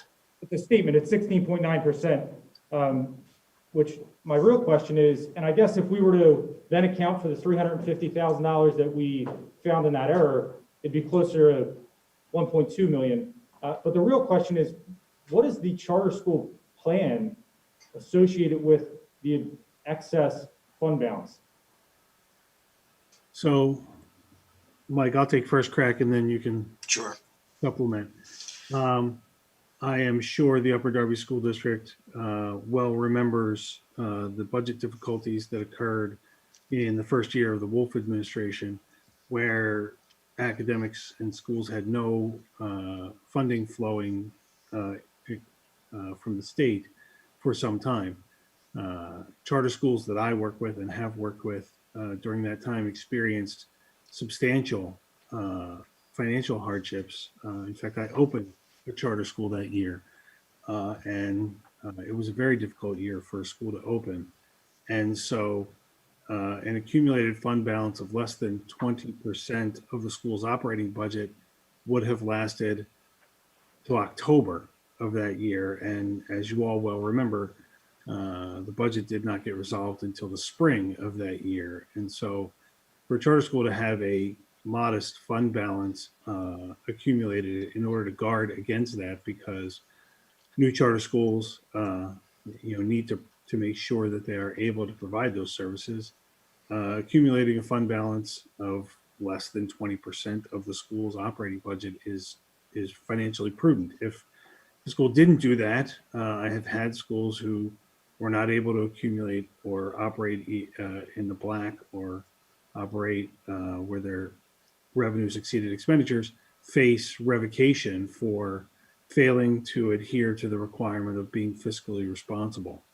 So on that perspective, there are some of the things, the plan, some of it is just to have savings. In addition to that, the budget is a projection, as you know, and we don't know what expenditures the school might face in the years that come forward. A student may come forward who has needs that require the school to add additional staff. And so having a cushion in the budget on an annual basis allows the school to serve the needs of that student without interruption. And yeah, that might reduce the fund balance, but the money is for the students. And so therefore, having a small amount of reserve is always wise in order to address those needs. Are you finished? Or does anybody else have anything to add to Unless that? Mike wanted to add to it. No, thank you. That's exactly right. So all due respect, as I said in the opening, and I appreciate your comments, I actually work for a virtual charter school, and I'm well aware of, the operating procedures of a charter. Which school was that? Used to work for Pennsylvania Virtual Charter School. Sure. They're a client of ours. Yep. So with all of that said, I really just find it impressive that in 5 years, you're going to accumulate almost 17% of your total expenditures in a fund balance. And Upper Darby School District has been open since 1834, 186 years. And we have less than a 13% fund balance, of which only 6% is unassigned. So I guess kudos to you for finding a way to accumulate. Well, I appreciate that that positive feedback. I mean, that's this is probably not the time for me to respond to that, but there certainly are differences. I think we've put the appropriate time into this budget, and it reflects a reality of what we expect this charter school to do. But happy to go offline and have conversations about the districts. Sure, and the last statement I'll make is because I think you're referencing cash flow, and I'll get back to my experience, working in a charter school. And at that time, for the record, Charter Choice was not working with my employer at the time. But to be fair, cash flow would come from you billing a school district. Yes. And if the case is the district doesn't have the cash because of budget shortage and we delay payment, don't charter schools typically go after a subsidy reduction or deduction rather? That is permissible under the charter school law, but you should know, and I hope you would understand that that payment is not immediately forthcoming from the Commonwealth of Pennsylvania. If I were to not receive funds in September, and Mike, you can probably tell them the timeline better, but if I don't receive district funds in September for July, August, and September of a school year, I may not see those funds in a subsidy reduction until November or December. So now I'm 5 months into my school year, and we've had districts who've refused to directly pay the charter school and force the school to go for a subsidy reduction instead. And again, back to the budget impasse in the first year of the Wolf administration, they were not supplying subsidy reductions to schools during that time. Yes. And in our common operations, it is not in our nature to withhold payment for students who are being educated within our district, but I'll leave it at that. And I appreciate that. Thank you. The final question here that it came up as we walked through this. I keep hearing about the extended day program, and I just have a couple of questions about who's running that program? What professional staff will be providing, whether it be educational services or instruction during that time? I think we've heard a couple different ideas of how that program would be built, but who are the employees running the program and overseeing the children? So our teachers participate in the running of that program as part of their employment with the school. We supplement that with some additional part-time staff. Sorry, Brian. It's almost like a EDA. So an extended, that anybody else would have that worked at Upper Darby Playhouse or whatever after school programs. It would be an EDA. Sure. So, but you're providing it, not a third party? Correct. Okay. I was just interested. So now it sounds like your teachers have a pretty long day then, huh? They have to teach the normal instructional day, and then they also have to pick up the extended day as part of their. But they have the option. I mean, it's optional. Just like with an EDA, if a teacher wants to, we would prefer to have an in-house teacher pick up that extra money. But if they can't, then we would have to, do it a different way. But most times teachers will take the extended day money, take that at the part-time job. I mean, so they don't have to go other places to do work. I mean, Yeah, we've had some success in having our teachers participate in that program. Some every day, some split the time. It depends on the teacher. But then what you're saying is they receive some type of hourly pay or stipend to provide that service to the students. Yeah. Okay. So in the budget, it indicates that it's $200 per student, totaling $40,000 to run the program for the year. Is that correct? Yes. Okay. So is that a substantial amount of money to be able to provide a stipend to a teacher to run for 200 students at $200? If it's 180 days in the school year, you're talking about $1.10 per student a day. So not all, well, history teaches us not every student elects to participate in extended day. And so, we don't have, it's not 200 students that we're providing for, but we, in candor, they make it work. I'll agree with you. I wish it was more money. If you'd like to go together to the legislature to lobby them for more education funding, I will stand right next to you and join that chorus, because I believe that. So I think it's important also to say that the applicants have some history running these type of programs, and these dollars budgeted are enough to do that. But to your earlier point, if we had to, if we ran into some changes that needed to be made, the fund balance allows for it. So we wanted to use numbers that we felt good about, some historical numbers that Mr. Kent's and his team have to run those programs, and we think we did that and captured that in this budget. Thank you for your responses, and I'm going to hand the presentation back over to Dr. McGarry. Sure, you can hit the slide. Try to go through this. In the beginning, we talked about closing about innovative and distinctive, and just to revisit before, and I promise you we're coming to a close here. Upper Darby is innovative and distinctive in comparison, we believe, to the application. No disrespect. I appreciate that you're trying to make an effort to educate children. We're all on that same part. I agree with Mr. Leinhauser about funding. I'll get to that in a moment.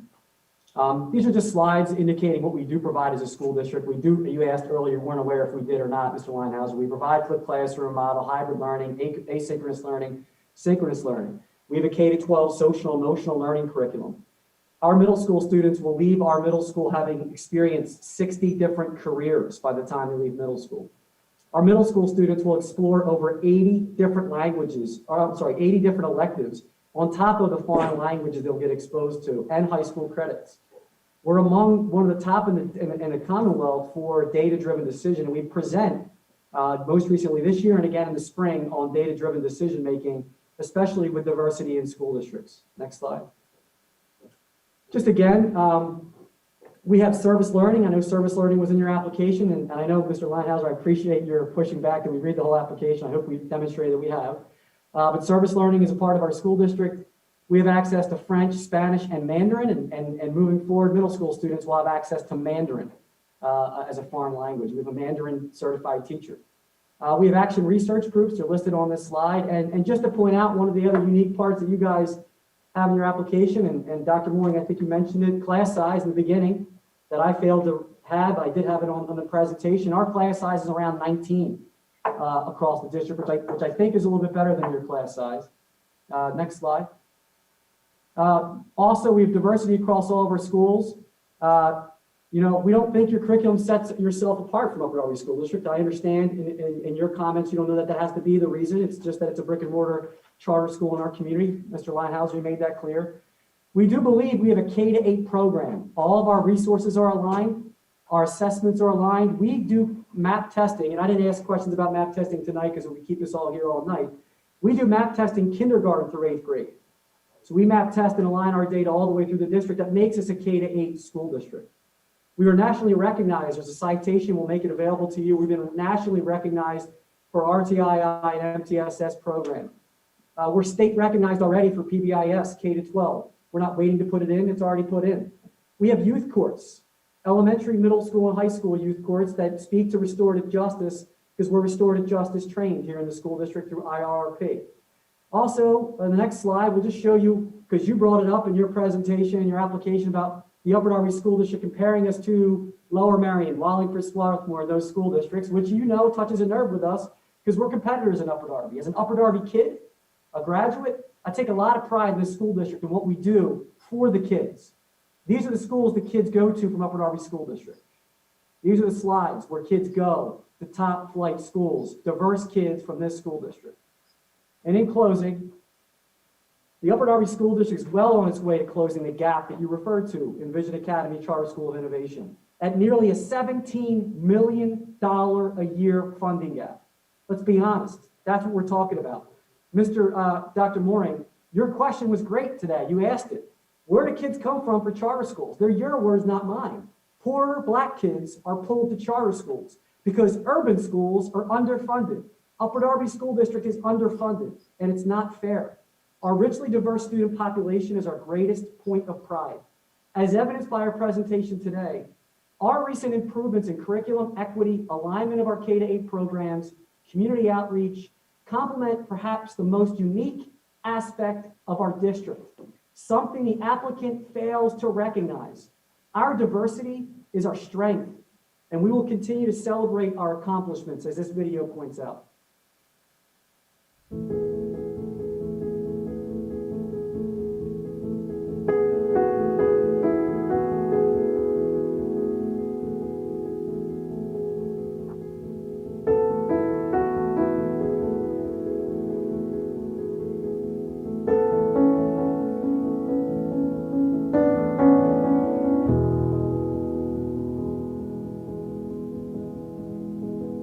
Today, I would like to speak to you, and I'd like to tell you how amazing it is being an Upper Darby student, talking about things that have personally impacted my life, and most importantly, how important it is to me and to my classmates that we are treated equally and given the opportunities that are right and that are fair.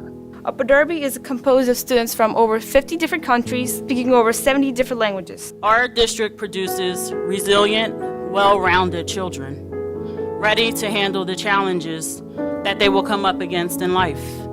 Even with limited resources, our district continues to do an amazing job of graduating scholars from the district that go on to do remarkable things. I want the world to look at any one of the graduates from here and think this is the representation of excellence.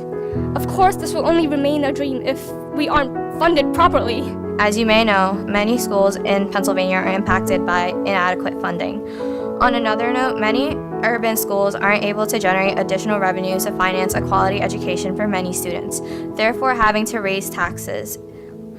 In these urban communities, many of the residents are people of color, immigrants, and people in borderline poverty. Raising local taxes doesn't relieve much of the stress. Urban schools are expected to do better without many of the same resources as their suburban counterparts. We all inhabit the same country and on a larger scale, the same planet. However, not everyone gets the same opportunities afforded to them. Equal opportunity. For you guys, it's just another buzzword, but for me, it means the world. It means the world to my classmates. It decides what college I'm going to go to. But my career is going to be the lives of my siblings, the lives of my parents, the lives of my future kids. So what may seem like allocating numbers on a spreadsheet, fair funding impacts my life. Fair funding impacts my classmates' lives. Fair funding impacts the lives of generations upon generation. It's how our youth is built. We can't control where we're born as kids. We can't control what zip code we happen to fall into. The quality of our education should not rely on our zip codes. We are the collective future of this country, and you're holding many kids back from reaching their full potential due to the lack of funding. I want you to take this opportunity to invest in us today and to invest in our futures. We ask for your help to stay to the state of Pennsylvania. We need more funding, and it shouldn't be a privilege because of your zip code, but rather as a right as an American child.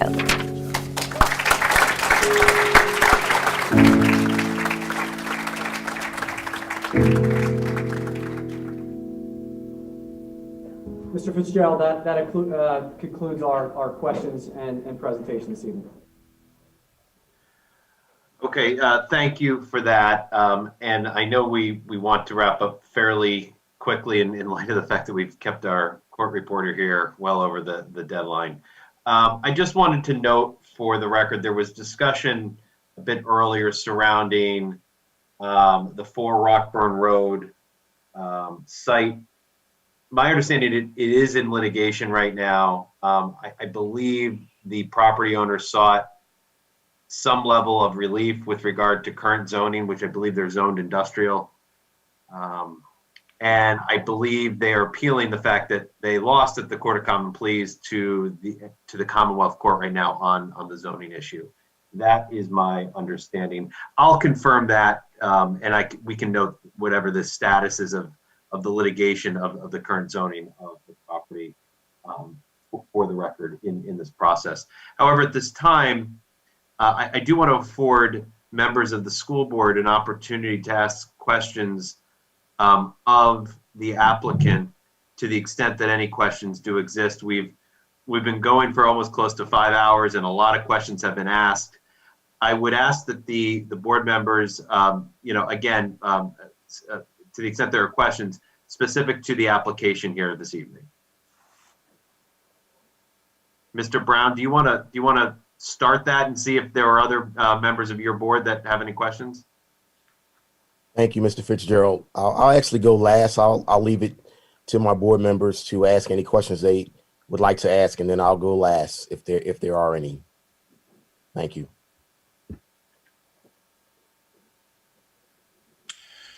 This is Neil Desnoyers. I have no questions.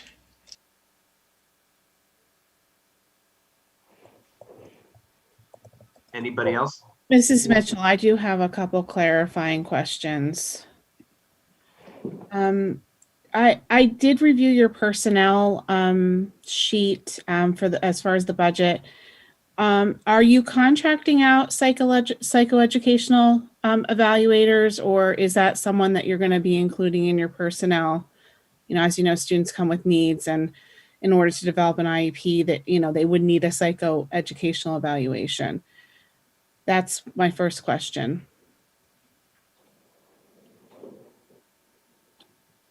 I did not see a psychologist on your budget. Yeah, sorry, that will be contracted by a psychologist from a service provider such as DCIU.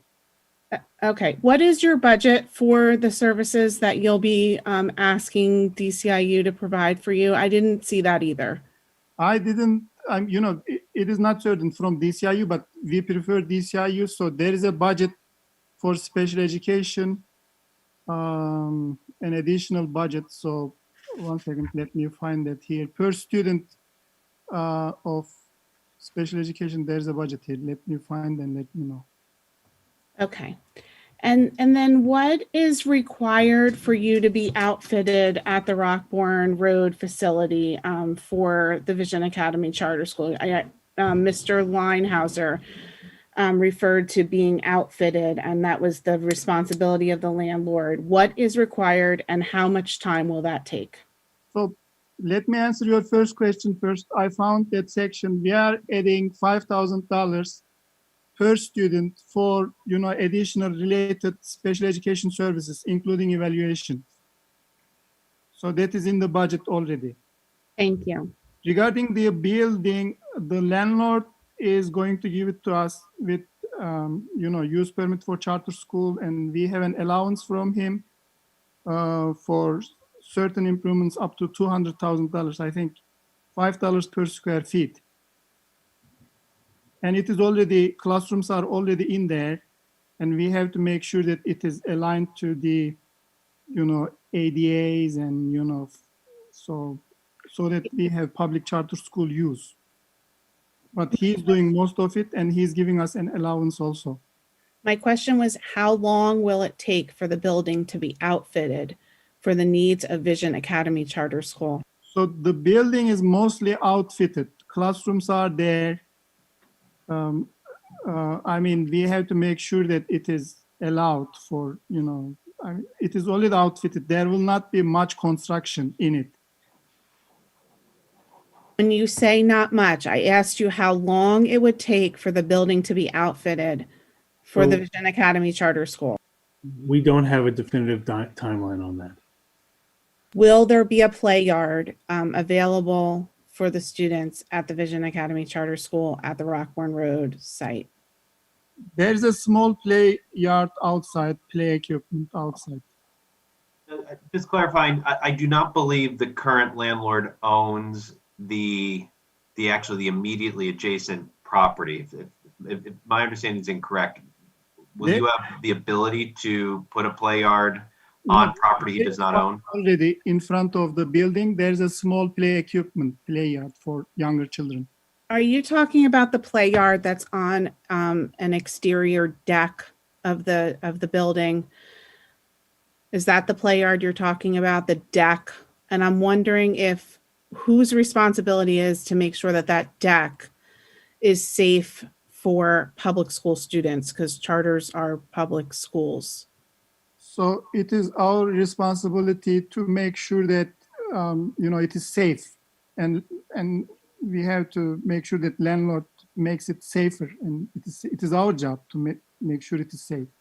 And just one more question. Do you anticipate any students being able to walk to your school? I know that there's been, some pre-enrollments and things like that. And has there been an evaluation for the exterior, there's a trolley stop and, is there a crossing place there? Has there been any consideration to walkers to that particular site? I don't have that data right now. So, and I don't know, school districts, how far you are transporting children. Sometimes school districts may require at least 1 mile walking distance or something like that. So I don't have that data right now. Okay, so will you be able to get us that information if the school is indeed walkable, if there's adequate sidewalks and egress and to enter the facility for students K to 5 students? Actually, it's a 1 mile, and 8th grade, I believe it's 1.5. Maybe someone from the district could. I just want to know if we have that information for students who may be attending this site that would be considered walkers. I may have to survey families, who are in less than a mile or 1.5 mile vicinity from this location. We have to survey and let you know, but, we can try at least. Okay. Thank you very much for your presentation and questions over this 5-hour period tonight. Thank you. Thank you, Mrs. Mitchell. Are there any other questions from my colleagues? Mrs. Curry, Vice President Curry. Thank you, Board President Brown. I want to thank the Vision Charter for coming on and giving responding to the presentation. I just have a clarifying question about the technology resources. It was spoken earlier that no learning management for the teachers has been currently chosen.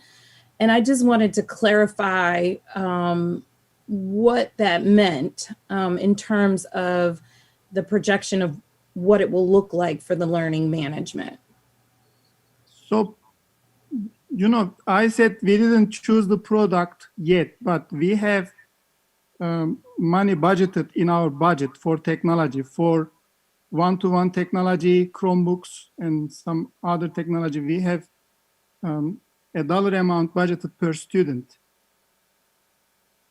Okay, thank you. And just one other question. I don't recall hearing what the plan is for safety.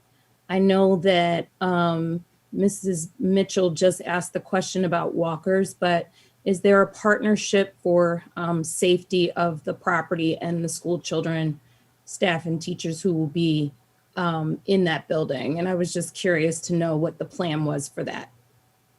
So in the charter application, we have a section where we talked about safety and security and, if pandemic continues, what we will do.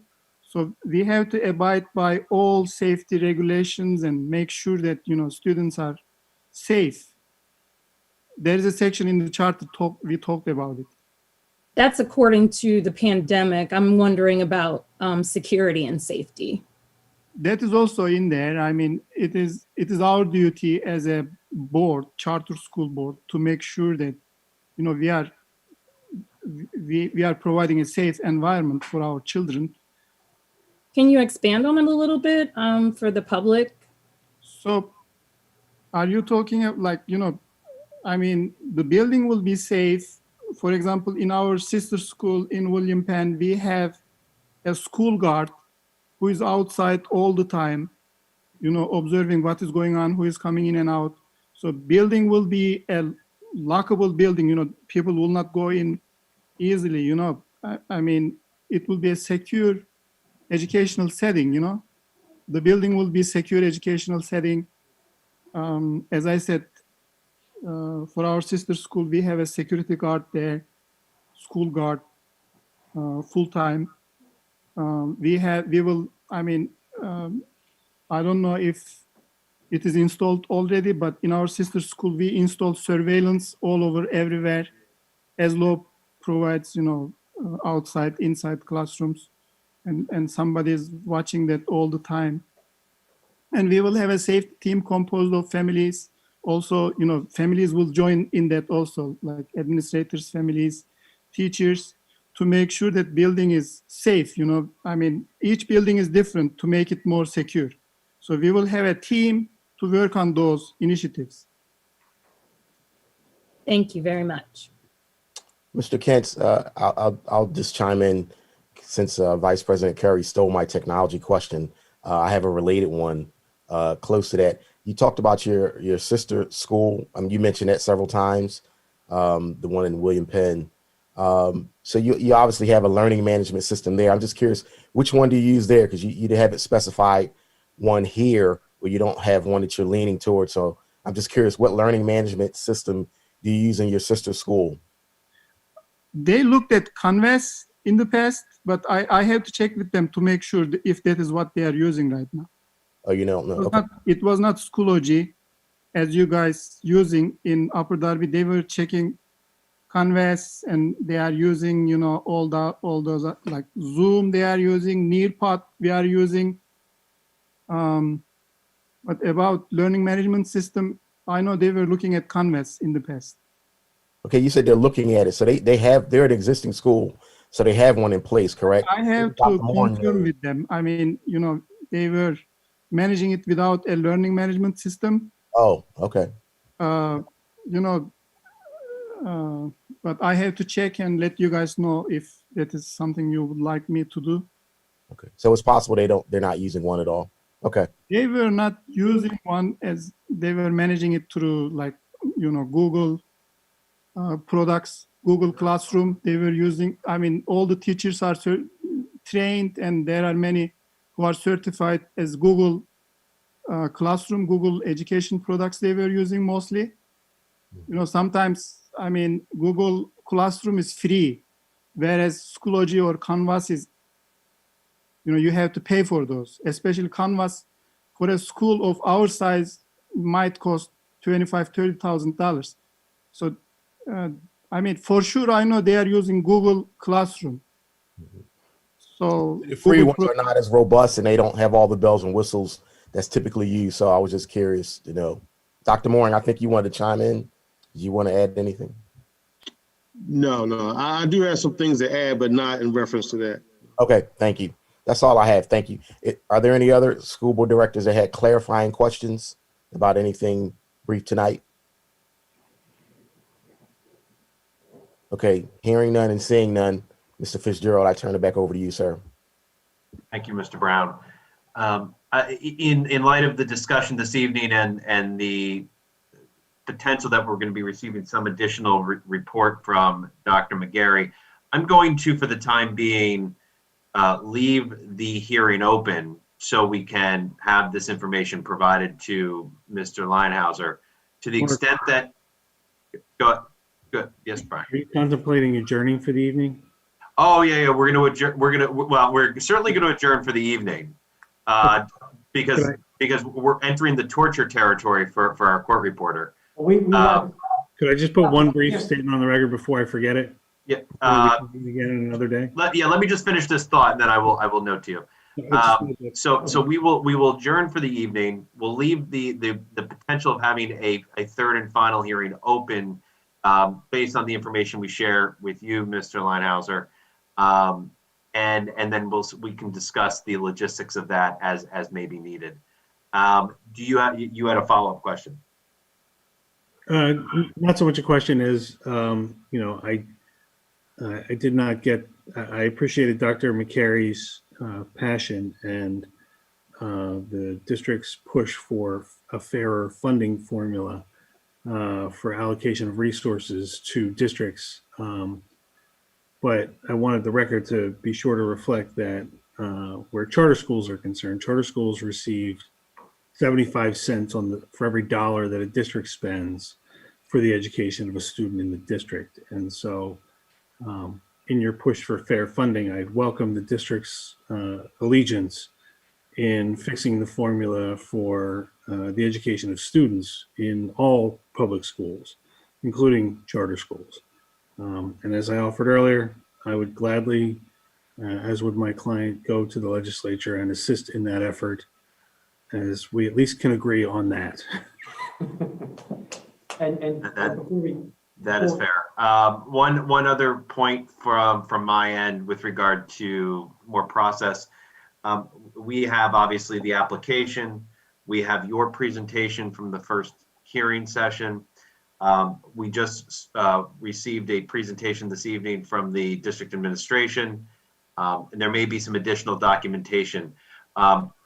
Similarly, there are likely a significant number of emails reflective of what was going to be public comment this evening. And I do want to note for the record that we typically allow for a reading in of public comment up to 3 minutes.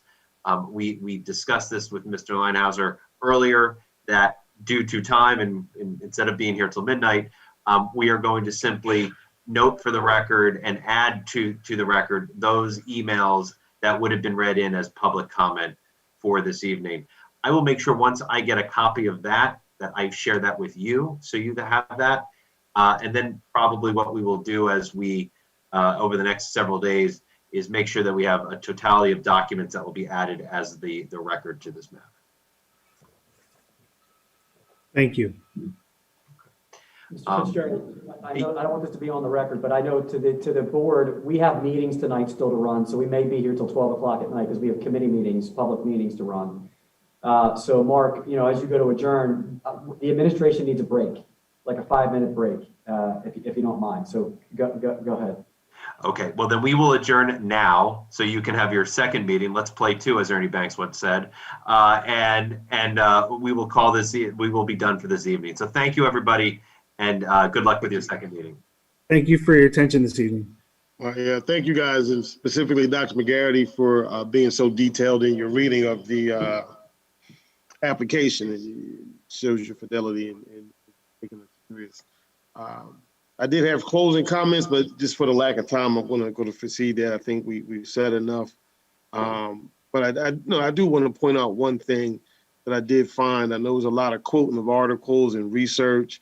So we did our little bit of research too, and we did find an article I think that's worth quoting from the Daily Times. I believe this was in October of 2020.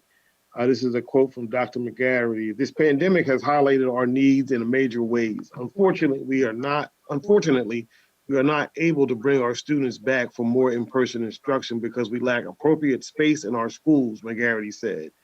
What I mean is some other school districts, because they have newer facilities or improved facilities or larger facilities, are able to return students in flexible cohorts more frequently than we can, because we are limited by the space, size, and condition of some of our schools. We know there's a need in Upper Darby for charter schools. We know that there's a need for more space. I'm not going to say there's need for more space. Your schools are overcrowded, not by choice. People want to come here because it's a nice area.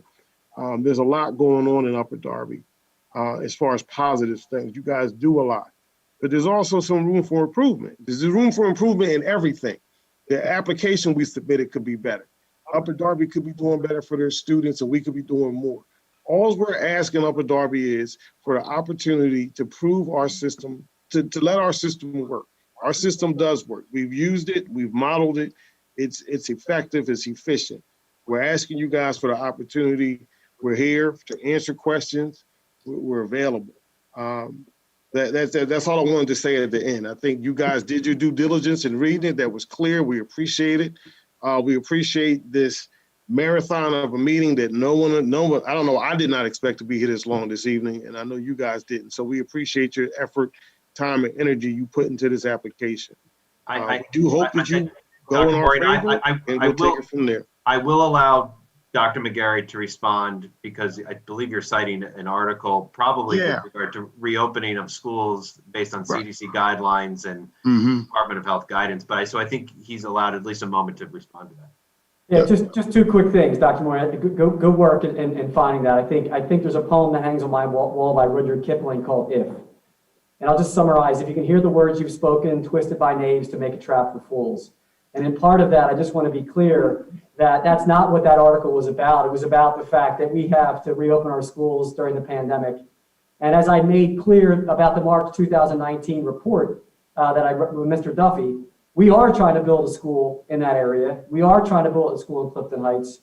And we're fighting certain individuals who don't believe in equity. And I'll leave it at that. But that article, again, like the Rudyard Kipling poem goes, I think we can all agree that sometimes we use words by others to lure people into a false sense of security. So I appreciate your effort, and I'm sure we'll be in touch.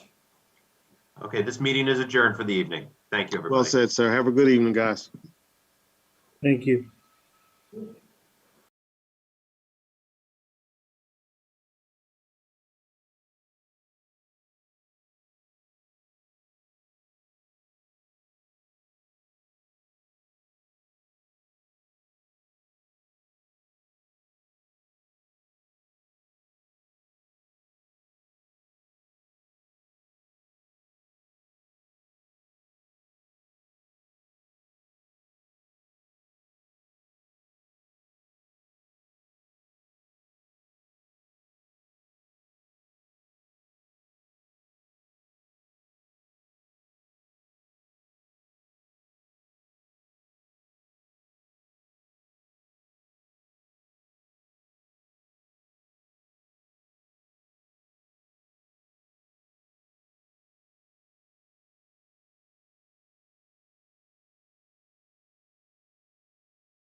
Welcome to the Finance and Operations Committee virtual meeting for January 26, 2021.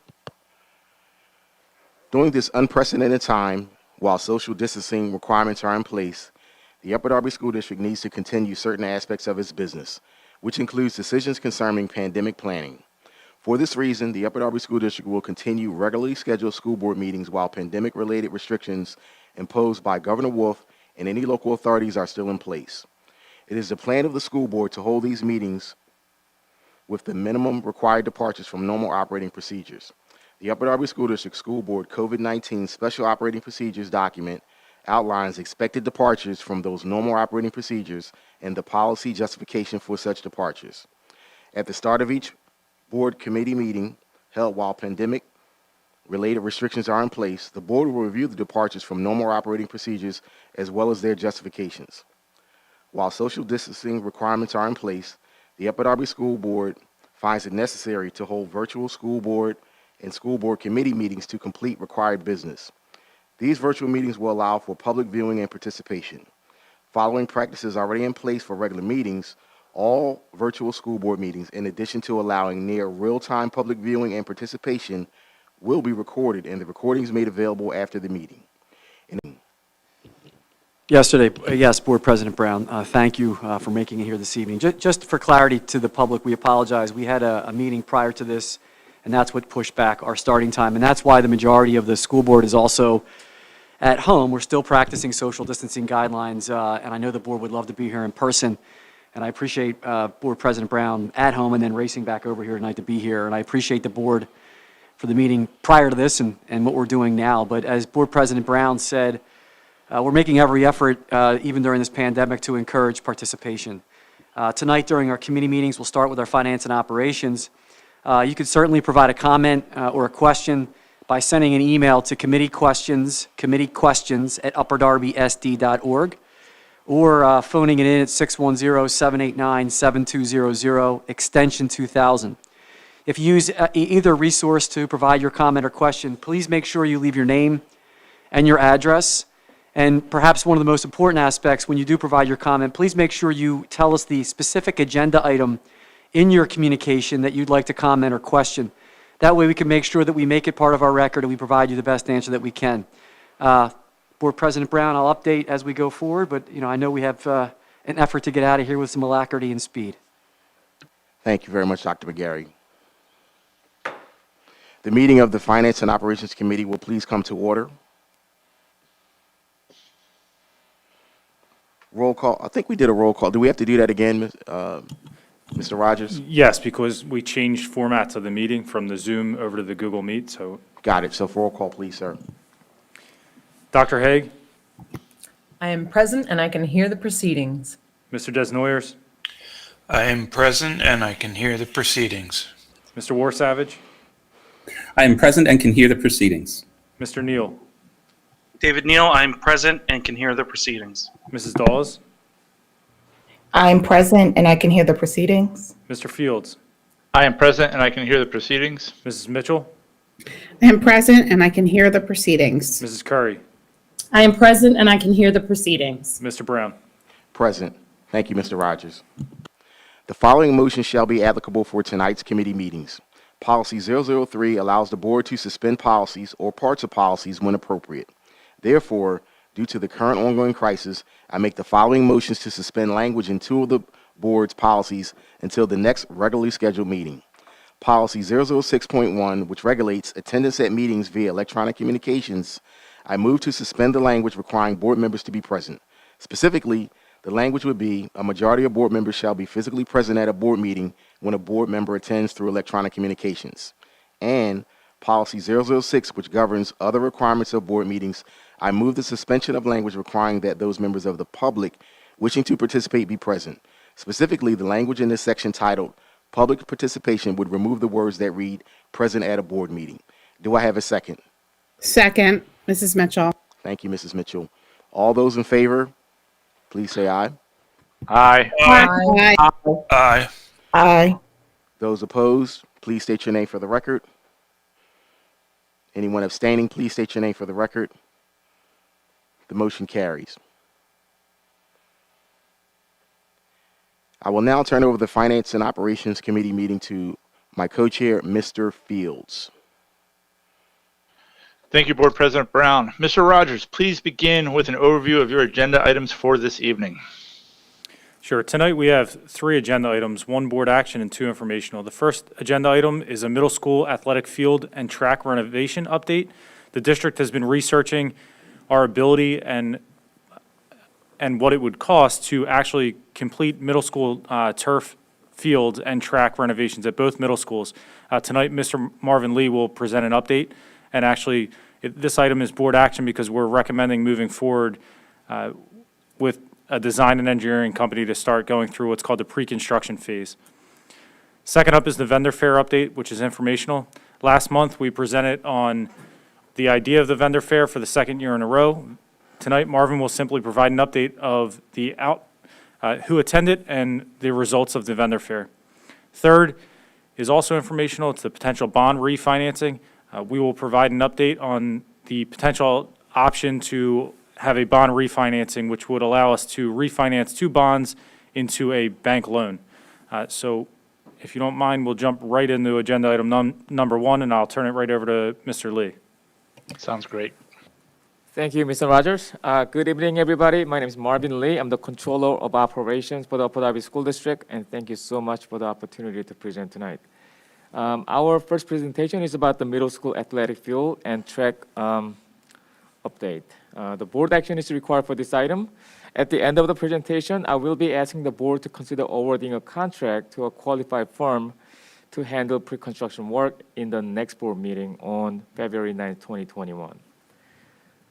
Last year, Abu Dhabi School District made a major investment in the field and track renovation project at the high school. I'm happy to let you know that Abu Dhabi's track and field renovation project was recognized by American Sports Building Association as a distinguished single field facility last year. We've got an award for our job last year.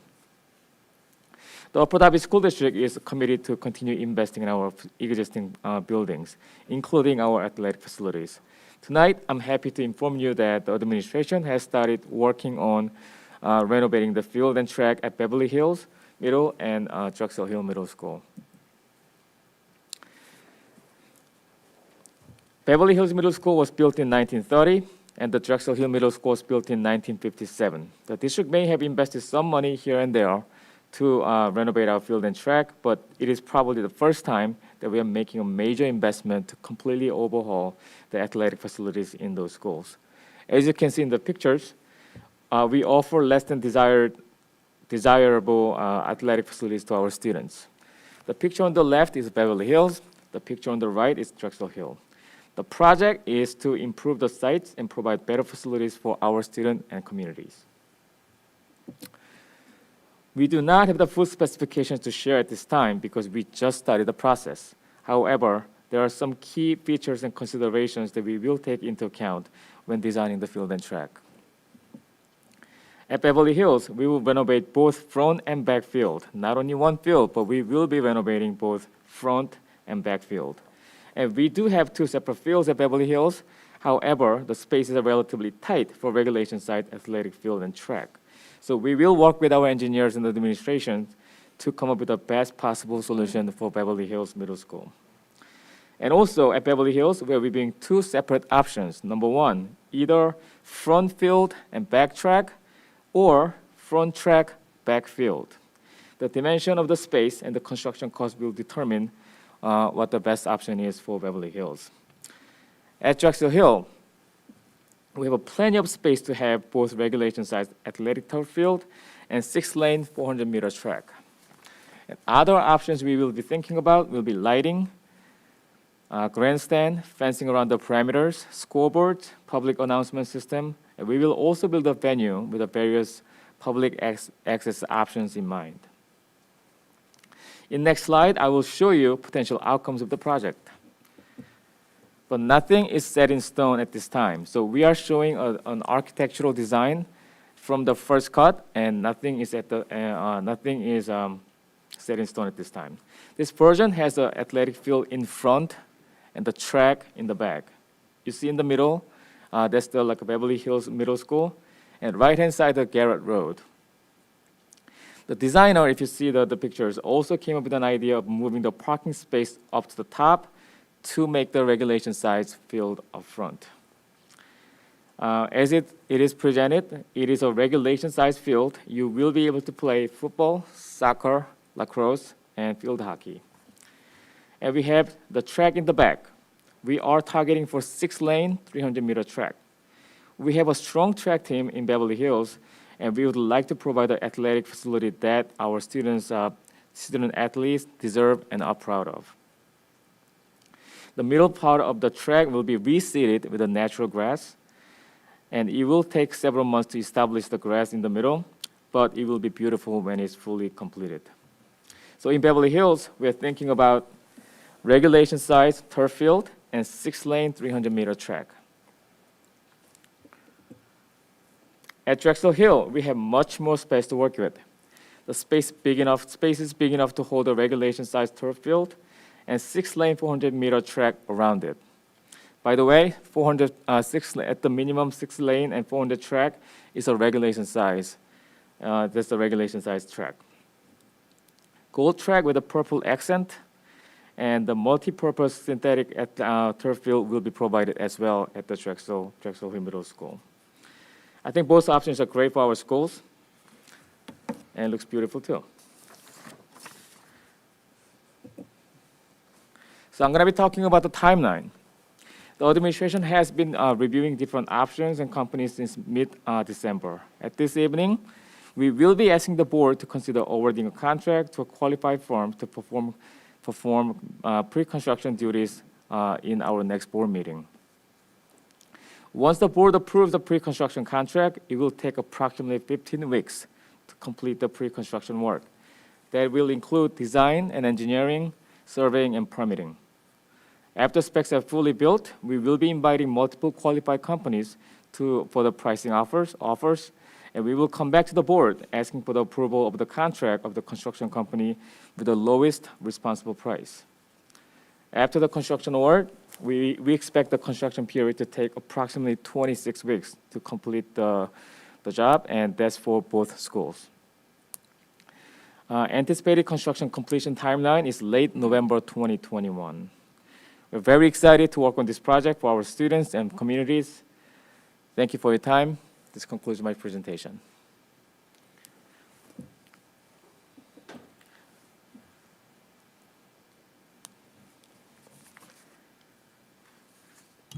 Are there any questions from the board?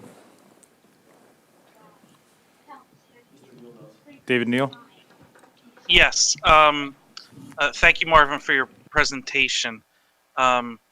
A question and a comment. I'll have my comment first. I think after these fields are done, I think we're going to be ready to put in a bid for the Olympics, because we are going to have some amazing fields here that we could maybe partner with University of Penn and maybe do a joint bid. So let's look out for that in the future. And then at Beverly Hills, I noticed on the one campus map, you had courtyard improvements. Could you describe what you're looking into for that courtyard? So Marvin snuck this one in here creatively, and nice catch, Mr. Neal. We are actually exploring the idea of renovating both courtyards at both sites as outdoor classrooms that would fall into the potential funding that's coming up that we've discussed recently, the new stimulus funding, the second round of ESSER funds. We believe that in Beverly Hills' case, we may be able to actually turf the courtyard, which would allow it to be used almost year-round, so long as it's not, pouring rain or snows on the ground. At Drexel Hill, we have a different plan. There's beautiful slate that lines the courtyard at Drexel Hill. We're looking into leveling that slate and cleaning it up so that it is also usable year-round. So that's where that comes from. Okay, thank you.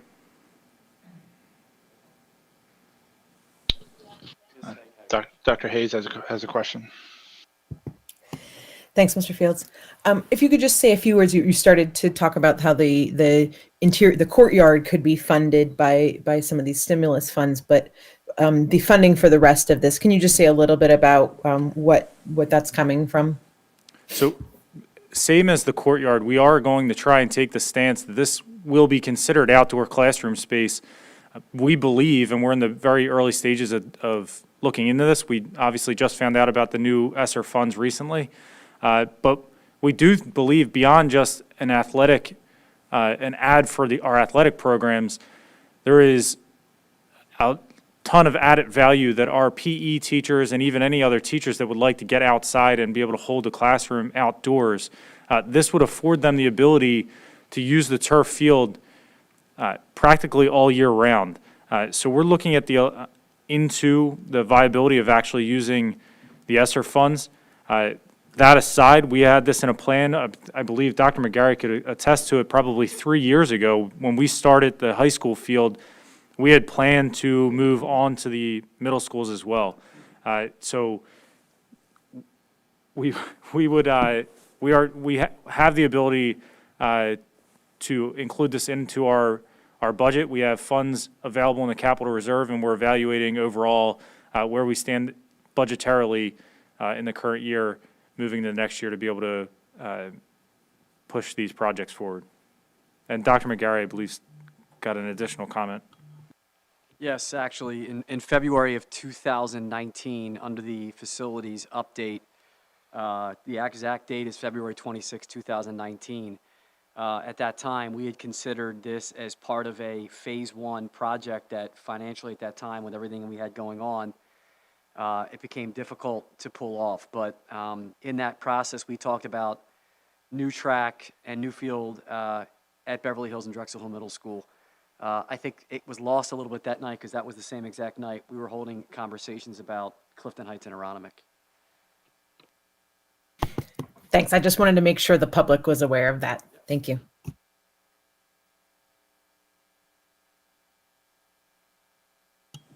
Ms. Mitchell? Just real quick, I just want to say thank you for getting this proposal to us. And it is going to be an incredible improvement for the community, for both of these communities, the Drexel Hill community and the Upper Darby, Beverly Hills community. So thank you. This is Mr. Fields. I just want to say, so I ran on these tracks close to 35 years ago, and there has been no change in them in 35 years. So reiterating Marvin's point, this is long overdue, these updates, and I am really glad that we are doing them. Close to 35 years ago, I'll say again. Yep, bye.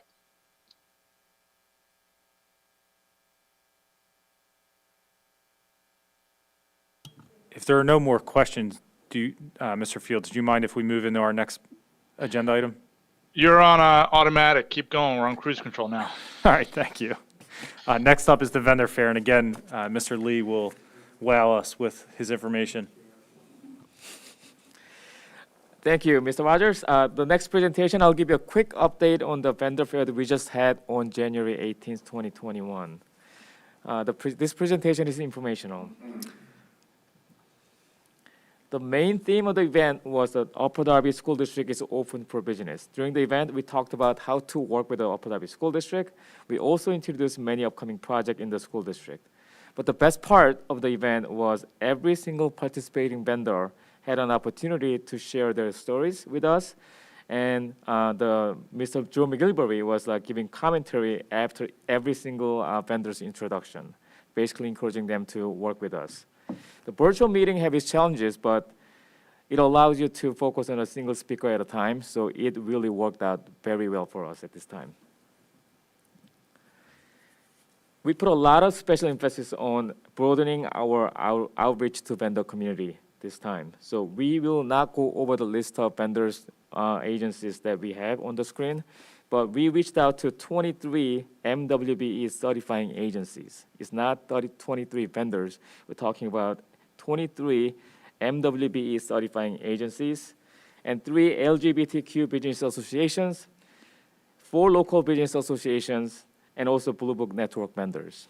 So we have a list of, the list that we have on the screen is a solid list that we built through this process, and we will be continuing to use this list in the future. I want to also give you a quick snapshot of the virtual event. The engaging, inviting, and personable were the three characteristics of the event. Joe, Tim, and I, and Blue Book representatives were there to represent the Upper Darby School District. Tim and I were manning the questions through the chat. And we also did an exit survey. The participants gave us 9.2 satisfaction rate out of 10. Obviously, the vendors that want to work with us, they're going to give us good rating. But I really feel they were genuinely happy with our performance and our qualifications. We also recorded the event, and we made it available on our website. The link is at the bottom of the presentation. Some numbers that I wanted to share with you.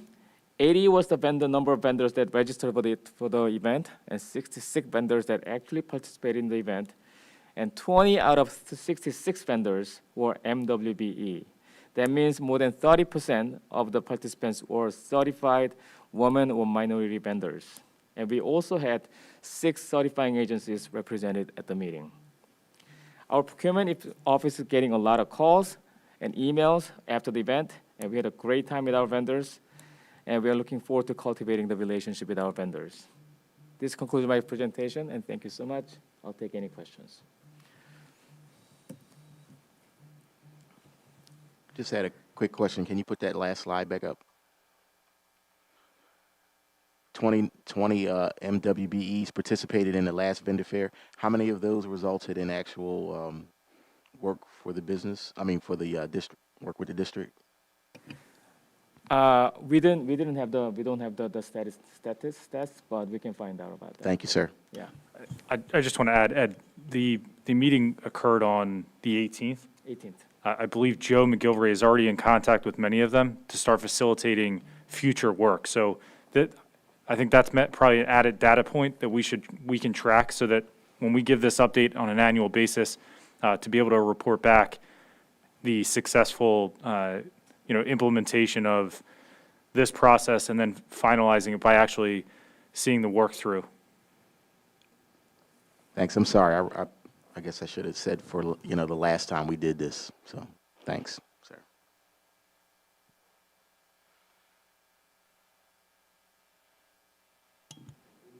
Mr. Warsavage? Yes, real quick. I wanted to thank the administration for doubling back and reaching out to the LGBTQ oriented businesses. From before, I was just curious, how many of them actually participated in the event? I don't believe we have any vendors from LGBTQ community actually participate in the event. But we didn't have much time to reach out to those vendors at this time, but in the future, we will be actively reaching out to those so they can be participating in our events. Could I make a special request to be involved when you do reach out to some of those communities? I might have some insight there that could be of use to our school district. Absolutely. Damien, I'll just add too, because I believe in my follow-up with Mr. McGilvery following the meeting, I do actually believe there's representation at at Blue Book, and also the agencies we've reached out to, but I'm not positive, and we can double check the number of actual vendors or contractors that identified during the meeting, but there were representation from the association side. Thank you for letting us know.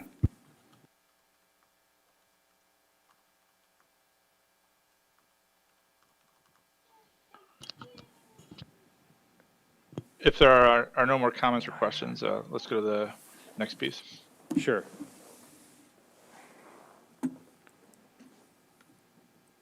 So next up, we have the 2021 potential bond refinancing, which is an informational update. So we'll just quickly run through.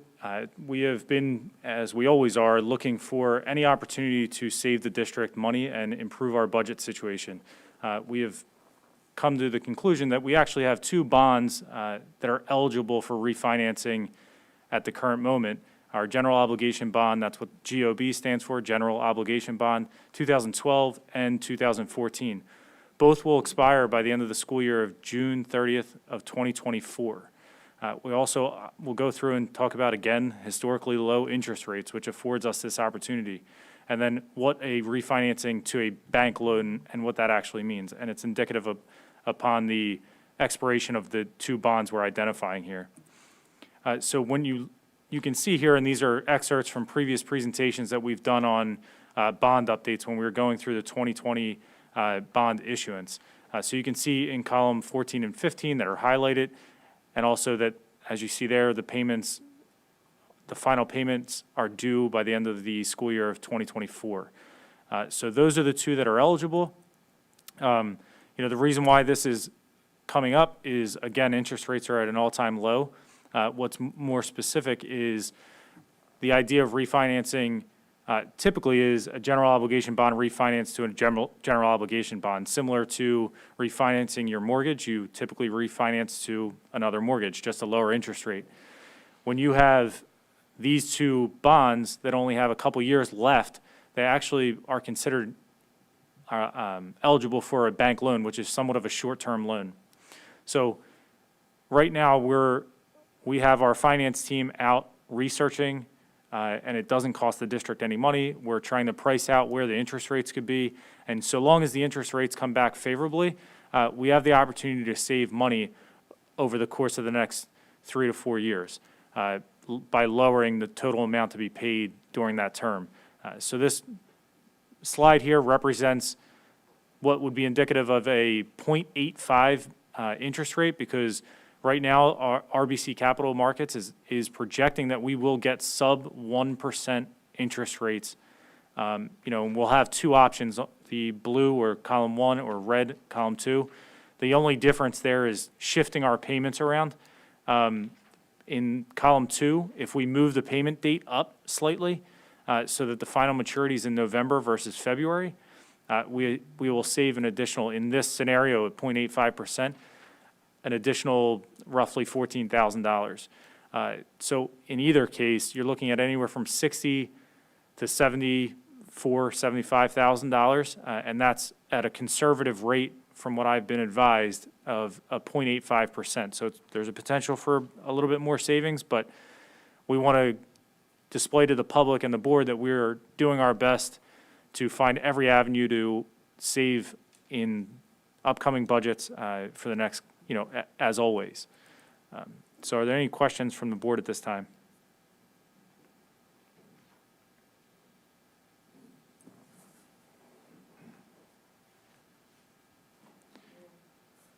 Mr. Desnoyers? Yes, I would just like to thank you and your team for looking into this. This is, something that could that takes some knowledge to recognize the opportunity, and I appreciate the fact you and your team are looking for ways to save the district money. Thank you.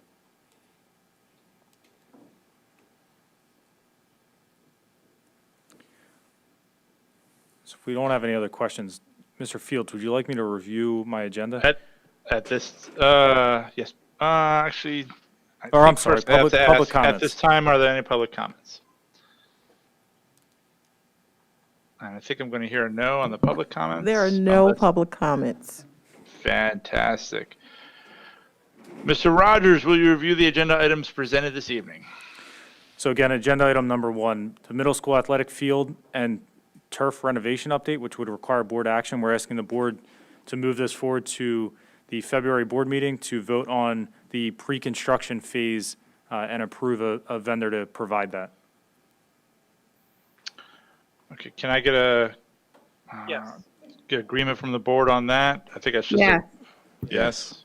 Yes. Yes. Okay. Do you want to go through the rest of the agenda, or are we good? Sure. Again, the vendor fair was informational. We just ran through that. Again, we just gave an update on the January 18th vendor fair. And I'll add as well to Mr. Brown's comment, I will look into last year's attendees and see if we track that through. If not, we will absolutely do it this year. The final item was the potential bond refinancing, which again is informational, and we're looking at refinancing 2 bonds into 1 single bank loan. Thank you, Mr. Rogers.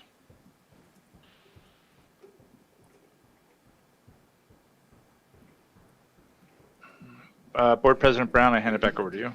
Thank you very much, Mr. Fields. A motion is in order for the adjournment of the Finance and Operations Committee meeting.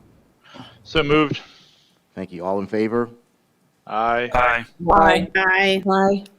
Meeting Aye. adjourned. Oh, sorry. Meeting adjourned. We're going to go right into the Education and Pupil Services Committee meeting.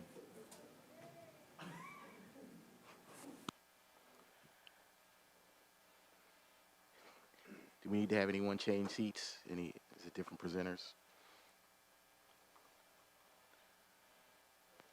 Great. Okay.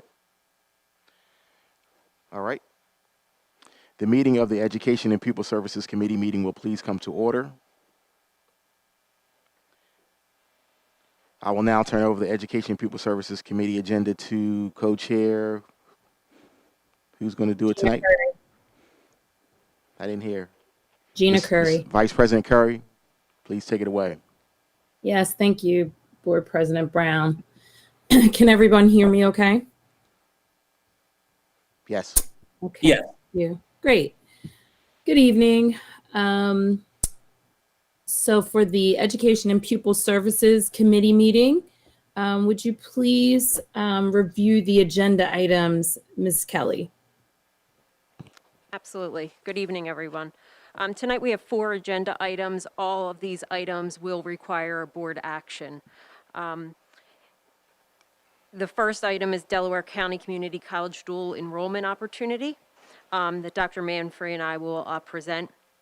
The second item is a high school English proposed changes to the curriculum. Miss Kathy Kenya is still on the line and I hope awake, and she will be presenting some curricular changes.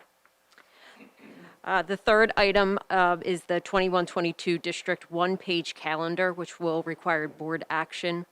And then the fourth item, Mr. Marshallak will provide information on the rapid antigen testing, also requiring board action for tonight. Thank you, Ms. Kelly. You may start with the first agenda item. Okay. Dr. Manfrey, I'm going to turn it right over to you as you're going to start the presentation and talk about Delaware County. Thank you very much, Mrs. Kelly. Mrs. Kelly and I had an opportunity to meet with Delaware County Community College. We are attempting to expand our students' opportunities here at the high school for additional dual enrollment programs. We met with a gentleman by the name of Phil Lacemia, who was going to join us this evening, but because of the length of the charter school application review presentation, we told him that we believed that we could handle his portion of the presentation. So this evening, I'm going to review the agenda quickly for this presentation. If you could move to slide 2, Mrs. Kelly. On the agenda, we will discuss, remind the board, what is dual enrollment. We'll talk about the current dual enrollment opportunities for Upper Darby High School students, and we will review a new dual enrollment opportunity, as I stated earlier. Dual enrollment refers to Upper Darby High School's students' ability to be enrolled in Upper Darby and take college courses at the same time. In this particular case, Delaware County Community College. This opportunity is reserved for 10th, 11th, and 12th graders, although commonly 11th and 12th graders are the students who have fulfilled Chapter 4 requirements and are able to participate. As a matter of fact, we have had numerous students at Upper Darby High School who have been able to attain 12, 15 credits from Delaware County Community College before leaving Upper Darby High School as graduates. So normally college officials, along with Upper Darby High School's administrative team and counselors, review applications, and by review applications, obviously I mean I take a look at students' transcripts, their grades, their GPA, their college entrance exams, to decide whether or not those students would be eligible for a dual enrollment program. Next slide. Currently, we have courses in English, composition, psychology, communication, sociology in our dual enrollment agreement with Delaware County Community College. Some of the benefits are that these credits normally transfer to four-year colleges. Oftentimes, students are able to complete associate's degrees while still enrolled at Upper Darby High School. And a lot of times, students complete a certification in a particular trade, which this evening we'll be talking about that kind of dual enrollment program. So this is the program through Delaware County Community College. It's called the Workforce and Economic Development Dual Enrollment Opportunity. And basically, the program that is going to be made available for our students for the 2022-2023 school year is the dual enrollment carpentry program, which will enable students at Upper Darby High School to participate in a plethora of activities in regards to this profession, and also possibly earn a certificate in carpentry, which will allow them to begin working in the fields of, building, installing, repairing residential structures, framing, cabinetry, siding, drywall, you name it, in the carpentry field. They will be exploring it in their 11th and 12th grade years here at Upper Darby High School. This slide is an example of what an 11th and 12th grader's life may look like in the first semester and second semester as an 11th grader, and in the first semester and second semester as a 12th grader. You can see that they're going from carpentry fundamentals in the first semester all the way to interior finishing, among other things. So they will be going through these courses in 11th and 12th grade at Delaware County Community College, in addition to being duly enrolled here at Upper Darby High School. Phil Leucemia wanted us to also make mention, and we'll do this as quickly as we possibly can because these slides really are not about our proposal, that future considerations at Delaware County Community College include the electrical program. This is an example of what that electrical program may look like for 11th and 12th graders. I'll pause on that for a second. Again, first semester 11th grade, second semester 11th grade, and the 12th grade year. The carpentry and electrical program, this is a skilled trade associate degree, which also encompasses applied sciences. And this would be the proposed schedule for that future consideration. Electromechanical, and this is a description of what those individuals in this profession do. Again, these are future considerations for Delaware County Community College, and if we are, if you approve us pursuing this dual enrollment agreement, our students would be eligible for these programs in the future as well. And again, this is just an example. They've already mapped out what the electromechanical program proposed schedule would be. And they would be able to receive an advanced technology associate's degree. And as I understand it, most of those credits would carry over into a four-year program. During high school, students are given the opportunity to earn a certificate. They are also afforded the opportunity to earn an associate's degree, I believe, by the end of their freshman year in college. Students have the opportunity to earn a bachelor's degree from Bloomsburg University out of this program.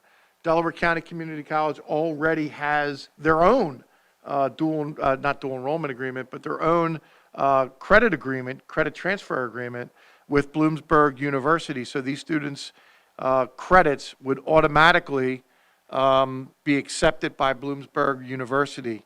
I believe Phil said as long as it was a a C in the class or higher. So for the implementation plan would be that the carpentry would begin in the fall of 2022.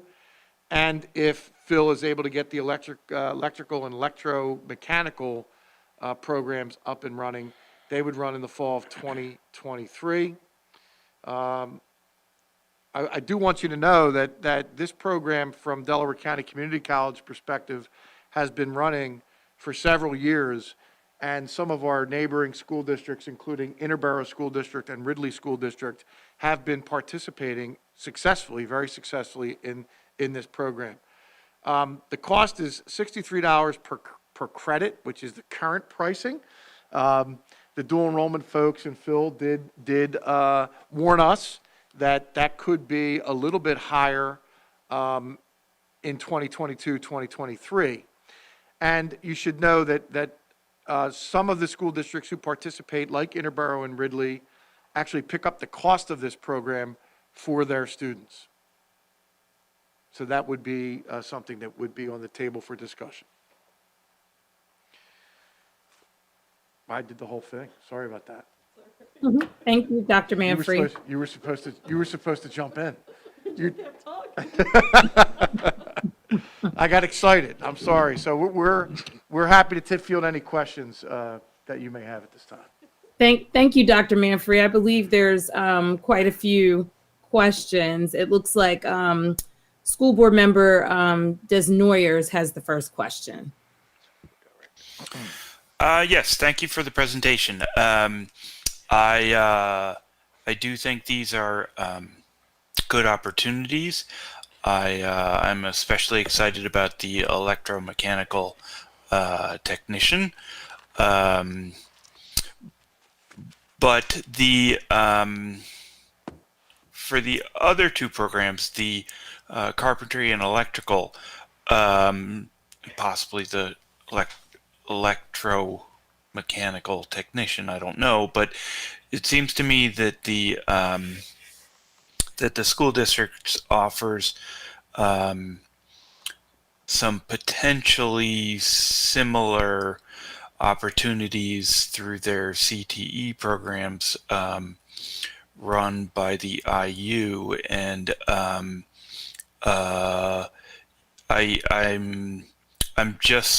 would like to just make sure that the expense for the student of pursuing the dual enrollment option,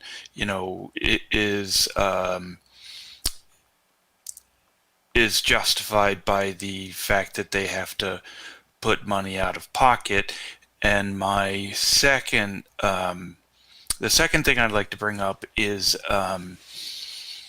the fact that we have two somewhat similar programs in the county. One run by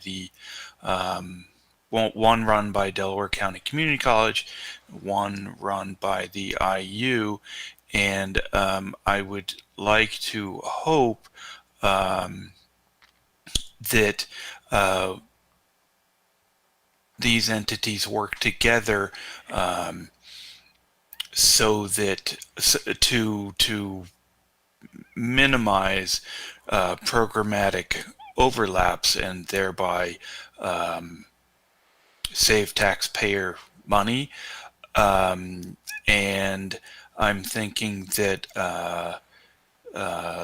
we have several school board members who are liaisons to these two entities, that maybe they can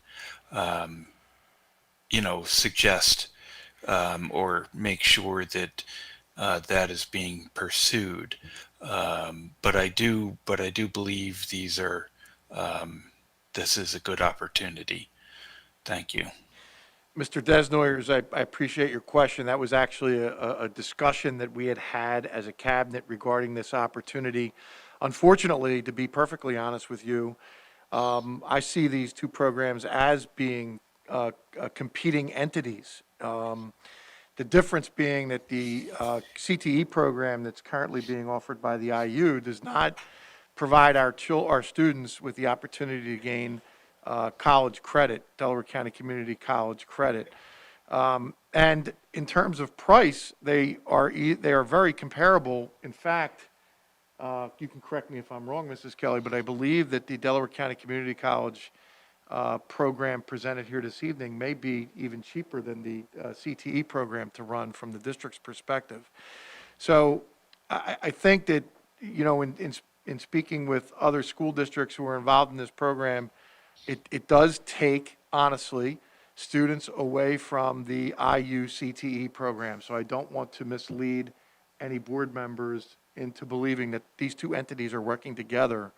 These are competing programs, frankly.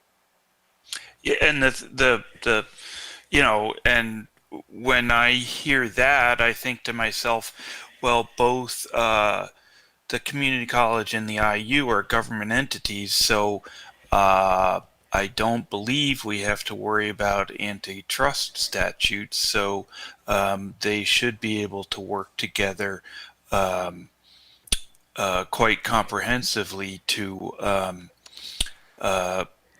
maximize the benefit gained from taxpayer dollars.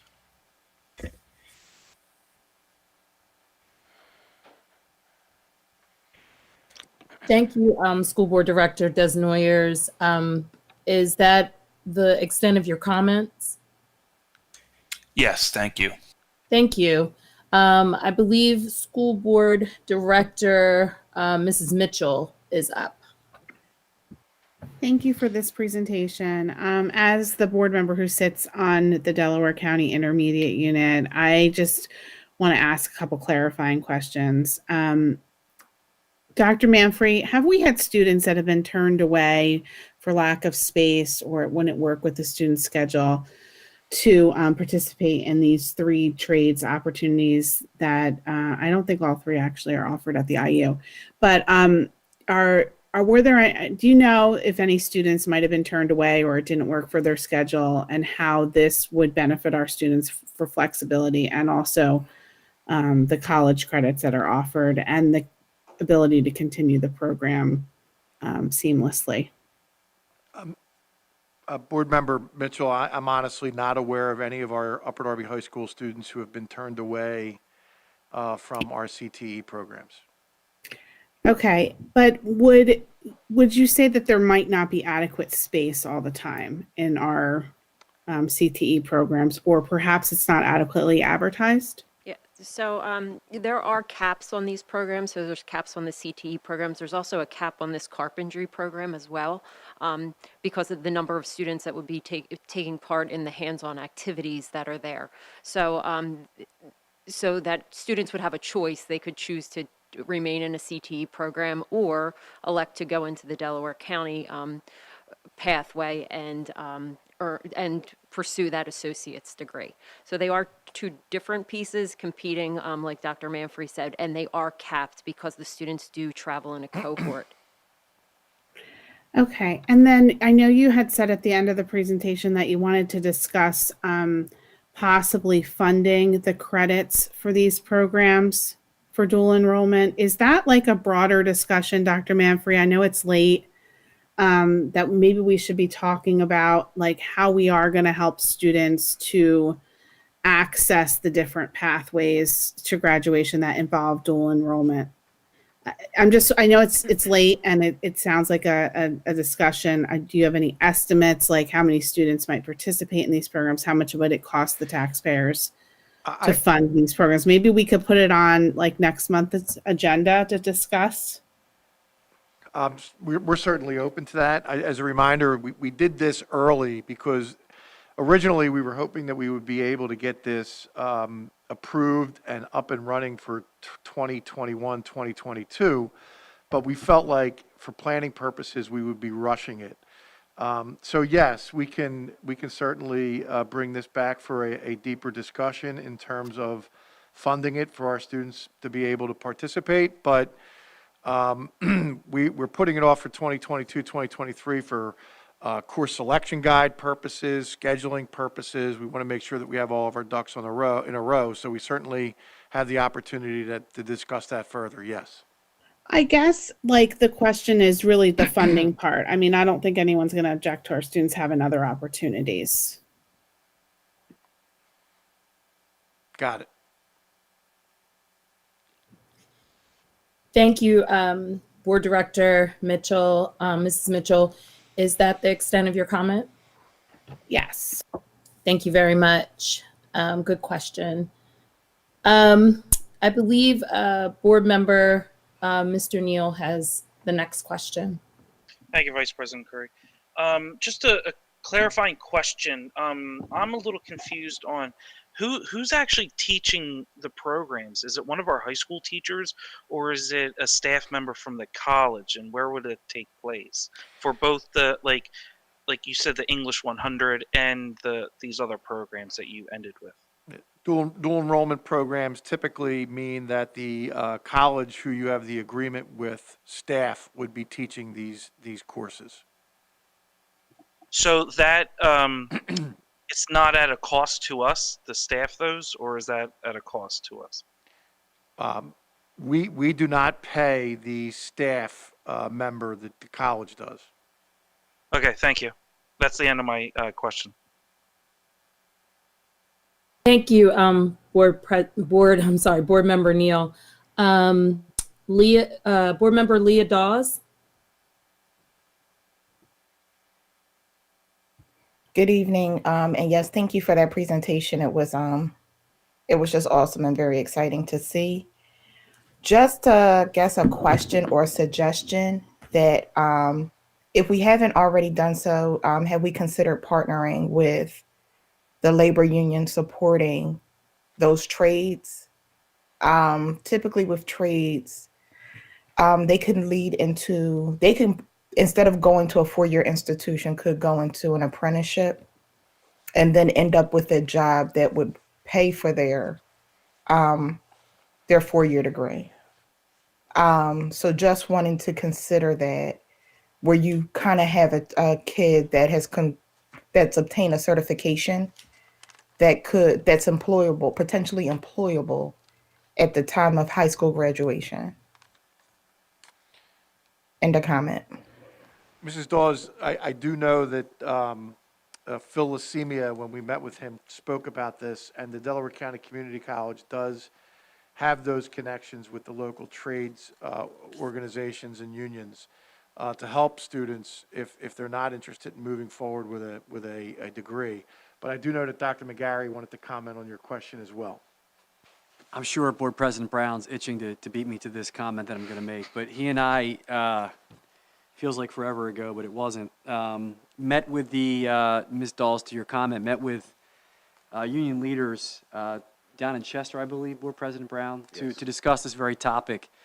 To be honest, because of the pandemic, I have not had an opportunity to, move this conversation where we need to your point, but we have received several invitations and cards following that meeting to work on this concept that you bring up, Leah. So I appreciate you asking the question. I'll get on that quickly once we get out of this pandemic, but it's a good point. Any support that I can lend from a trades perspective, I probably have some context in that area. Thank you. Thank you, School Board Member Ms. Dawes. Is that the extent of your comment? Yes, ma'am. Thank you. Yes, Vice President Ms. Curry. Thank you for that question. I have the last comment or question, actually. I was curious to know if this is an excellent, I feel like it's a great program that we're introducing through DCCC. I wanted to know if this would be introduced to our students at the middle school level as they are trying to decide what their career path is going to be. I know we do that in the elementary school, but just to be able to communicate it to our students who are going into the high school and what they will be looking towards. Yes, Mrs. Curry, it's a great question. Our middle school students are exposed to all kinds of professions during their 3 middle school years, including carpentry and the trades. And we track those exposures because of ESSA through our Naviance program. So yes, all the way down into the middle school, they are exposed to these different career opportunities. Thank you, Dr. Manfrey. I really appreciate that because I think the earlier that we, introduce it, then they can begin to start thinking about where they want to go once they get to the high school. A great pathway. Thank you very much. And Are there any if I may, more- I'll only add that in addition to that, and I apologize for interrupting, but we really have professionally, I want to commend Mrs. Elgart.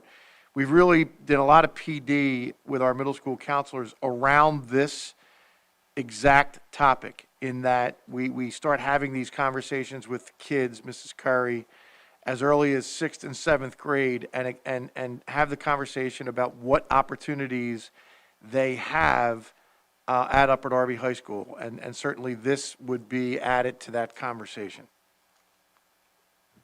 Great. I believe Board President Brown has the next question. Yes, I just had a quick question. You list the courses in the presentation that are the most popular ones. Is there any desire or plan to expand it to like maybe the technology courses or the engineering courses taught at the high school? Those would be the ones I would be interested in if I was in high school and wanted to do a dual enrollment. I would want to link it to a certification at the at Delaware County Community College. So.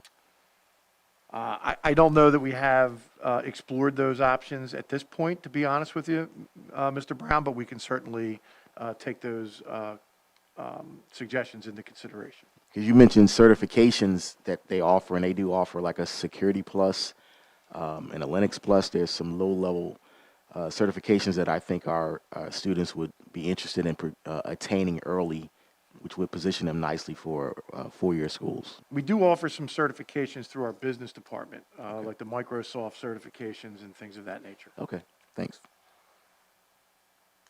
Thank you, Board President Brown. Is that the extent of your comment? Yep, thanks. Thank you. Are there any other questions or comments from board members this evening on this particular agenda item? Okay, seeing none. Thank you, Dr. Manfrey, for the extensive answers to our questions on that particular agenda item. I believe Ms. Kelly has the next agenda item. Thank you. I'm going to try with this agenda item if Greg lets me speak. No. So the second item is for Miss Kathy Kenya, who is on the line. She is going to discuss some planned instruction changes for our ELA courses. In auditing our curriculum and our curriculum resources, we've been looking for ways to be more inclusive. So Kathy has been working tremendously hard with the ELA teachers up at the high school here to make some of these changes. So I'm going to turn it over to Mrs. Kenya, if you're still there. I'm still here. Good evening, everyone. Thank you for your patience. If we could go to the next slide, please. She's going to have to log. So obviously we want to make our Kathy, can I interrupt you for 1 second? I think you might have to log out and log back in. You're really crackly. Oh, I'll be right back.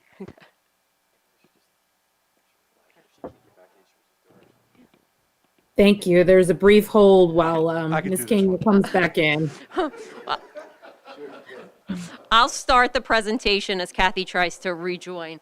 But what we are attempting to do is to revise and to bring some novels of fiction and nonfiction into the courses that are listed up on the screen. So African American literature, American studies, and English 9. And these stories have been vetted through the English department. The teachers have read the novels and have completed all the ARs. Kath, are you back up there? I'm back. Can you hear me now? No. No? No, I'll continue to go on. So the novels are listed on the screen as well with the author. And it is, again, our attempt to start to audit the novels that are read and in place already in our curriculum, to start to move to more equitable and diverse literature in these courses. I'm just going to try one more time. Still not good, Kath. Oh, I'm so sorry. It's okay. Kat, can you call in instead? Yeah, certainly. Yeah, do that. We'll come back to that, but I will jump to the implementation of this. So we're seeking implementation for the fall of 2021 because this is a curricular change. So we do have to remap it to our curriculum. So that does take a little bit of time in meeting with the timeline on our policies. The approximate cost for these novels is about $16,000. I've put this as part of our proposed budget for the new CARES funding. So it would be no cost to the district that way, but it would be a cost through the new CARES money that we are seeking. Kathy would start the professional development as early as 2021. But like I said, the teachers have been a big part of these conversations already. They are looking for new ways to make these changes, and they've been very excited about it. So they've already read these novels and are willing to partake in the professional development and lead some of the professional development starting as early as June of 2021 and then following up in August. So Kath, I believe that you called in, so I'm going to go back up one slide, but I've already taken care of the part with the cost and the PD. Okay, is my connection any better on the phone? Yes, much better. Okay, great. I apologize to everyone for the delay. The first book we're going to talk about is Between the World and Me. I'm just going to give you a brief overview of each book, and then I'll be available for questions. Ta-Nehisi Coates is an American author and journalist raised in West Baltimore. Coates gained a wide readership during his time as a national correspondent at The Atlantic, where he wrote about cultural, social, and political issues, particularly regarding African Americans. As a side note, he's also the current author of Marvel Comics, The Black Panther, and Captain America. Between the World and Me is a #1 New York Times bestseller, a National Book Award winner, an NAACP Image Award winner, a Pulitzer Prize finalist, National Books Critics Circle Award finalist, and it was named as one of the 10 best books of the year by the New York Times Book Review. The book is nonfiction. It's a memoir written in letter form by a 40-year-old Coates to his 15-year-old son, sharing his life experiences, his opinions, and feelings about his life as a Black man in an attempt to guide his son in finding his place in modern-day America. The book's emphasis on fatherhood, family, and learning offers a robust foundation for understanding our nation's history and the current state of social unrest. Our second book, Read at the Bone by Jacqueline Woodson. Woodson is the author of dozens of award-winning books for young adults, middle graders, and children. Read at the Bone is her second adult novel. It's a story of two very different urban Black families whose lives become permanently intertwined due to a teen pregnancy.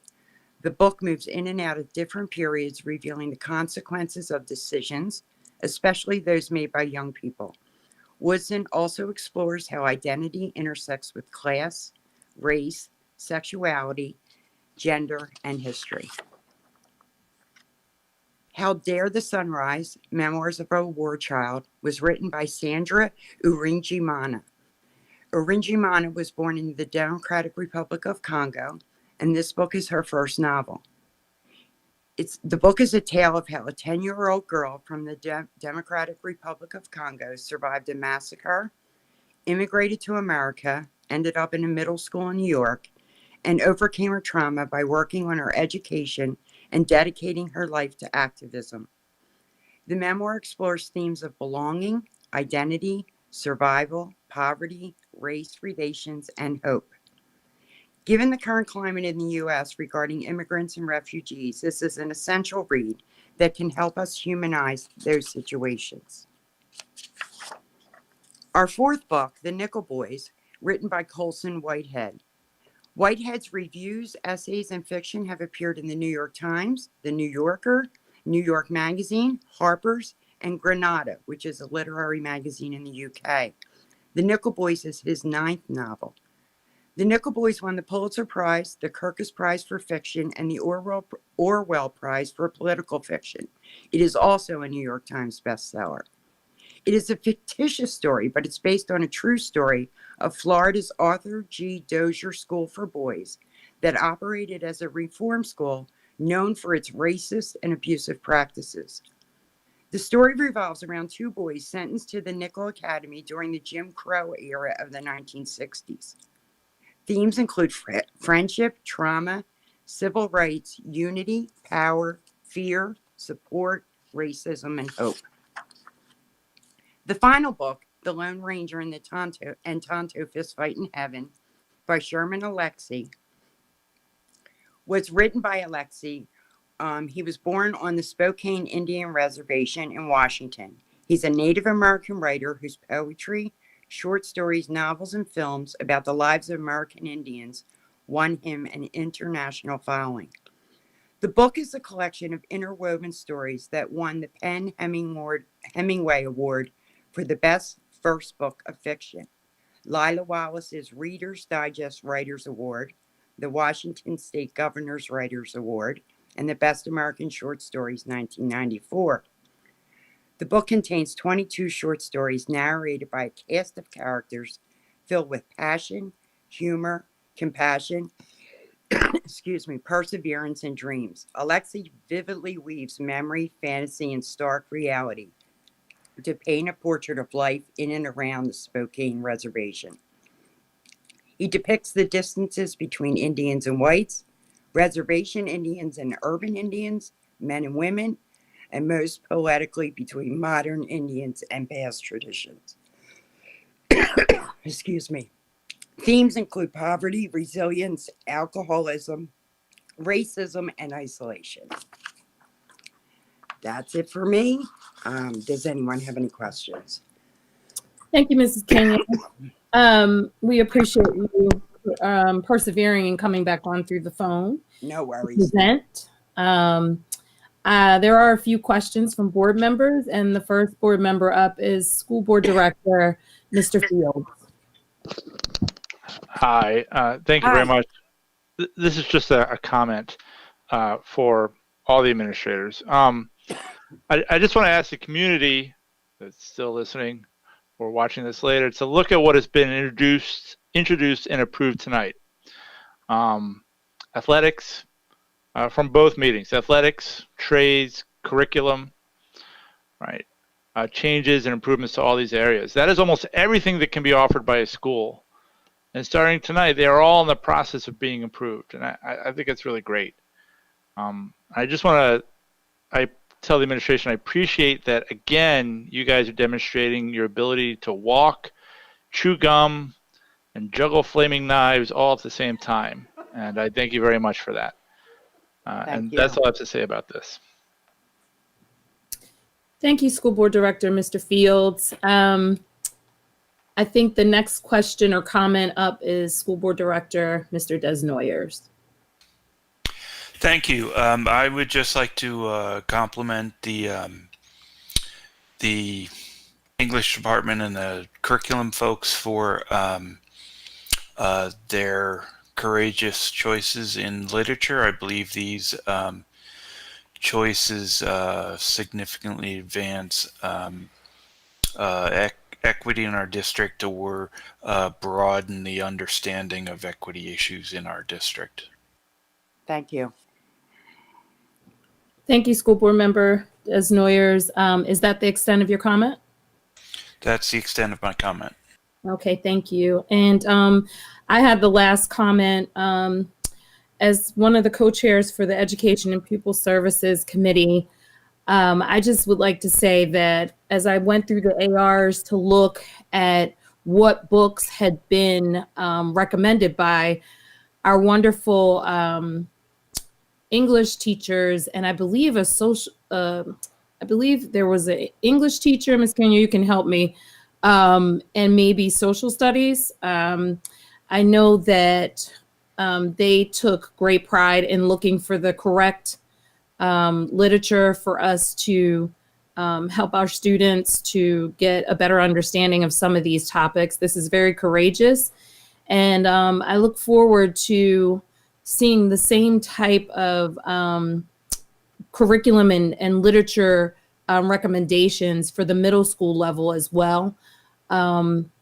Just thank you for the hard work that you put into it. And particularly that first one, Between the World and Me, that's one of the ones that I have read personally and used in my own collegiate classrooms when I've taught. And so I'm really excited about these titles. Thank you.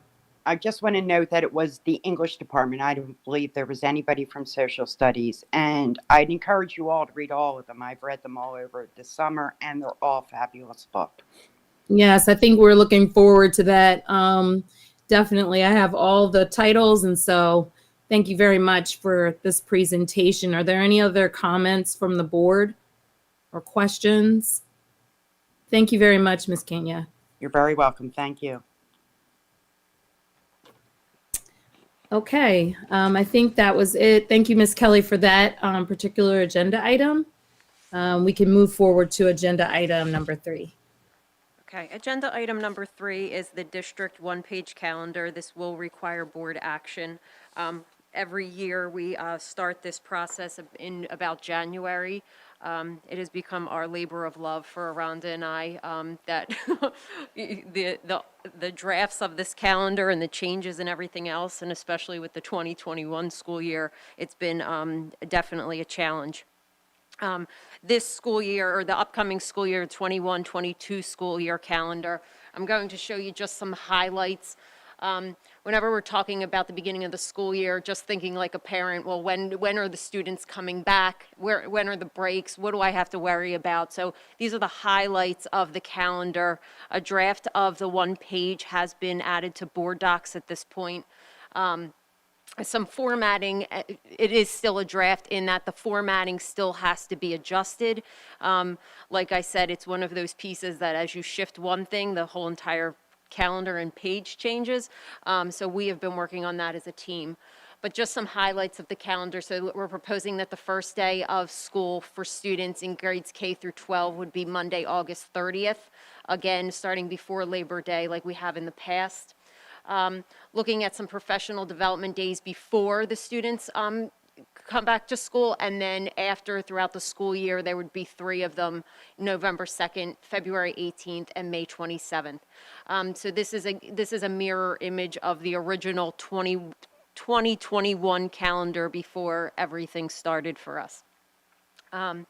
We're looking at a proposed date for graduation of June 9th, Thursday, June 9th of 2022.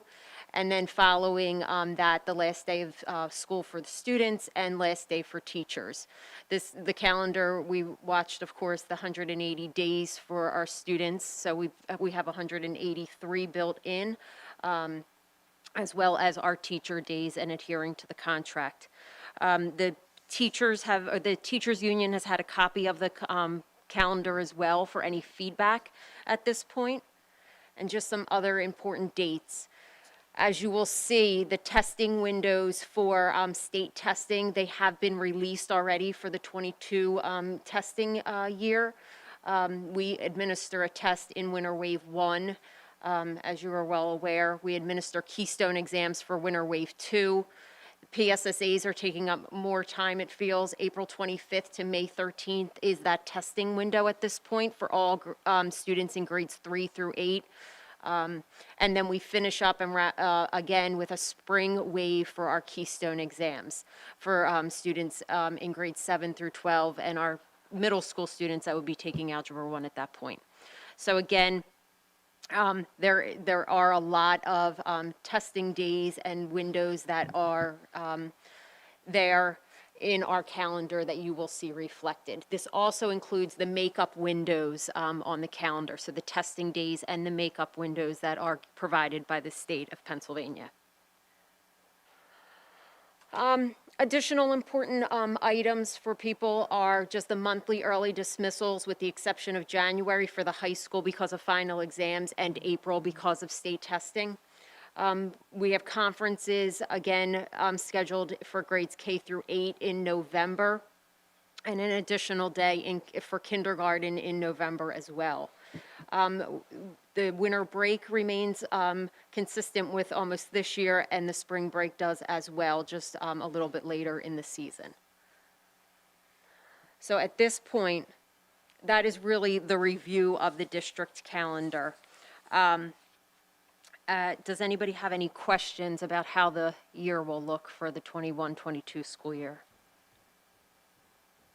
Yes, I believe School Board Director Mr. Fields has a question. No, I don't. I'm not messing with this calendar. I don't have any questions. Thanks. Okay, thank you. I believe School Board Director Mr. Neal has a question. Yeah, I just have a comment on the visuals. The colors on the numbers can be hard to distinguish. I was wondering if there was something that you guys could look into, like maybe like bolding the numbers, just so the color is a little bit more apparent in the calendar when viewing the actual months. So that's just kind of a comment I wanted to share. Yeah, But good job. Mr. Neal, we've been working on, Rhonda and I have been working on that, even looking at new software options at this point, because it is definitely a challenge. And we've looked at it in ways to make it more appealing even for people to read, because everything is kind of squashed onto one page. So we are working on revising how it will look as well. Awesome. Sounds great. Thank you. You're welcome. Okay, I believe that is the end of the questions for the school board members, unless someone has another comment or question. If not, thank you, Mrs. Kelly, for that presentation. You're welcome. The fourth agenda item for this evening is the rapid antigen testing. Mr. Edward Marshallak is over there, and he's going to start this presentation. Thank you, Ms. Kelly. And realizing that I am the last presentation before bedtime, I'm going to make this as thorough, but also as quick as we possibly can. So just to update the public who's still with us, and also to seek consensus from the board to move something called a memorandum of agreement forward to the next board meeting, which I'll go into more detail tonight as a requirement for rapid antigen testing. So just some of the basics. This is to provide on-site rapid testing for COVID-19 in all of our school settings. It's a partnership with Chester County Health Department, the Children's Hospital of Pennsylvania's Policy Lab, and the Delaware County Intermediate Unit, along with local area school districts, to bring this to our schools. Another layer of our mitigation efforts here in our reopening of schools. What it uses is what's called the Abbott, is the manufacturer of the Binex Now COVID-19 AG card. It's a testing kit that utilizes a nasal swab. And I want to emphasize to everyone who's listening, this is not the invasive nasal swab that goes in the back of your throat that you might see in a typical drive-through antigen testing. This is at the tip of your nostril using a nasal swab for about 10 seconds on each nostril. So it's not as invasive as what you may have seen or you may have experienced in the past. That process will collect a specimen, to give to the test administrator or our school nurses, and using a couple drops of something called a reagent, which will cause a reaction in the card, to then process the specimen and assess the collection within 15 minutes. So we'll know within 15 minutes whether we have a positive result for COVID-19 or a negative result. I'll go into more detail about what that means as well. So our first phase, and this is to target our student and staff populations for weekly, what they call assurance testing, which is weekly routine testing of our asymptomatic staff and students in target populations. We also want to test our students and staff who are symptomatic, who become symptomatic in our schools. I want to emphasize, we are not going to be testing students who come to school sick. Our current guidance that we've had in place since the beginning of the school year is still in place. If you're sick or have COVID-like symptoms, do not send your child to school. And the same goes for our staff as well. This is designed for students and staff who become sick throughout the school day. And it's our way of reacting and responding more efficiently to potential COVID-19 cases in our schools. The process is supervised and overseen by a school nurse. And again, of course, the results, are sent electronically to staff and to students through something called a STRAC app, which is the database that CHOP is utilizing to collect the data, which is then sent to Chester County Health Department and the Department of Health. But parents and guardians will get the results very quickly within an hour of the test collection and recording in the app. We will keep in the school setting. Our process here in Upper Darby, we're going to look at a 5-phase process starting with targeted special education programs, meaning our low incidence programs in K-12, our life skills, autistic support, multidisability support, and the staff who work in those programs. Every 2 weeks, we're going to add an additional layer of students and staff, starting with kindergarten, and then first grade, then second grade, and third grade. And at that point, we'll expand to additional staff members moving forward. And again, we want to look at how many tests are available, but also what we're able to staff and maintain throughout the course of the week. As I mentioned earlier, test results are sent directly to Chester County Health Department and the PA Department of Health. If a student or a staff member who is symptomatic in school does test negative, let's say, we're still going to recommend that student and staff be isolated and go get a PCR or molecular test to confirm the results. We'll still be following all the Chester County Health Department guidance with respect to responding to COVID-19 cases in our schools. On the other side, if a student is asymptomatic who tests positive, or a staff member who tests positive, we'll do the same process. Send that student or staff to get a confirmatory test using a molecular assessment, either PCR or another form. And again, the benefit to this is the schools can respond to COVID-19 cases more efficiently and screen asymptomatic individuals who have a high viral load, meaning they're the individuals who are asymptomatic who are also transmitting COVID-19 in our schools. As I mentioned earlier, part of what we're asking or seeking tonight is to move forward the memorandum of agreement with the Chester County Health Department. And once we have that signed, we can get the tests on our school locations on site. Each school location will have what's called a standing order from the Chester County Health Department that will basically describe the process that will have to be seen in all of our nurses' offices and suites in our school buildings. They become what's called a satellite testing location. And the Chester County Health Department becomes the oversight laboratory, who will then authorize and ensure that proper procedures are being handled in our school settings. Everything has to be done with parent guardian consent for our students. We're also going to seek consent for our staff members as well, written consent, which you have attached in board docs tonight. They were revised very recently as of yesterday. So we're going to communicate that again to all of our families, again with the updated parent guardian consent, and we'll also communicate the consent form to our staff members as well.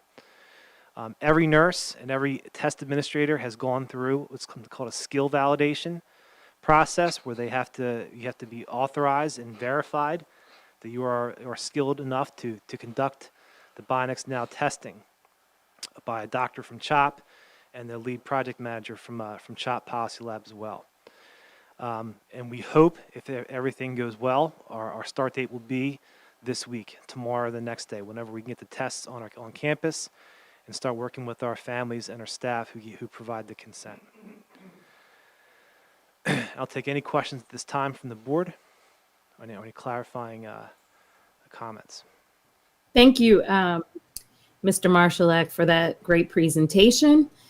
I do believe that we have a few comments or questions. First one up is school board member Mr. Fields.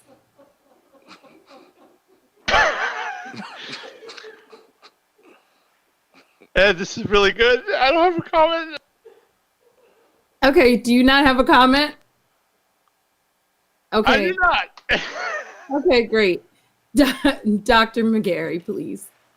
Yeah, first, Ed, we know that you're a trained self-swabber, so we'll hold back from you giving a demonstration tonight up close. But I do want to say to the board and to the community, man, your efforts, in trying to pull this together with everything you do every single day. I know there have been comments for the whole team and the efforts that have been going on tonight about curriculum instruction, fields, facilities, but juggling the assistant superintendent's job with special education services, reopening of schools, and now taking on rapid antigen testing and putting a plan in place. Compliments to you, Heidi Einhorn. The work that you do dealing with me and us is fantastic. So I appreciate it. I would like to see you demonstrate the swabbing because I know how much excited you are to be a certified swabber, but we'll hold off on that tonight. Yeah, and I just want to mention too, and I forgot to mention this, and I apologize. And I meant to put a plug in for our school nurses who have been absolutely fantastic in this process. Talk about stepping up to the plate to support our district.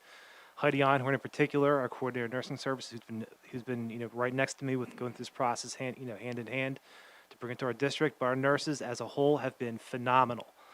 So make sure if you do see your school nurse when you're in school or have a chance to talk with them, thank them for stepping up and doing what they need to do and ensuring that this goes through, as seamless as possible. They are excited to do this, and they are looking forward to having this in place. So, give them a ton of credit.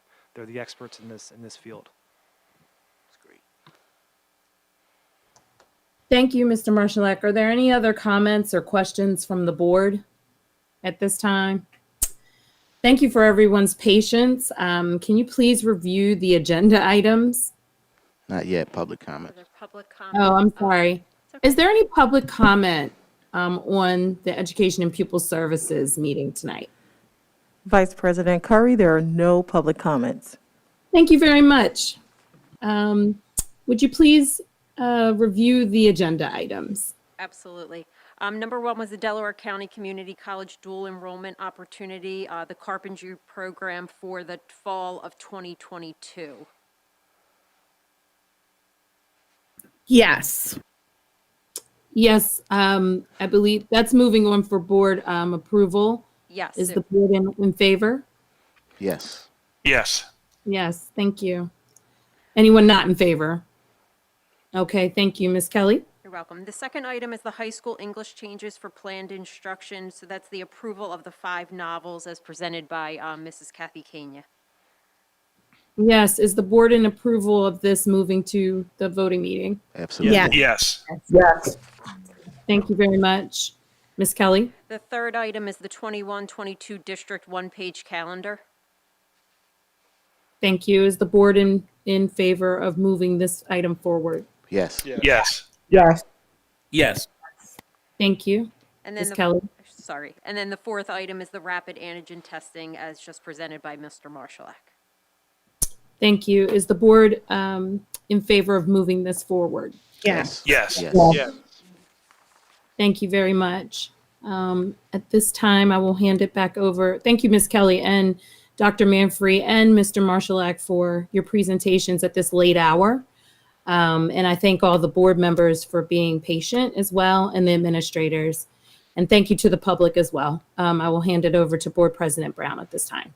Thank you, Vice President Curry. I'll do something that everybody will be happy with. A motion is in order for the adjournment of the Education and Pupil Services Committee meeting. So moved. Second. All those in favor? Aye. Aye. Good night. Meeting adjourned. Good night, everyone. Good night.